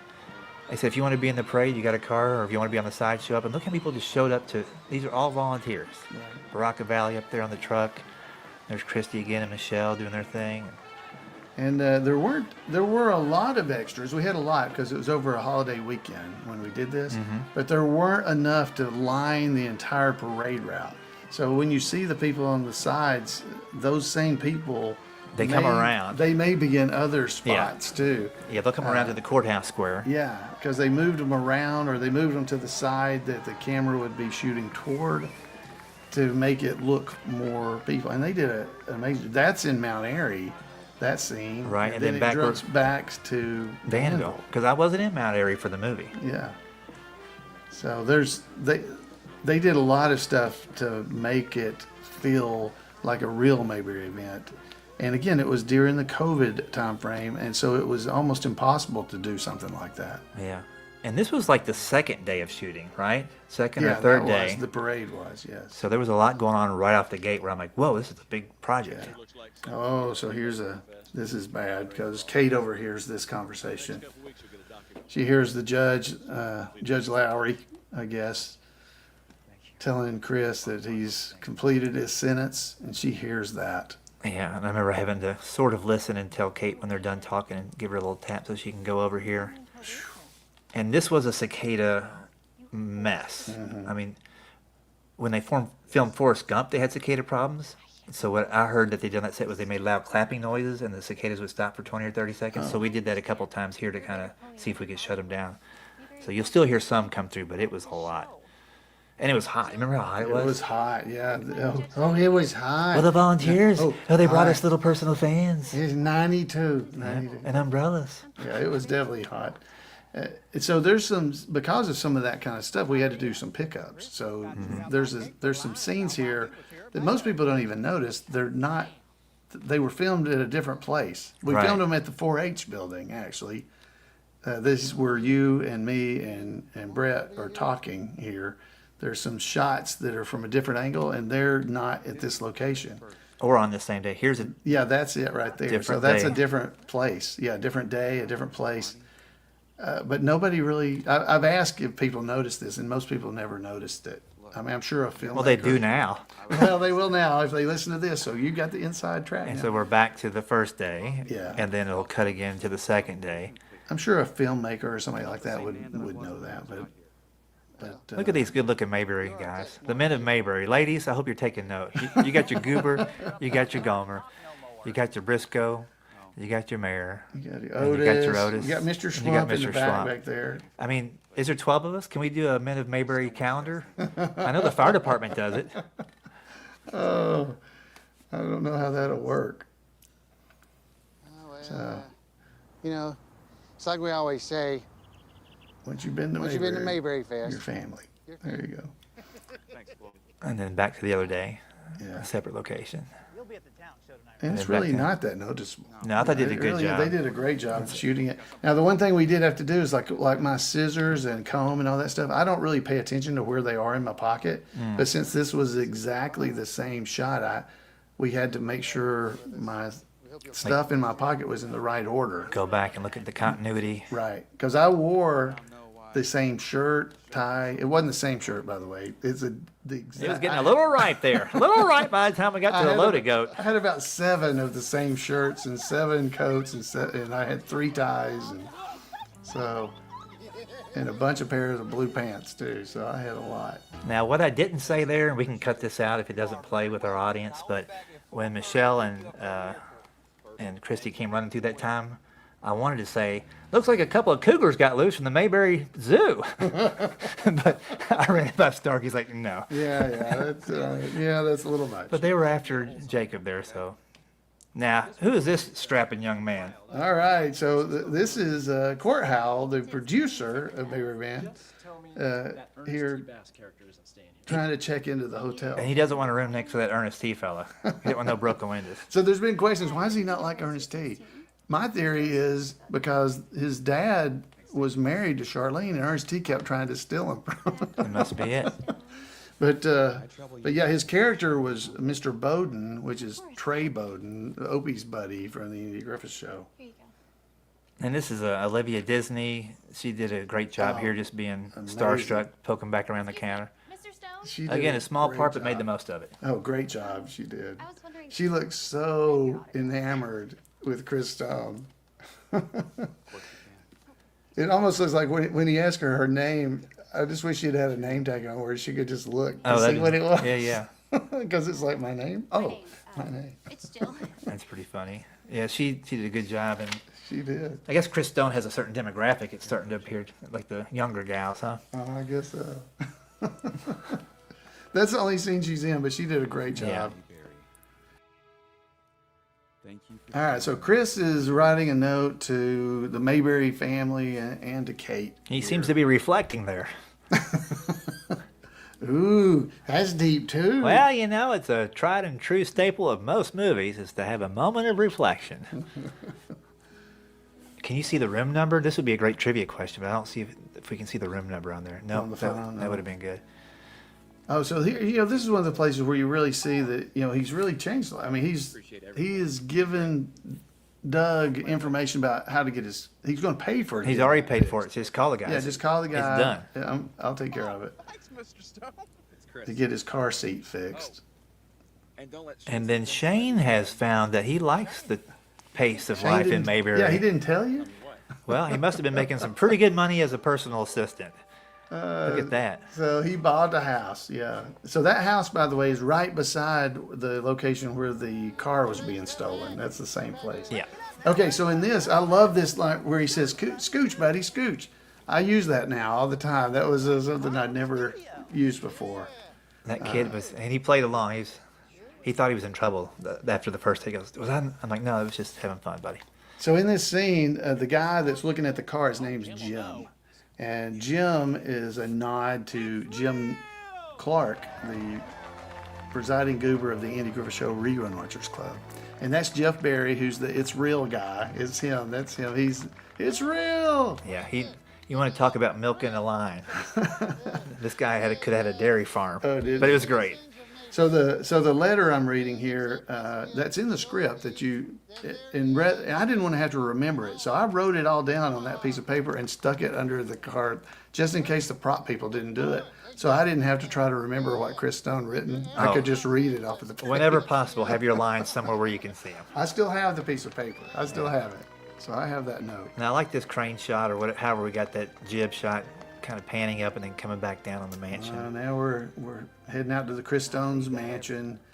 And remember, the inside is different than the outside. It's two different places. Two different places. Deli sandwich ever. Of course. And do you remember what fruit we picked up in this house and did a photo op with? Do you remember we were in the kitchen and me, you, Rob, and one other person grabbed a banana? I thought it was a banana, yeah. Yeah.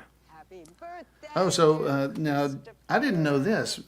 Jackie Joseph was supposed to have played Chris Stone's mom, but she couldn't because of the COVID restrictions and stuff like that. Gotcha. So this lady ended up. She did great. Now, Jackie, if you don't know who that is, that's Ramona, my darling Romina. And that's who that is from the Andy Griffith Show.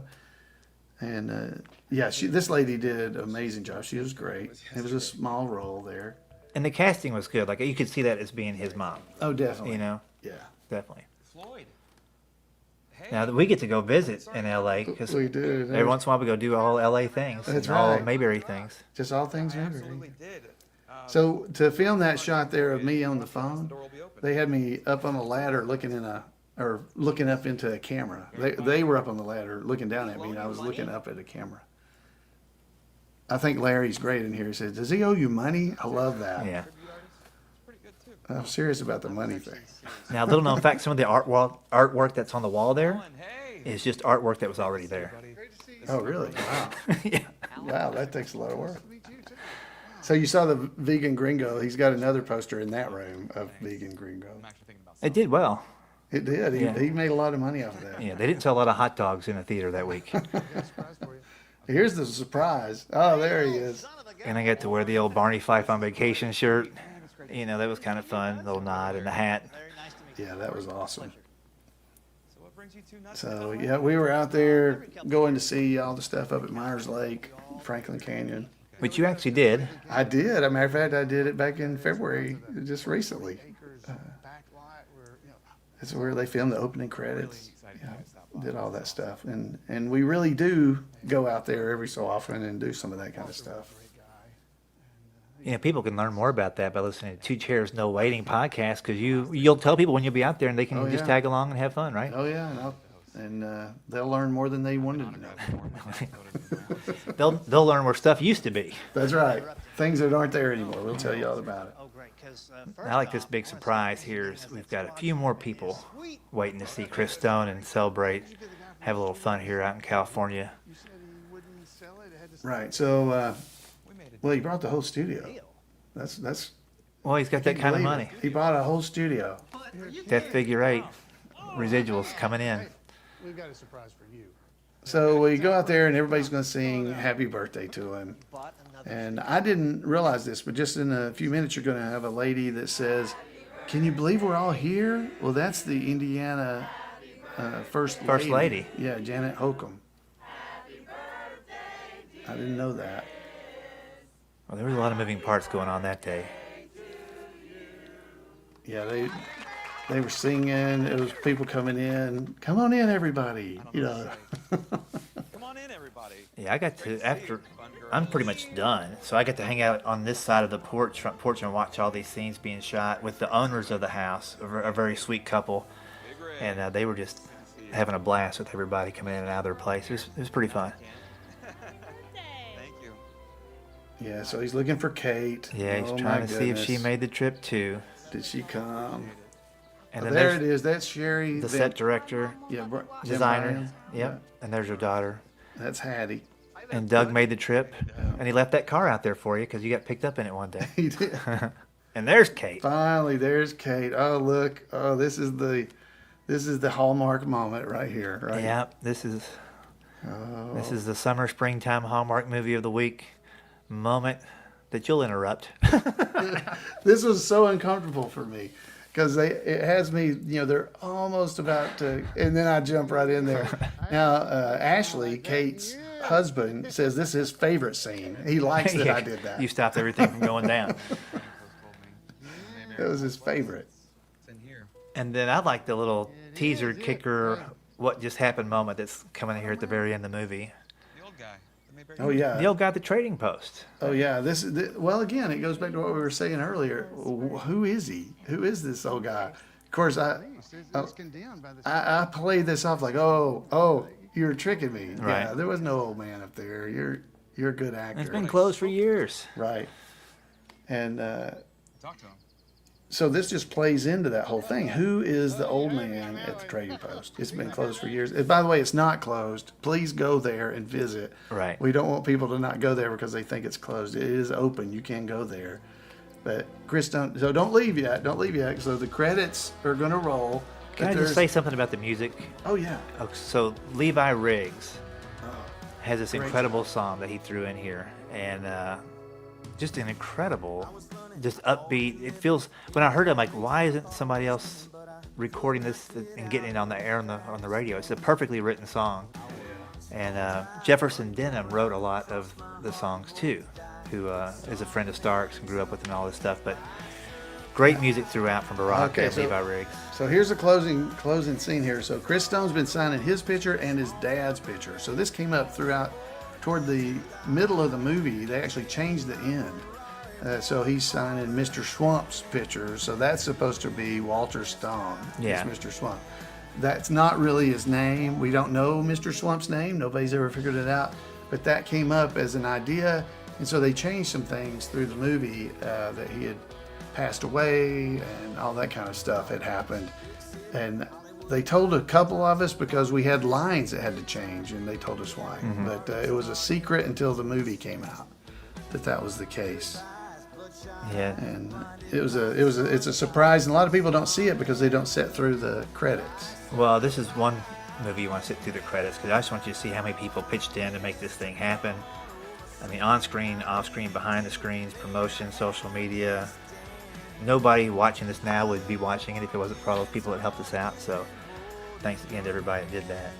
Yeah, there were so many. There were people. Actually, my brother donated toward the thing. I didn't know it until I saw his name in the credits. Oh, wow. I need to shoot him a thank you note. Yeah, and I think Eric Lowry, he's in there as like 3 or 4 different names. He's got different names, the mayor, the judge. And I tell you, if you're watching this and you want to meet the mayor, the best thing you do is look up Mayberry Comes to Scottsburg, because Eric is putting on a Mayberry Festival in Scottsburg, Indiana. You may not see it this year. Just keep an eye on the Facebook for it for when it comes back around next year, maybe. Yeah, as we record this, it's 2023. And this will be the first year of the Mayberry Comes to Scottsburg. And it should be a great event. So I can already tell you it's going to be my favorite Mayberry event. Yeah. Just with his heart and his knowledge of what goes into these things and the town getting behind it. But there's 3 or 4 that we go to every year. Mm-hmm. So again, if you don't know about them, Granville, Indiana has one in early spring. Yep. You can always look at imayberry.com. There's an event calendar on imayberry.com, and it'll show you all these different events you can come to. And I definitely encourage you to try to come because you'll get to experience some of the things you saw in this movie. And I guarantee you'll see at least 7 to 15 of the people that were in the movie while you're there, because they are the people that go and do these things. And it's kind of, the movie was kind of a tip of the hat to them as much as anything else. Yeah. As much as a neat little love story, it's kind of a love story, like a love note or a thank you card to the fans of Mayberry. It is. And we had, I mean, there were so many people that supported it, and some people like, we had support from like Dixie Griffith. Andy's daughter was also a big supporter of the movie. She was going to be in it again because of some of the COVID stuff. She wasn't able to do that, but there were just so many people that really added to the connection between the Andy Griffith Show and Mayberry Man that kind of gave it legitimacy, I guess, maybe is the right way. Well, when you see people that were connected to the actual show, think about this as being a way to extend that show's reach and just reach more people. And maybe people have never watched the Andy Griffith Show, see this for some reason. They want to go back and look. In fact, I know for a fact some people have bought some DVDs of this after my shows have said, you know, I haven't watched the Andy Griffith Show in forever, but I'm going to watch the movie and then get back into it. Or some younger people come up and go, man, I don't know what that Barney Fife thing was you're doing, but I'm going to check it out. So it's kind of fun just to kind of keep it moving forward a little bit. It's been on the air for over 60 years. I think that was the goal, to reach new audience, new people, to bring them into the Andy Griffith Show experience. Because I think, of course I'm biased, but I think there's something about it that's just it's special. It's been on for all these years, and the stories are still relevant even today. And I think this movie is going to be a similar thing like that. I think it'll stick around a long time and be fun to watch for a long time. Oh yeah, I mean, we don't get the old TV shows like we used to, and they don't write them like that. Now prequels are a big thing. I like to see maybe a series done called Early Mr. Furley. We can start writing that and there you go. See if we can just keep this tradition of bringing back some great shows. Well, folks, we hope you've enjoyed spending this, I don't know, hour and a half, 2 hours with us nearly, I guess. Just as we enjoyed watching the movie ourselves, because, I mean, I'm a fan of it myself. Alan, just be honest for a second. How many times have you watched the Mayberry Man movie? I don't know. It's above 30 something. I don't know. Because we went to a lot of screenings. I figured this is the only time I will ever be in a movie. So I tried to do as much as I could. But I've seen it a lot. And one other reason is because people now come up to me and expect me to know lines from the movie. So I had to watch it to try to remember all my lines. Yeah, well, lucky for me, when somebody comes up and goes, aren't you? I'm like, oh, a stranger in town. Because I can't remember everybody's name. I wish I could, but I've met so many people. You've got it great out. Ah, a stranger. Well, I never forget a face, but you're a stranger in town. Starts with a C. No. Yeah. Cal, Clay, Cliff. No, Chris, of course. Yeah, we've had a good time with you. Hope you enjoyed this commentary behind the scenes. And I'm sure if you were part of this process, you've got even more input that we didn't know about in your own personal moments when you were there volunteering or being an extra. Next time you catch one of us, let us know what you saw that we didn't. Yeah, and we left out anybody as we were talking. It wasn't on purpose. It was just because we talk a lot. Well, it's hard to say everything while the movie's actually playing. Yeah, there was a lot of cool moments in there. Everybody associated did a good job. And so just fun to be part of, and I'm very excited for people to see Mayberry Man the series. Yeah. All right. Well, we'll see you there on Mayberry Man the series then. Come over and watch us there. Yep, should be fun. All right, thanks, guys. Take it easy, Al. Traveling down this highway all alone. All right. Welcome back, Alan. All right. Yeah. You might be snoozing. No, but I'm still awake. It's Central Time for me, so it's only. Yeah, you got an hour on me. So that's right. Well, awesome. I hope everyone enjoyed that. If you missed it on our previous live stream, I never get tired of listening to you guys talk about it. And I was actually watching it because I can't remember it all. That's what I. Gonna have to send you the script again. No. Well, I've got a late night guest backstage. Oh wow, it's like Johnny Carson or something. All right. Should we bring him on? Let's bring him on. And it's Dave Dameron, also known as Jed from the series. Yes. How are you, David? I'm doing well. How are you guys this evening? Doing great. There he is. Ten of diamonds. No, the Mayberry Man card. Diamond Jed. No, I'm also in the Eastern time zone as well. So it's getting a little bit late. Yes, but all the games seem to have wrapped up. I think. I don't know. Maybe the football game's still going, but yeah. Oh, it could be. Yeah. So I was watching the movies. I don't know the commentary myself, so I didn't see the football game if there was. Yeah, this is all about the crowdfunding aspect of it, and I kind of wanted to go back to the movie itself. And when it was originally discussed, I heard about it through Alan's his podcast, Two Chairs No Waiting. And I had sent him a message asking about it. You know, what do you think it's going to be? What's entail? And I was just about ready to pull the switch, and then COVID hit. And I thought to myself, there is no way this is going to get done. And it did. And I'm not disappointed it got done because it was a great show, but I was disappointed that I didn't get in it. So I was real excited when I found out that there was going to be a series done. And I sent Alan a message. Hey, I'm really considering doing this. What do you think? And he said, well, the movie was great. We really had a good time doing it. And so I went ahead and threw my hat in the ring and was real excited about it. Got my, sent my audition information in, the tape. And I got assigned a part, got assigned a place to go to get it filmed. And then literally, it's supposed to start filming on Monday. Saturday, I get a phone call that the location had been changed. It had gone from Indiana to California. And they said, you have the option. We can try to work you into something else, or you can come to California and do the part out there. Of course, I was not going to miss that chance to do the Jed role, because it wound up being quite an experience. I mean, when you're one that I thought I would never have again, but now that we're going to do a second season, I'm excited to see what Jed can get into in this second season. That's great.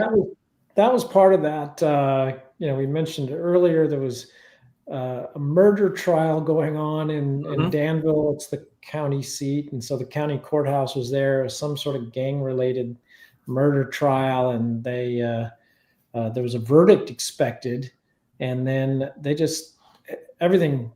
That was part of it. I think the other part was we lost the township location, right? And so that was going to be 2 days of shooting at the township, and at that point, it's like replacing the township. We just threw in the towel and was like, let's shut it down and regroup, and we'll figure it out in LA. And yeah, I felt bad, obviously. But I think the experience was, but for me, better. It was really, for me, it was really.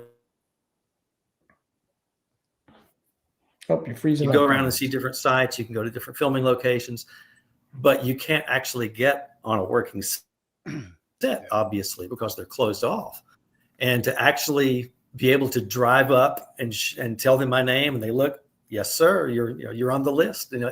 That was an exciting thing. Then to be able to go on the lot and look around and see all the things. I saw Alan had some pictures from Santa Clarita that he showed a little while ago. It brought back some really good memories. Yeah. Well, yeah. It was a real working studio lot. That's where they filmed SWAT. That's sort of their home base. Some of the days that we were filming on the lot, SWAT was on location. That's kind of how we swung a great deal, because SWAT's paying the bills for them there. And over the years, I've worked there, and we had developed a relationship with the guy that runs the studio, and he cut us an amazing deal for us to be on the lot, at which we were sworn to secrecy to never reveal to anyone. Because you can't let that information get out. But no, we had given him lots of business in the past. So you call in the favors to make this stuff happen on these low budget deals. So I wanted to, I found your audition tape, David. So I thought I might share that. And then I added the actual scene after it. So we'll get to see your audition followed by the actual scene. Well, so let's take a look. Great.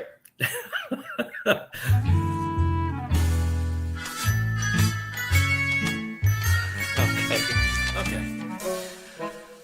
Hi, I'm David Dameron. I'm from Nicholasville, Kentucky.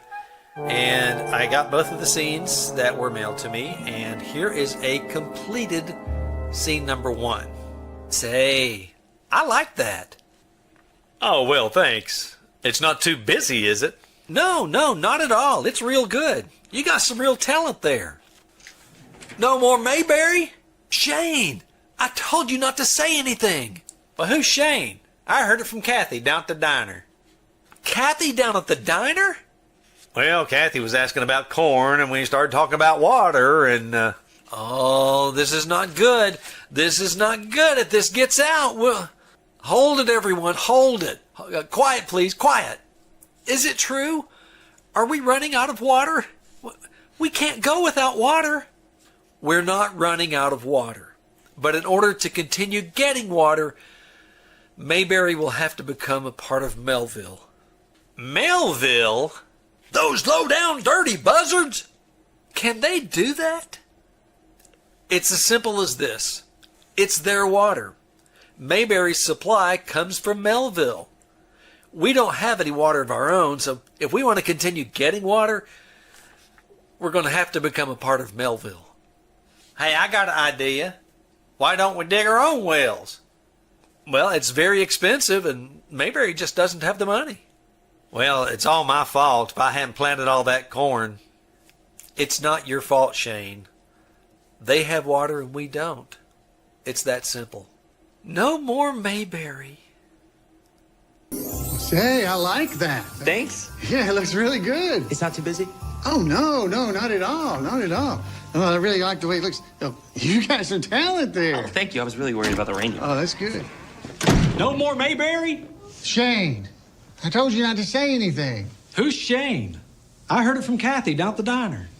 Kathy down at the diner? Oh, well, Kathy was asking about corn, and then we started talking about water. Oh, this is not good. This is not good. If this starts getting out. What's this about? No more Mayberry? No more water? What are we going to do?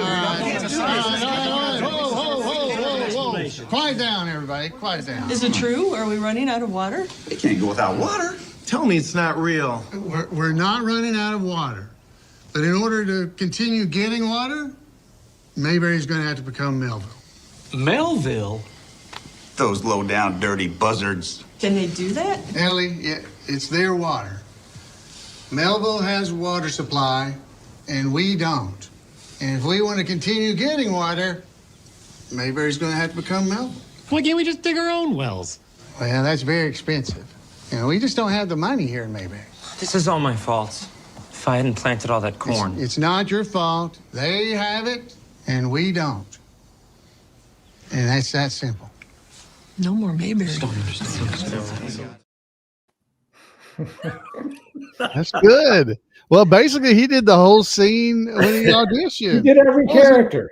I was impressed. That was. Well, what I was thinking was, it said read these lines, one or two lines that I was assigned, and I thought, well, I can't just do one line because what are you going to get from that? So I thought the only thing I could do was just go ahead and read them all and see how it works. And the fun thing about that was when I walked into the commissary that first morning, all the extras got together and we were kind of sitting around a table. And I thought, well, I'm just going to introduce myself around. I said, I'm David Dameron. And they said, oh, we know who you are. Court sent us your audition tape. I said, oh, okay, that's great. That's great. Oh, that's great. Well, so people know that, when you back at the actor level or the higher levels that have speaking roles, you are guaranteed a speaking role. You don't have to then audition and hope you get selected. We do auditions so that we can make sure the role is a good fit for you, make sure you can handle it, because obviously we want to deliver a good product. And, we want to set you up for success. So, depending on your acting chops, that might dictate what type of role you get. In the movie originally, we most of the sort of the amateur roles, for lack of a better term, were like festival goers. So we figured that was pretty doable since most of the fans participating in the movie were festival goers from Mayberry days. So they could walk up and ask for an autograph, things like that. They knew how to do that. But the roles got a little more complex. And even that scene's a little more complex because you got a lot of different people playing off of each other. And rumor has it that one of the actors was messing up his lines a lot. So that was, I'm not saying. That was just so they would get more time on set. I was trying to help out everybody that I knew had donated and paid to be there. I wanted them to get the full experience. Yeah, you come in there and do one take. Where's the fun of that? I know. They'd all be like, "Wow, I flew out here for that." That's what. Now you talked about, Cord. You talked about having a blooper reel. I mean, we could have a whole blooper reel of that morning. That one scene. That one scene. That honestly, that was. I had not messed up like that the entire movie or series. And that was the last day of shooting that morning. It was the last day. And I actually talked to my wife that day and said, I would have been fired if it wasn't the last day of shooting. All right. Well, if we get to 100 backers, I'll cut together a blooper reel. Oh my goodness. It'll take forever to do that. I have a question about that scene. When before I even come in the door, Shane's holding up a poster. What happened to that poster? Where is it? I don't know. Because you had talked about Court. I mean, this was on that morning. You thought, well, I wonder if we need to print up a bunch of these and put them in Weavers or as a part of the series. And I never saw what happened to it. It's probably at Stark's, buried somewhere in his garage. Yeah. But it's hard to keep track of that stuff when the day is done. I didn't steal it. I didn't. Those are the kind of things I might have stolen, but I didn't. I do have a color TV sign from the movie over here. Oh, yeah. I saw a note that said Stark's back, but I don't see him. So he's around here somewhere. Maybe it was a lot of fun doing. I mean, even though there he is.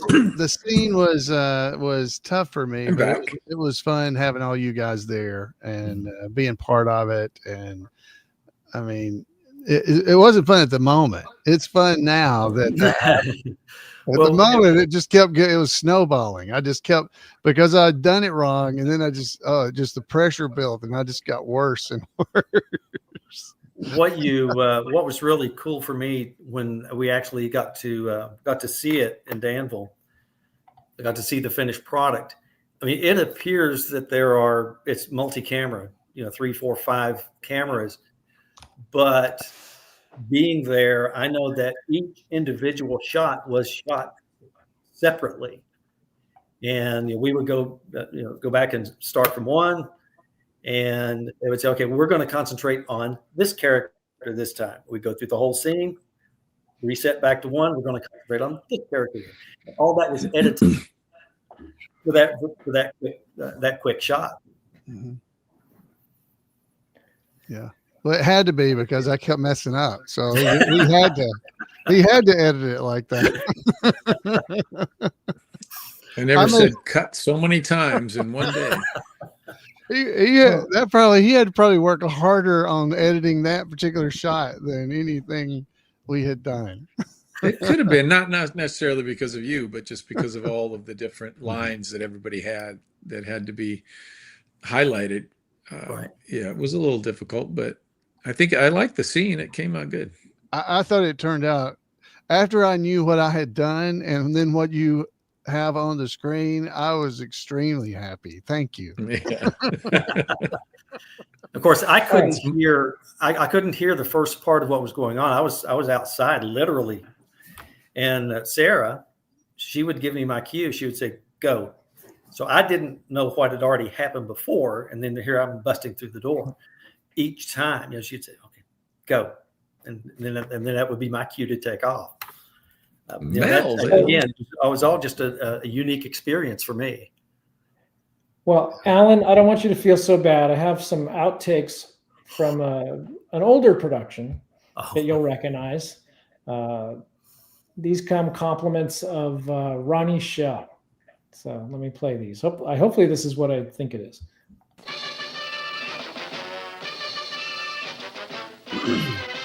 I hope it's not the whole opening. I think he just plays the very first part. Yeah, here we go. I've seen these. Now, he cannot shovel in my hole.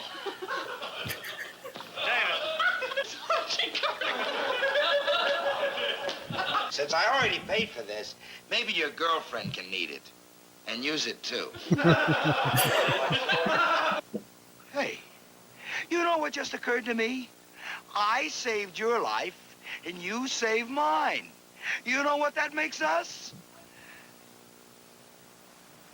Even.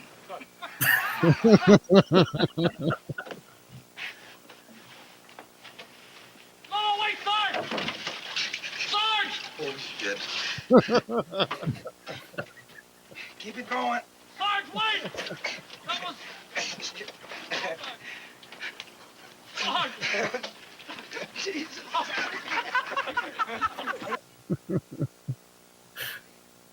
I thought maybe you could go over it and make it permanent. Why'd you say so? Nothing to it. $20.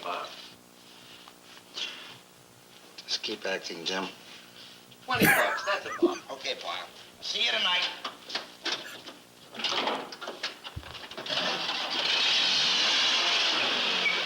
That looked like Doug pulling out of the hotel. He couldn't drive a straight shift. Yes. Go! I guess I better, but I shouldn't hate to do it. Hey, here he comes down. I guess I better go after him. Golly, I sure hate to interrupt this weekend.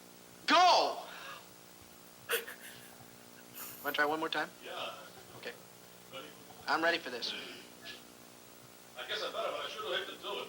Hey, Duke, here he comes now. I guess I better go after him, but I sure hate to interrupt this weekend. Go! Okay, bye, Duke. So long, Go. Why, the day he died, that's the way I found him at the kitchen table, still pointing at the burnt toast. Why, the day he died, that's the way I found him at the kitchen table, still pointing at the burnt toast. Jim keeps laughing. Why, the That's day awesome. he died, that's the way I found him at the kitchen table, still pointing at the burnt Why, the day he died, that's the way I found him at the... Pyle, the post office guys are part of the enemy company. Well, that's not bad on paper, but... what's the maximum rate of fire for the 81 millimeter mortar? Yeah. Well, that's not bad on paper. But what's the maximum rate of fire for the 81 millimeter mortar? Shit. Well, that don't look bad on paper, but... what's the maximum rate of fire for the 81 millimeter mortar? Sorry, I'm sorry. I'm not going to figure it out, Jim. Well, it don't look bad on paper, but... what's the maximum rate of fire for the 81 millimeter mortar? Well, it don't look bad on paper, but... what's the maximum rate of fire for the 81 millimeter mortar? Better start over. Ready? Yeah. Action. Yeah. Well, it don't look bad on paper, but... what's the maximum rate of fire for the 81 millimeter mortar? We can get by with this, you know. Well, as you just know how it sounds now. 2, Harry, take 6. Ready? Yeah.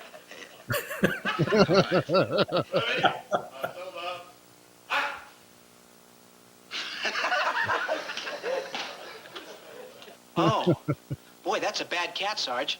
Why do you want her to think you love him? My helmet. Oh, this is a really good one. This is funny. I've seen this. No, Kyle. On me. I'm sorry.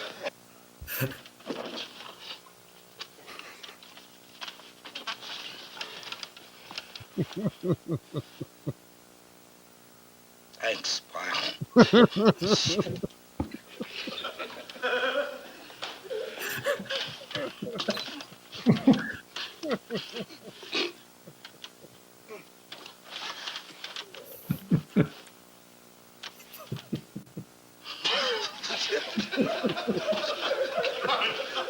Wouldn't that be funny?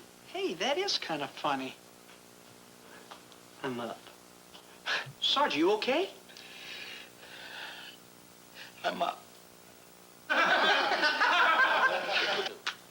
Now that means you don't know your line, right? I'm up.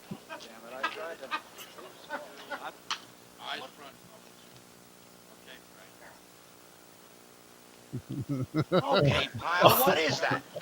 I felt it. Is it some new secret weapon you come up with? Is that it? I'm sorry, Sergeant. It's just a crow that I made friends with, and she just comes around to be friendly, I guess. Go make a day. Here, pal. I'm clear. Hit me, pal. Hit me. Hit me, pal. Hit me.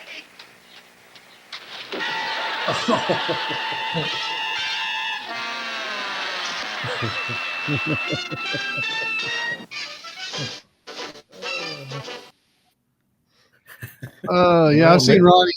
Yeah, I've seen Ronnie do that where he shows those in person. You know, when he does his shows, they're awesome. He has stories about them too. Maybe our grandkids will be showing Mayberry Man bloopers when we're long gone.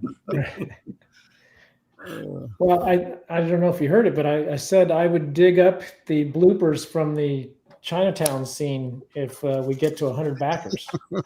Oh, well. Do we have bloopers for that? I assume you guys were rolling camera, right? Oh, you mean you haven't edited anything together? No. That'd be a lot of work. I'd have to go find it first.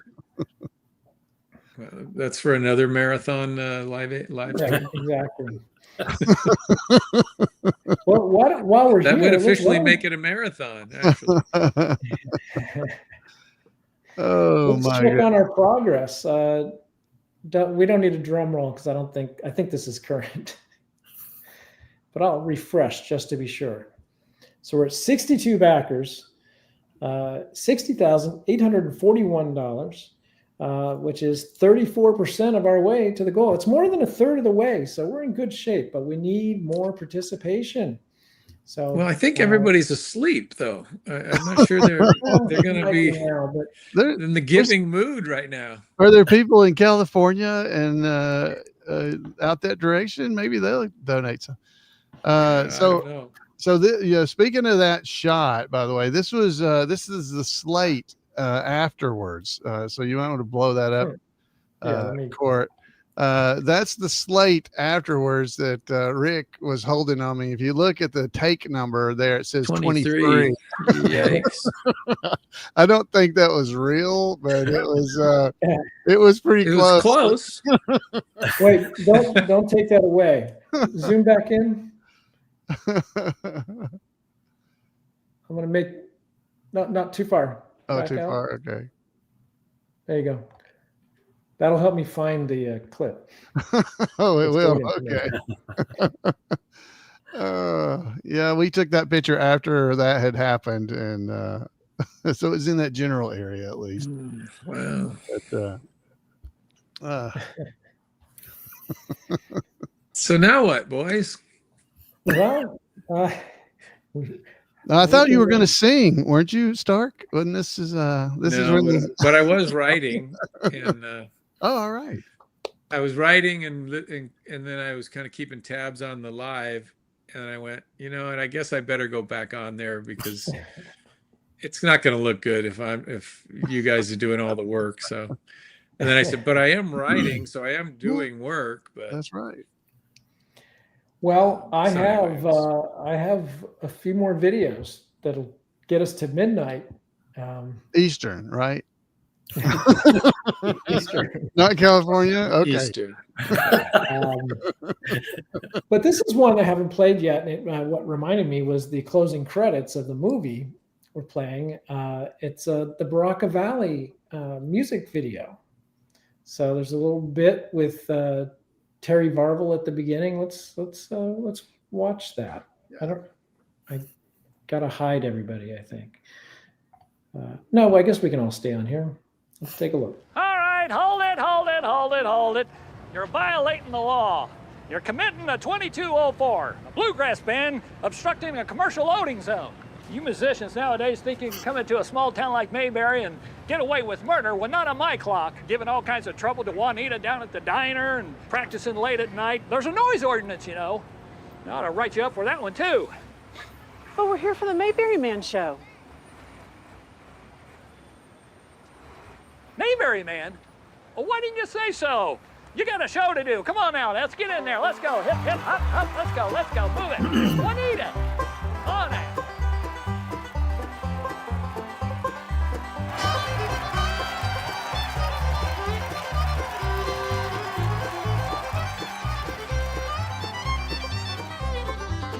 There's an old-time string band down on the town square.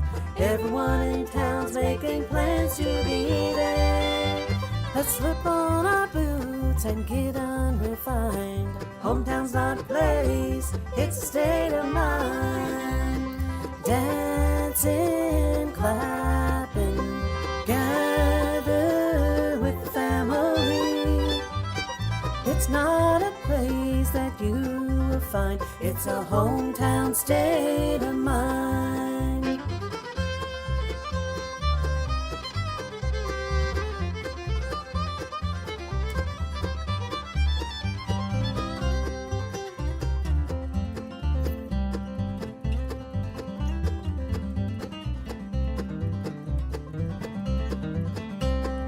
Everyone in town knows you by name. They're all there to help you if you need anything. Take them by the hand, leave your troubles behind. Hometown's not a place, it's a state of mind. Dancing, clapping, gather with the family. It's not a place that you will find, it's a hometown state of mind.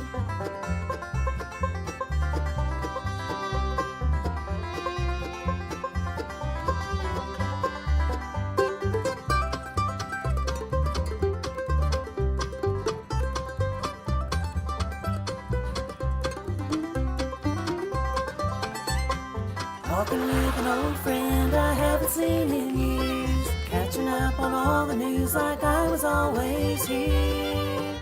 Driving down on Highway 6 takes me back in time. Hometown's not a place, it's a state of mind. Dancing, clapping, gather with the family. It's not a place that you will find, it's a hometown state of mind.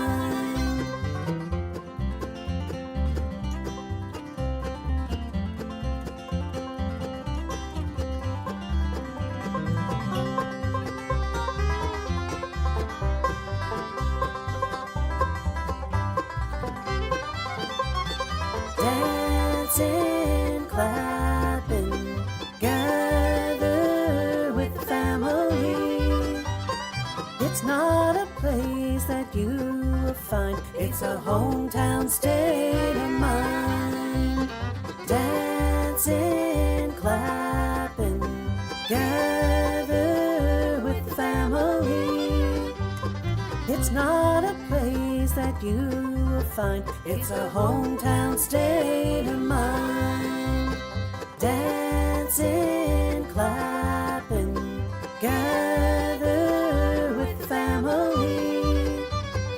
It's not a place that you will find. It's a hometown state of mind. It's not a place that you will find. It's a hometown state of mind.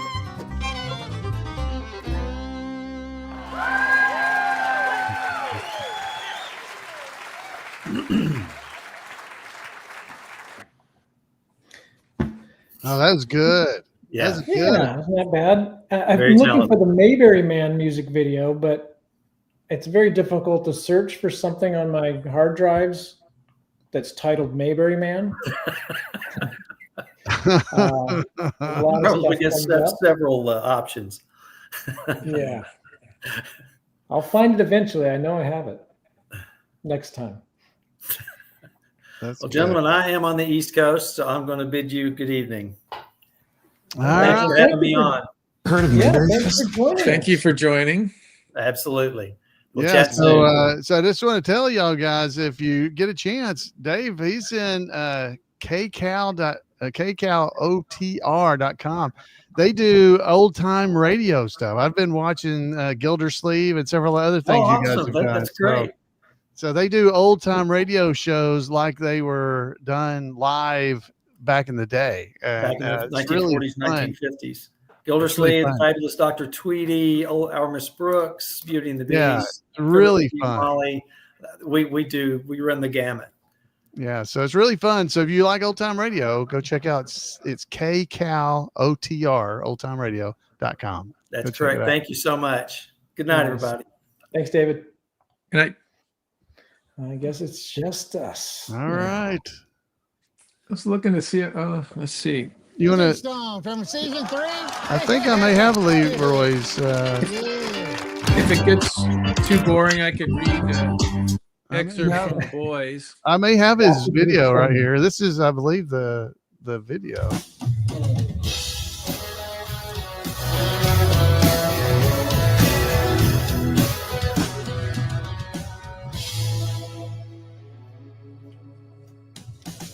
I was running, I called it living in the rat race, and I thought I was winning, but I could not get out of the fast lane. I was bone dry, but in your eye, crossed my heart and hope to die. Something took me by surprise, and now I miss to come on over to the small town parade on the 4th of July. Taking my Ferrari for a father saying, doing the best I can. I wanna be a Mayberry man.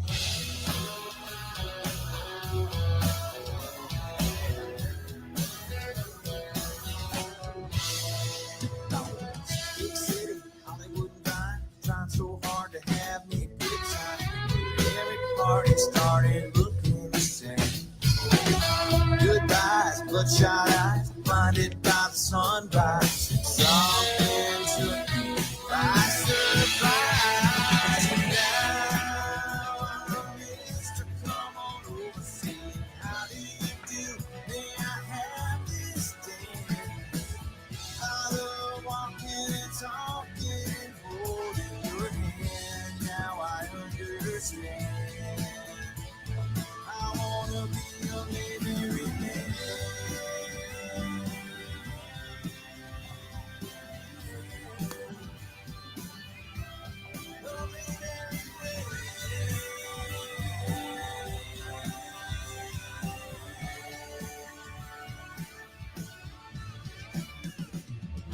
Now I'm Mr. in the moment, Mr. Country Church with a gospel choir.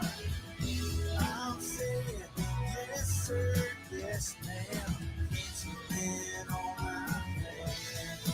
So I can be there to lend a hand. I think I finally understand. I'm a Mayberry man.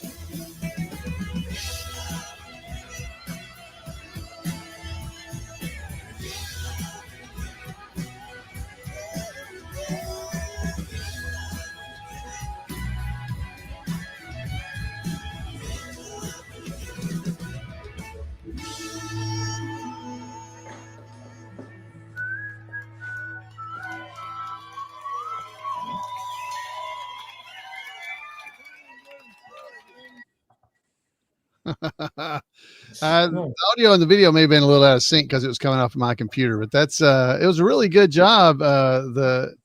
Stark, I think you videoed it, didn't you? I did, yeah. Yeah, and put it together. It's I love that song, by the way. I love it. It's a great song. I really do like that song. There's a couple of songs he does that I wish could get more airplay somewhere. Yeah, there's several of them. I like the Mayberry Cafe. I like that one. He had some really good songs on the soundtrack. Yeah. Moving On was a good one. Oh, one. yeah, I really like, Moving On. Yes, that was good too. Not to be confused with Sonny and Will, Moving On in the 70s, was that, or 60s? Yeah, it's not the same song. Yeah. All right. So here we are. All right. Yeah. I did find my my page. Oh, you did? Boys. Yeah, it says So if everyone can take out their copy of The Boys. Get your copy. It's Story Hour. It says on page 192. Yep, big surprise. I reported for duty the Robert De Niro to Ron's Martin Scorsese. I played card player number 3. This is Clint talking. The one who got shot in the back. My friend Scott Greenman, the bicycle pump. His brother Steve played the sheriff. The other 2 card players were Hoke Howell's sons, Scott and Stark. There it is, right there. There you go. My claim to fame. But yeah, that's great. All right, so I came across an old live we did a long time ago, but it was about mountain wedding. And Alan, you do join me on this. Oh, good. So I thought I'd play this. It's about 6 minutes, so we don't have to keep filling time. And now I just have to find it here. And so a little backstory on mountain wedding that people may not know, thanks to the fact that we have a copy of the shooting script from our father in the vault that we showed the other night. Yes. So let's hear what that's all about. So we're going to be going over some cool Andy Griffith stuff. We dug out the mountain wedding script. That's actually my father, Hoke Howell, who played Dud Wash. It's his shooting script from when he worked on that episode. And here, it didn't seem to have the same cover as the other Andy Griffith Show script that he had from when he did The Darlings Are Coming. And then inside, you got all his notes, from, they changed around. That's that, remember that iconic scene? Let's see, let's take a look. First you take your hand and yank it around the road, and then you take the other hand and yank on it. Stop that, boy. You want your face to freeze that way. So you can see that, there was that gag written in there, but either he or in conjunction with the director or whatever collaborated and kind of rewrote that whole little speech about guerrilla warfare. So that's cool to be able to see that stuff. And then, of course, in this episode, you had Ernest T serenading Charlene, and this was the episode that introduced Ernest T. This was the first time we saw him. And if you go back and you look at the script, it's got all the lyrics to the song, old Aunt Mariah. But if you look closely, after he's finished, he says, as we all know, he says, now you want to hear me sing Eatin' Goober Peas. But the original line, and if you looked at what was crossed out, he says, want to hear bow-legged rabbit or Eatin' Goober Peas. And I'm like, what is bow-legged rabbit? Is that a real song? So I did a quick Google search and I only found like one thing on it. And I don't know if this is accurate or true or what, but it said it was a dance song. And this is the whole song, according to this website. Bow-legged rabbit, a box ankle Joe, flea bite me so bad I can't dance no mo. I don't know, sounds made up to me, but I thought that was interesting that there was this line reference to this other song. So that's something you get to see when you look at one of these shooting scripts. So another one of my favorite lines, a lot of people like to quote this one. Well, we thought about killing him, kind of hated to go that far. So that's always a good one to break out. But here's the thing.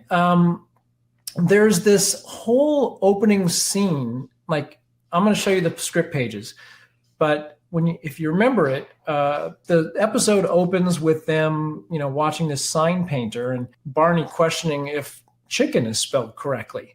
Well, I was looking at the script and I was noticing that, wait, I don't remember these lines, this dialogue. And so this is how the script, the actual shooting script opens. So it opens on Main Street. They're at the where the sign painter is working, but there's this whole conversation, and I've got it kind of zoomed in, so I'll kind of shift to the bottom half of the page. And they start talking about how this sign painter is painting the sign using a thin brush and then a thick brush. And, that's the whole first page. We're on to page 2 now, scene 1, page 2 still. And they're talking, and it's about halfway down page 2 is where the episode actually starts, where you see Barney says, uh-oh. And then it continues and it, wraps up the scene as scripted. So I got to believe that what happened there is they were running long on the episode and they cut out the first page and a half of the script. And that exists somewhere on film, right? Or maybe it doesn't anymore. But so I think that's fascinating. When you look at one of these shooting scripts, you can see what's not there anymore and what the writers had in mind. Amazing. But one other thing, there's the cast list is on there as well. And Dub Taylor, who played the preacher, his name was handwritten in on the page with the cast list, which makes me believe he was a late addition, like they hadn't cast that role. So I just had someone join us backstage, and I know he was enticed by, I sent him a little text and said, I think you're going to be interested in commenting on the topic tonight. And I bet he hasn't seen some of this stuff. So let me bring him on. It's Alan Newsom. Floyd. Hey. Yeah, that was exciting. I was getting all this news. Oh my goodness. Now, had you seen any of this? Wow. Had you seen any of this stuff? Had you seen the script? No, I've never seen those notes. And I don't recall ever seeing that in the scripts. That was really interesting to me. And I've seen the script before, but I didn't really ever look closely at it. It's just, you look at the cover and it's a stack of 30 plus pages or whatever. And when I started looking at it more closely, because we're prepping it to send it out to our backers, right? I'm like, huh? The thicker brush and a thin brush? What? None of this sounds familiar. Yeah, that was really well, you just talking about it was. I wish we could see that. Wouldn't it be fun to see Barney doing those things? But at least in our minds, we've seen him do it so many times, we can almost visualize what was happening. Yeah. And I actually did go back and I looked at the episode because I wanted to see if they rearranged things or what. And it literally just picks up where they cut in, where they're talking about the spelling of chicken. And so, they shot that other stuff. Yeah. I before E except after C and E before N in chicken. That's what I always forget that rule. Yeah. Yeah. And then I never noticed because I'm like, a lot of people seem to have this Ernest T song, the old Aunt Mariah song memorized, right? Mm-hmm. And I'm like, some people may not have it memorized, and it'd be kind of a pain to know. So, like, if we can give them the script, now you got it, right? There it is. You can practice your Ernest. You can practice your voice and everything. Do old Aunt Mariah, jump in the fire. You could practice. Exactly. And then I noticed this cross out here, and I'm like, huh? What is that? Yeah, bow-legged rabbit. That I have never heard about that. Right. It's just very funny. And so there's probably, I haven't even gone through every page of the script yet. So there's probably other stuff like that in there. And I'm excited about it. That's why I wanted to talk about it tonight. I am too.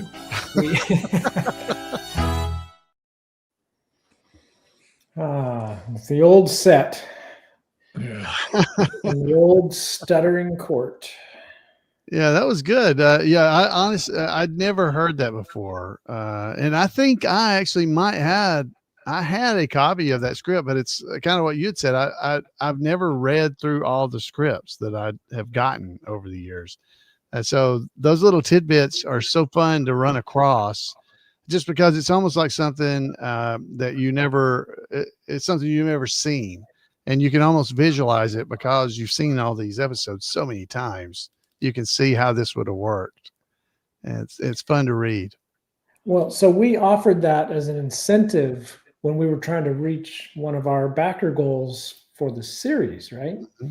And a lot of people already have it, so I don't know if we should offer it again. I suppose we could, to try to get new backers that are hearing about it for the first time. But what we did is we sent out a PDF of that whole script, so you could print out your own copy at home. Right. Yeah, and I think that's a lot of for me. That's really fun to see. Especially, it's really neat also when you know which cast member it came from. So you see, because a lot of times they've written notes in there, and it's really interesting to see those notes as well, because they didn't change much during this series or during the Andy Griffith Show. They wouldn't change much, but every once in a while there would be a slight change, just a word or two that was different, and they would pencil those in or pin them in their own scripts.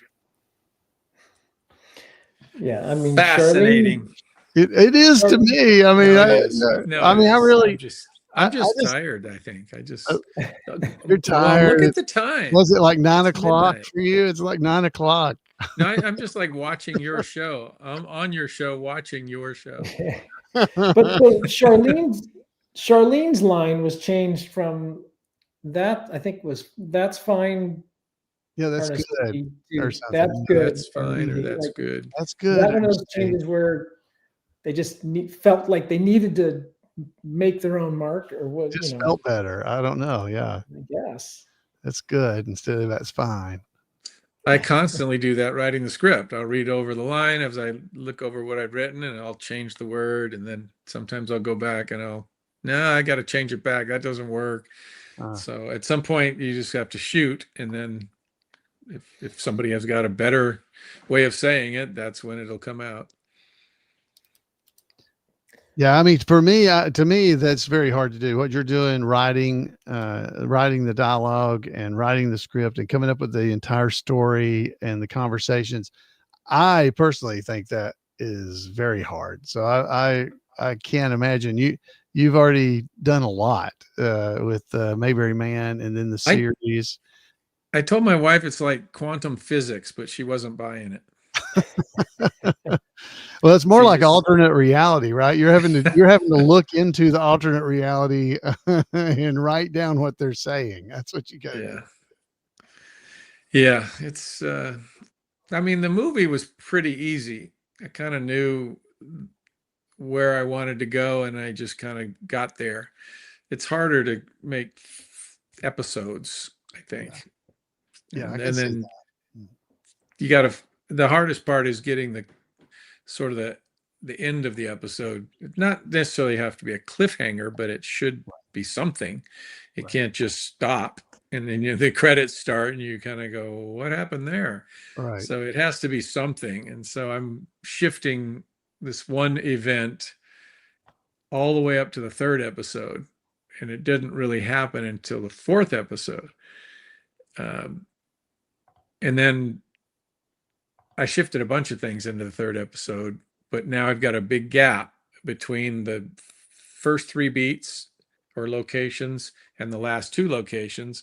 And now I've got to fill something that leads us to that without just being kind of redundant or boring. Yeah. But with 4 characters, it's very hard to do. When Shane was there, it was easier because he had his world that he was dealing with. Mm-hmm. Kate had her world. We were in Hollywood with Chris. I could always bounce between those worlds. But when you're just bouncing between the ice cream store and the township, and not too much of the Royal, there's situations to be there, but it's not a normal everyday occurrence for them. So I really have 3 locations: the gas station, the township. And so I don't know, we may have to expand a little bit because their world is pretty small right now, but it's a low budget world. So we have to be able to make this thing. So yeah, maybe like I said, I think yesterday, you guys have to really be funny, and hopefully I will give you enough to be funny. Or we'll do our table read, and if it ain't funny, I don't want anybody just telling me I don't want the emperor to have no clothes. Let's just make sure it's funny, and everybody can look good. All right, so it's just past midnight Eastern time. The discounts, right now through the end of the weekend. So I guess technically I should shut it off, but $200 off producer packages. So if you were considering that, jump on it. And the $5 off is only during this live stream. So that's going to be ending any minute. But I think we need a drum roll, and let's look at the latest total. Are you ready? I'm ready. $100,000. Look at that, 63 backers. Right. That's not bad. That did jump one. Yeah, that's good. We're almost to 61,000. That's good. Yeah. And we should be getting some more in tomorrow when our backer goes to the bank, deals with his credit card situation. All right. So I should have we had got a long way to go. We should have had some clapping for that. Yes. Yeah. There we go. Good job. All right. There you go. We have 36 days. So there's also this, but it sounds like there may be some of this fixing to be going on with some of the folks in the room. Well, hey, we have more viewers tonight than we did at the end of the other one. Although we're only 5 hours in on tonight's. That's true. But by hour 10, it was not 16 people. Well, I hope everybody that stuck it out with us have enjoyed yourself. I enjoy spending time with these guys, or I wouldn't be doing this all weekend. Yeah, I'm still trying to figure out why you're doing this all weekend. Hey, I'm a team player, man. I'm excited about this myself. I'm a fan of the Indie Grove show, and anything we can do that brings that feeling back to people, even some small ways as we try to. We're not obviously recreating the Andy Griffith Show. Surely everybody knows that by now. But just that feeling is what we're trying to gather, and I'm excited about that. I think that's a worthwhile goal to be spreading that kind of feeling in the world, because my goodness, we need it. So let's so I could have been watching the news and be all upset, or I could be sitting here and laughing at you guys. So that's a good point. Yes. Well, and if we appreciate you coming on. You're the co-host, in my opinion. I'm just a guest on this show. And if we don't produce this content, very few people are. Right. Hollywood's not going to do it, so we got to do it ourselves. Yeah. And it's a lot of fun doing it in the process, and everyone gets these great experiences that you would never get to do otherwise. So I think it's a win-win. But we want to get more people involved, because that's also part of building the audience for Mayberry Man, the previous season, as well as the next season. So the more people that just kind of plug in to what we're doing, even if it's for $5, they're now kind of connected. And we'll stay in touch, and they'll follow along. And so we want, participation to grow. And not everyone needs to be a big dollar donor. So so head out there and watch the series if you haven't watched it, or tell your friends about the series, because now it's available to watch without having to pay to watch it. So definitely I have learned over time, Mayberry fans are thrifty. And so have them go out there and watch it. And once you see the movie and the series, hopefully these guys have earned your trust to try to make some more of this. And hopefully you would want to see some more of it. So, get out there and tell your friends about it and get them to watch it. And it's not everybody's cup of tea. I understand that. But there's a lot of people out there that I think would really enjoy just sitting and laughing and not being worried about what they're fixing to see, so it should be fun. Absolutely. So I've got one last video we'll play us out with. This is again, this will give you a better impression, if you're new to this or you haven't been on set, this is the behind the scenes, the making of Mayberry Man, the movie, and it really goes in depth on the people involved and what it's like being on the set, and you hear from people that participated, people that worked as part of the crew, sort of the whole story about how all this got started. So we'll finish up with that, and if we get a last second contribution, we'll come back and celebrate it. Well, Alan and Stark don't need to come back and celebrate it, but I need to, because I got to turn off the stream. Okay. It's a deal. Thank you, everybody. All right. Yeah, I'm going to play this, and I'll pull you guys out of here. Yeah. Hey, there's a lot of bad hair in here. Just look. I could get him in the barbershop. Boy, I could make a killing. It's nice out here. Got a parade going on. Got floats. Got people. Got a loaded goat. Got to be real careful walking behind that loaded goat. It kind of unloaded a little bit earlier. Fried chicken.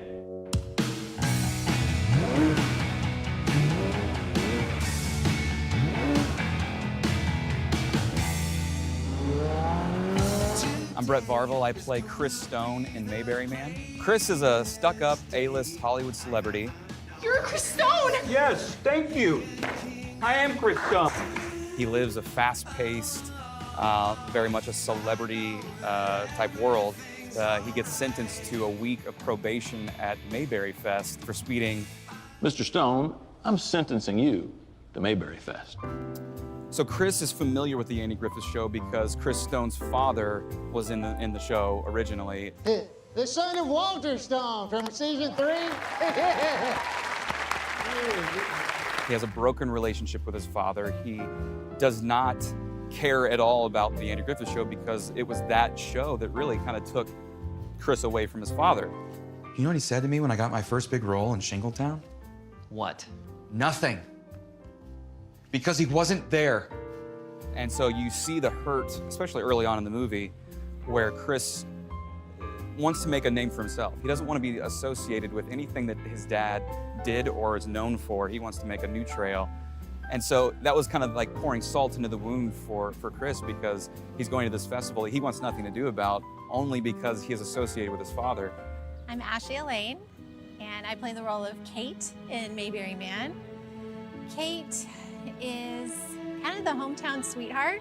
She's the event coordinator for Mayberry Fest. She runs the whole festival, and she stays very busy during Mayberry Fest, so she really doesn't have time to kind of handle Chris Stone. And we are glad to have you, Nick. Chris. Chris, I'm so sorry. It's okay. My name's Rick Roberts. I get to play the Barney Fife tribute artist, so I come into the scene and try to get the main character to be more Mayberry-like, and my sidekick is a lot of times Floyd, Alan Newsom. Hey, look, a stranger in town. No, we've already met. No, we haven't. I never forget a face. Yeah, I already told you. My name is... No, don't tell me. Don't tell me. Let me see if I can... give me the first letter. C. Cal. No. Clay. No. Cliff. No, it's Chris. Chris!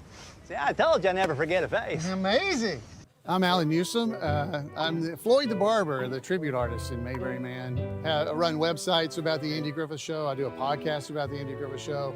Huge fan. I've been doing Floyd the Barber since 1994 at different Mayberry events. But this was my first time ever being in any kind of acting role or movie. Since high school, I was in a class play, had one line. And getting to be Floyd in the movie, I've been preparing for that for 27 years, being a tribute artist. So it was a lot of fun, and I had a great time doing it. Look at that. I've got to go. I'm a tenor in the Mayberry Barbershop Quartet. You want to go? My name is Karen Knotts, and I am the daughter of Don Knotts, who played Barney Fife, of course. You probably can tell the family resemblance, huh? The daughter of Don Knotts, the lovely Karen Knotts. In the movie, I play myself, and you see me coming out after performing my show and welcoming fans. And And it's so great that the fans actually were able to participate in the movie because, you know, now they were great. It's about the fans. It's about the fans that come together for a Mayberry festival and what happens when an outsider who thinks he might be too good for these people shows up. And we kind of show them that Mayberry is a mindset. It's a way of life. It's about being with friends and family and neighbors. In a lot of the movies that I've done, there's a lot of crying scenes.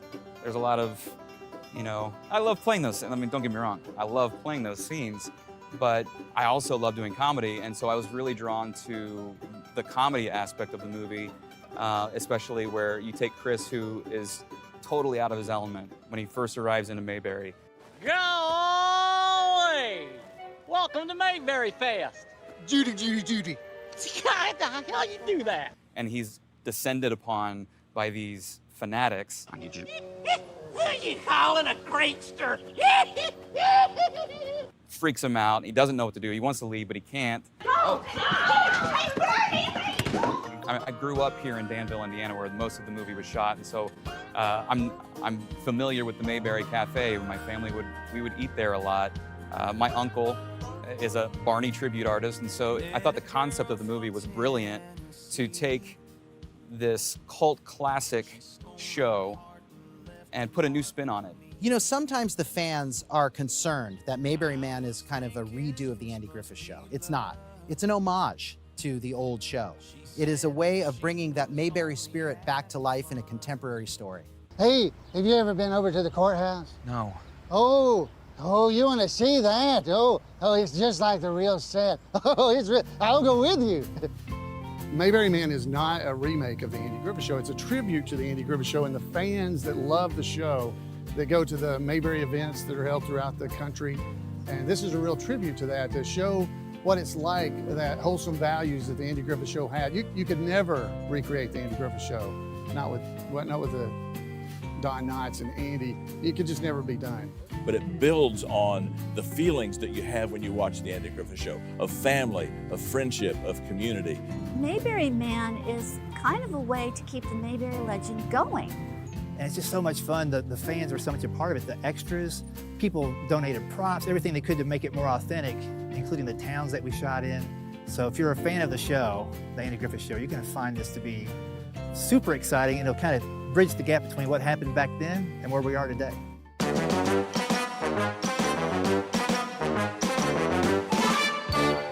Making Mayberry Man was really a lot like an episode of the Andy Griffith Show. We really needed the whole community to come together, and we really relied on the Mayberry family.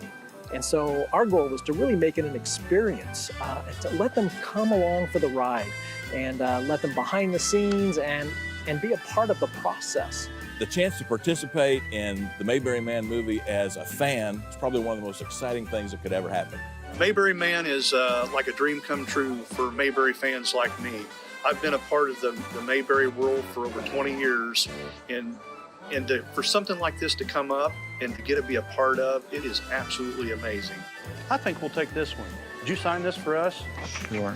I grew up watching this show, and to have the ability to watch it with my daughter as she grew up, and she's still loving it, is fantastic. And now that I'm part of it, it is truly a dream come true. And all the characters and actors, they're just absolutely great. And the best part of it is the directors, they're really super directors. Yeah, he's sucking up to the directors now. That's a good one. Yeah, that's good. I had never been to Mount Airy before, and that's where Andy Griffith grew up. And it was the inspiration for Mayberry Man. And so it was really neat to go there for the first time and to meet everyone in the community. And everyone in the town came out to watch us film, and just to see the behind the scenes, just to be a part of something that they knew was going to be special. And I got to meet really wonderful people that actually live there. I can't get a word out of this man. We had volunteers that stepped in, and they brought so much to the whole experience, and it was really like camp. It was just like hanging out with buddies for the whole week. And this was during a quarantine type situation where I really don't know what else I would have done, you know, if I hadn't had that little 2-week period that I was a part of to just connect with people again. So all of that just made it such a fun experience.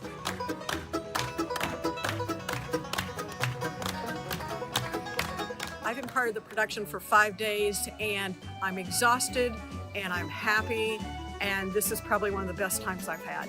it is a lot of work. There's part of it that's a lot of standing around waiting, but when we work hard. So it's getting up early in the morning and being here. You know, I'm driving over an hour to get here, and so sometimes when you're supposed to be here at 5 or 6 o'clock in the morning, that's getting up pretty early. I'm doing it for the love. I'm getting paid absolutely nothing, but you know what? I wouldn't change that for anything. I was thinking about my dad and how much he would like this or what he would think of all of this, and I think he would be blown away.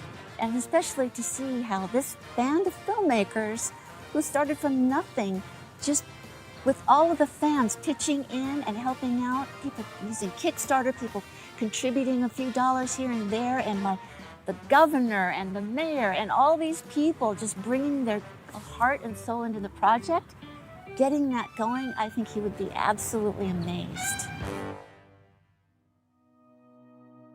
Within 2 weeks of completing our crowdfunding, we were hit with the pandemic. We finished crowdfunding on February 29th, 2020, and literally February 29th was the date they reported the first COVID death in the United States. And within, a few weeks, the entire country was shut down. That obviously created some challenges for us. We were actually scheduled to begin filming in May at the Mayberry in the Midwest Festival in Danville, Indiana, which of course that got canceled, we postponed. And then in the summertime, things started to improve a bit. And so we rescheduled everything for September. It was a different experience. We took extra precautions.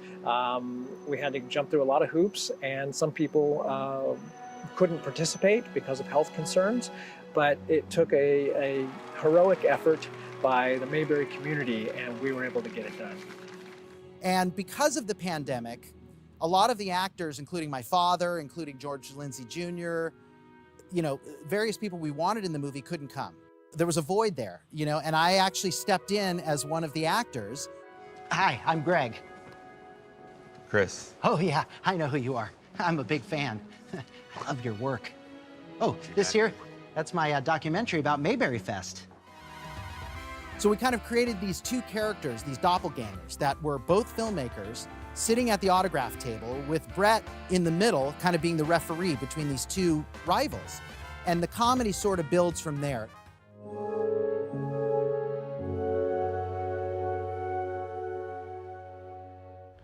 You see, Mayberry isn't just a place. It's a state of mind. It's in Georgia, it's in Indiana. Heck, it's even in California.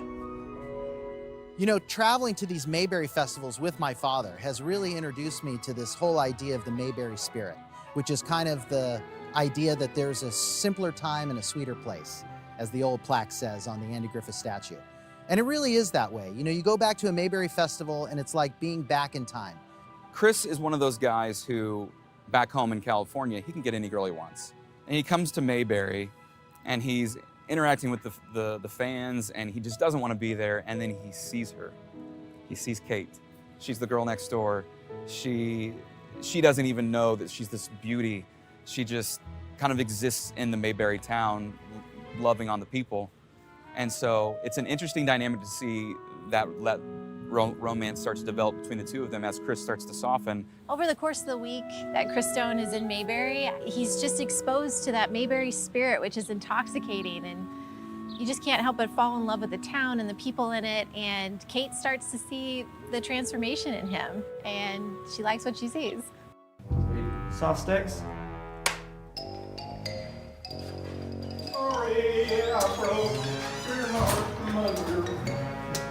Here's one of our savage killers now.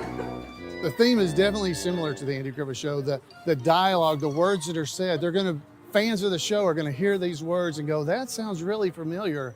Well, as you can see, here we have an exact replica of the Mayberry Courthouse, made possible by the Greater Mayberry Historical Society and Tourist Bureau. Hey, limited. Limited, that's a good one. They're not the exact words from the show, but the feeling that you get from the Andy Griffith Show is there, and you're definitely going to experience that. Y'all ever been to North Carolina before? No? It's really beautiful. One of my favorite things about working with Jacob was just the improv. We're at Chris's mansion, which is one of those beautiful home on the north side of Indianapolis. It's like the first time we're really getting to see this dynamic between Chris and Shane. And Jacob just went off script and started telling this ridiculous story about the bird that scared him as a younger boy and what that was like. So how was Georgia?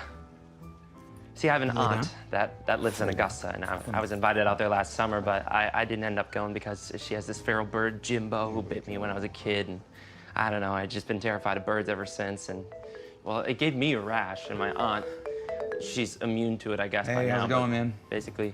So much of my best acting in this movie is that moment right there to not laugh. I'm really proud of that performance. I've always wanted to be a part of a film that I would be proud to show my daughter, and it's a very family-friendly film, and it's a lot of fun. It brings home that Mayberry spirit. Scene 78, take one. Hey, Mark. Speed. You know, Hollywood isn't going to let you onto their set. They're not going to cast you in a speaking part. They're not going to let you be an extra. But we were able to do that, and it was kind of crazy to think that it would work, but it did. And that is because Mayberry fans are Mayberry citizens. They live it every day. This is who they are. They were able to step onto set and bring it to life. And we couldn't have made this movie without the fans. One of our best lines, you should hear it. Oh, he delivered. It's like Gone with the Wind. Just give him an example. It's real! Oh, yeah! That was a good one there. It's real!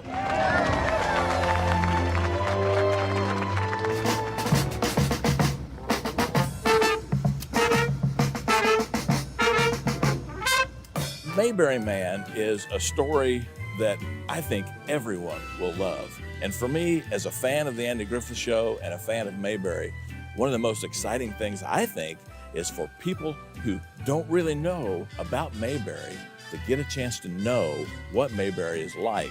Speed, speed, speed. That's all he does. Speed, speed, speed. There's been this resurgence of love for Mayberry, and it's just grown. It's grown because there's such a need for this kind of entertainment that is so clean and fun and real and reflective of the hometown that people love. And so these filmmakers have taken all of that, and they've taken the characters, and they've made another level of it, but without infringing on the original show, because they focus on the tribute artists, which is brilliant. And the people are turning out in droves for it. So now they finally have a movie that's new and that they can continue on enjoying all of these wonderful things. If you are a fan of the Andy Griffith Show, you're going to love Mayberry Man because it is an homage to that show. I believe it's for fans of the Andy Griffith Show. They're going to love it. But I really believe other people will enjoy this as well. This is a great story. If you want a good family-friendly movie that's a fun comedy with a little bit of romance and a whole lot of Andy Griffith fun, you're just going to love Mayberry Man. And cut. Surprise, Dr. Love.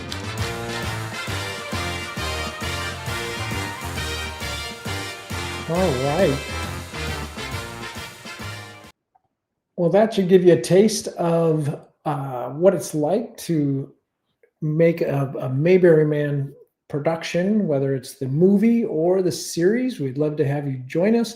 I'm going to wrap up here in a moment, but just a reminder, for a few minutes more, you can grab any perk with $5 off. And in a few minutes, the producer levels $200 off special will be coming to an end. So final countdown for that. And again, thanks for hanging out.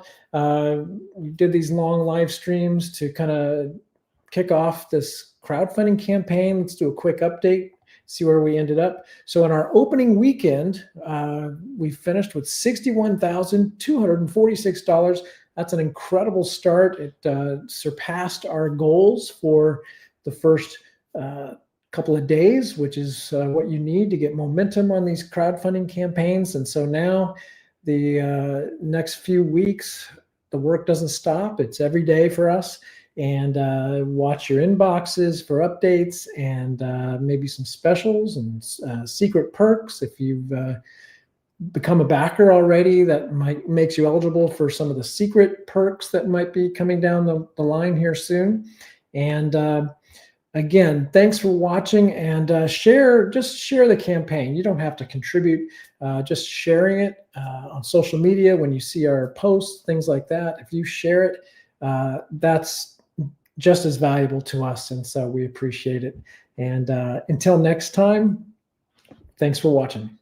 Hey, listen, if you like that video, hit the like button. I get a blast out of watching this stuff. All available right here at Mayberry Man. There's going to be plenty more.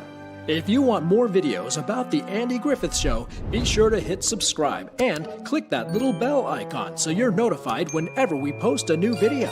Thanks for watching. Come on, baby.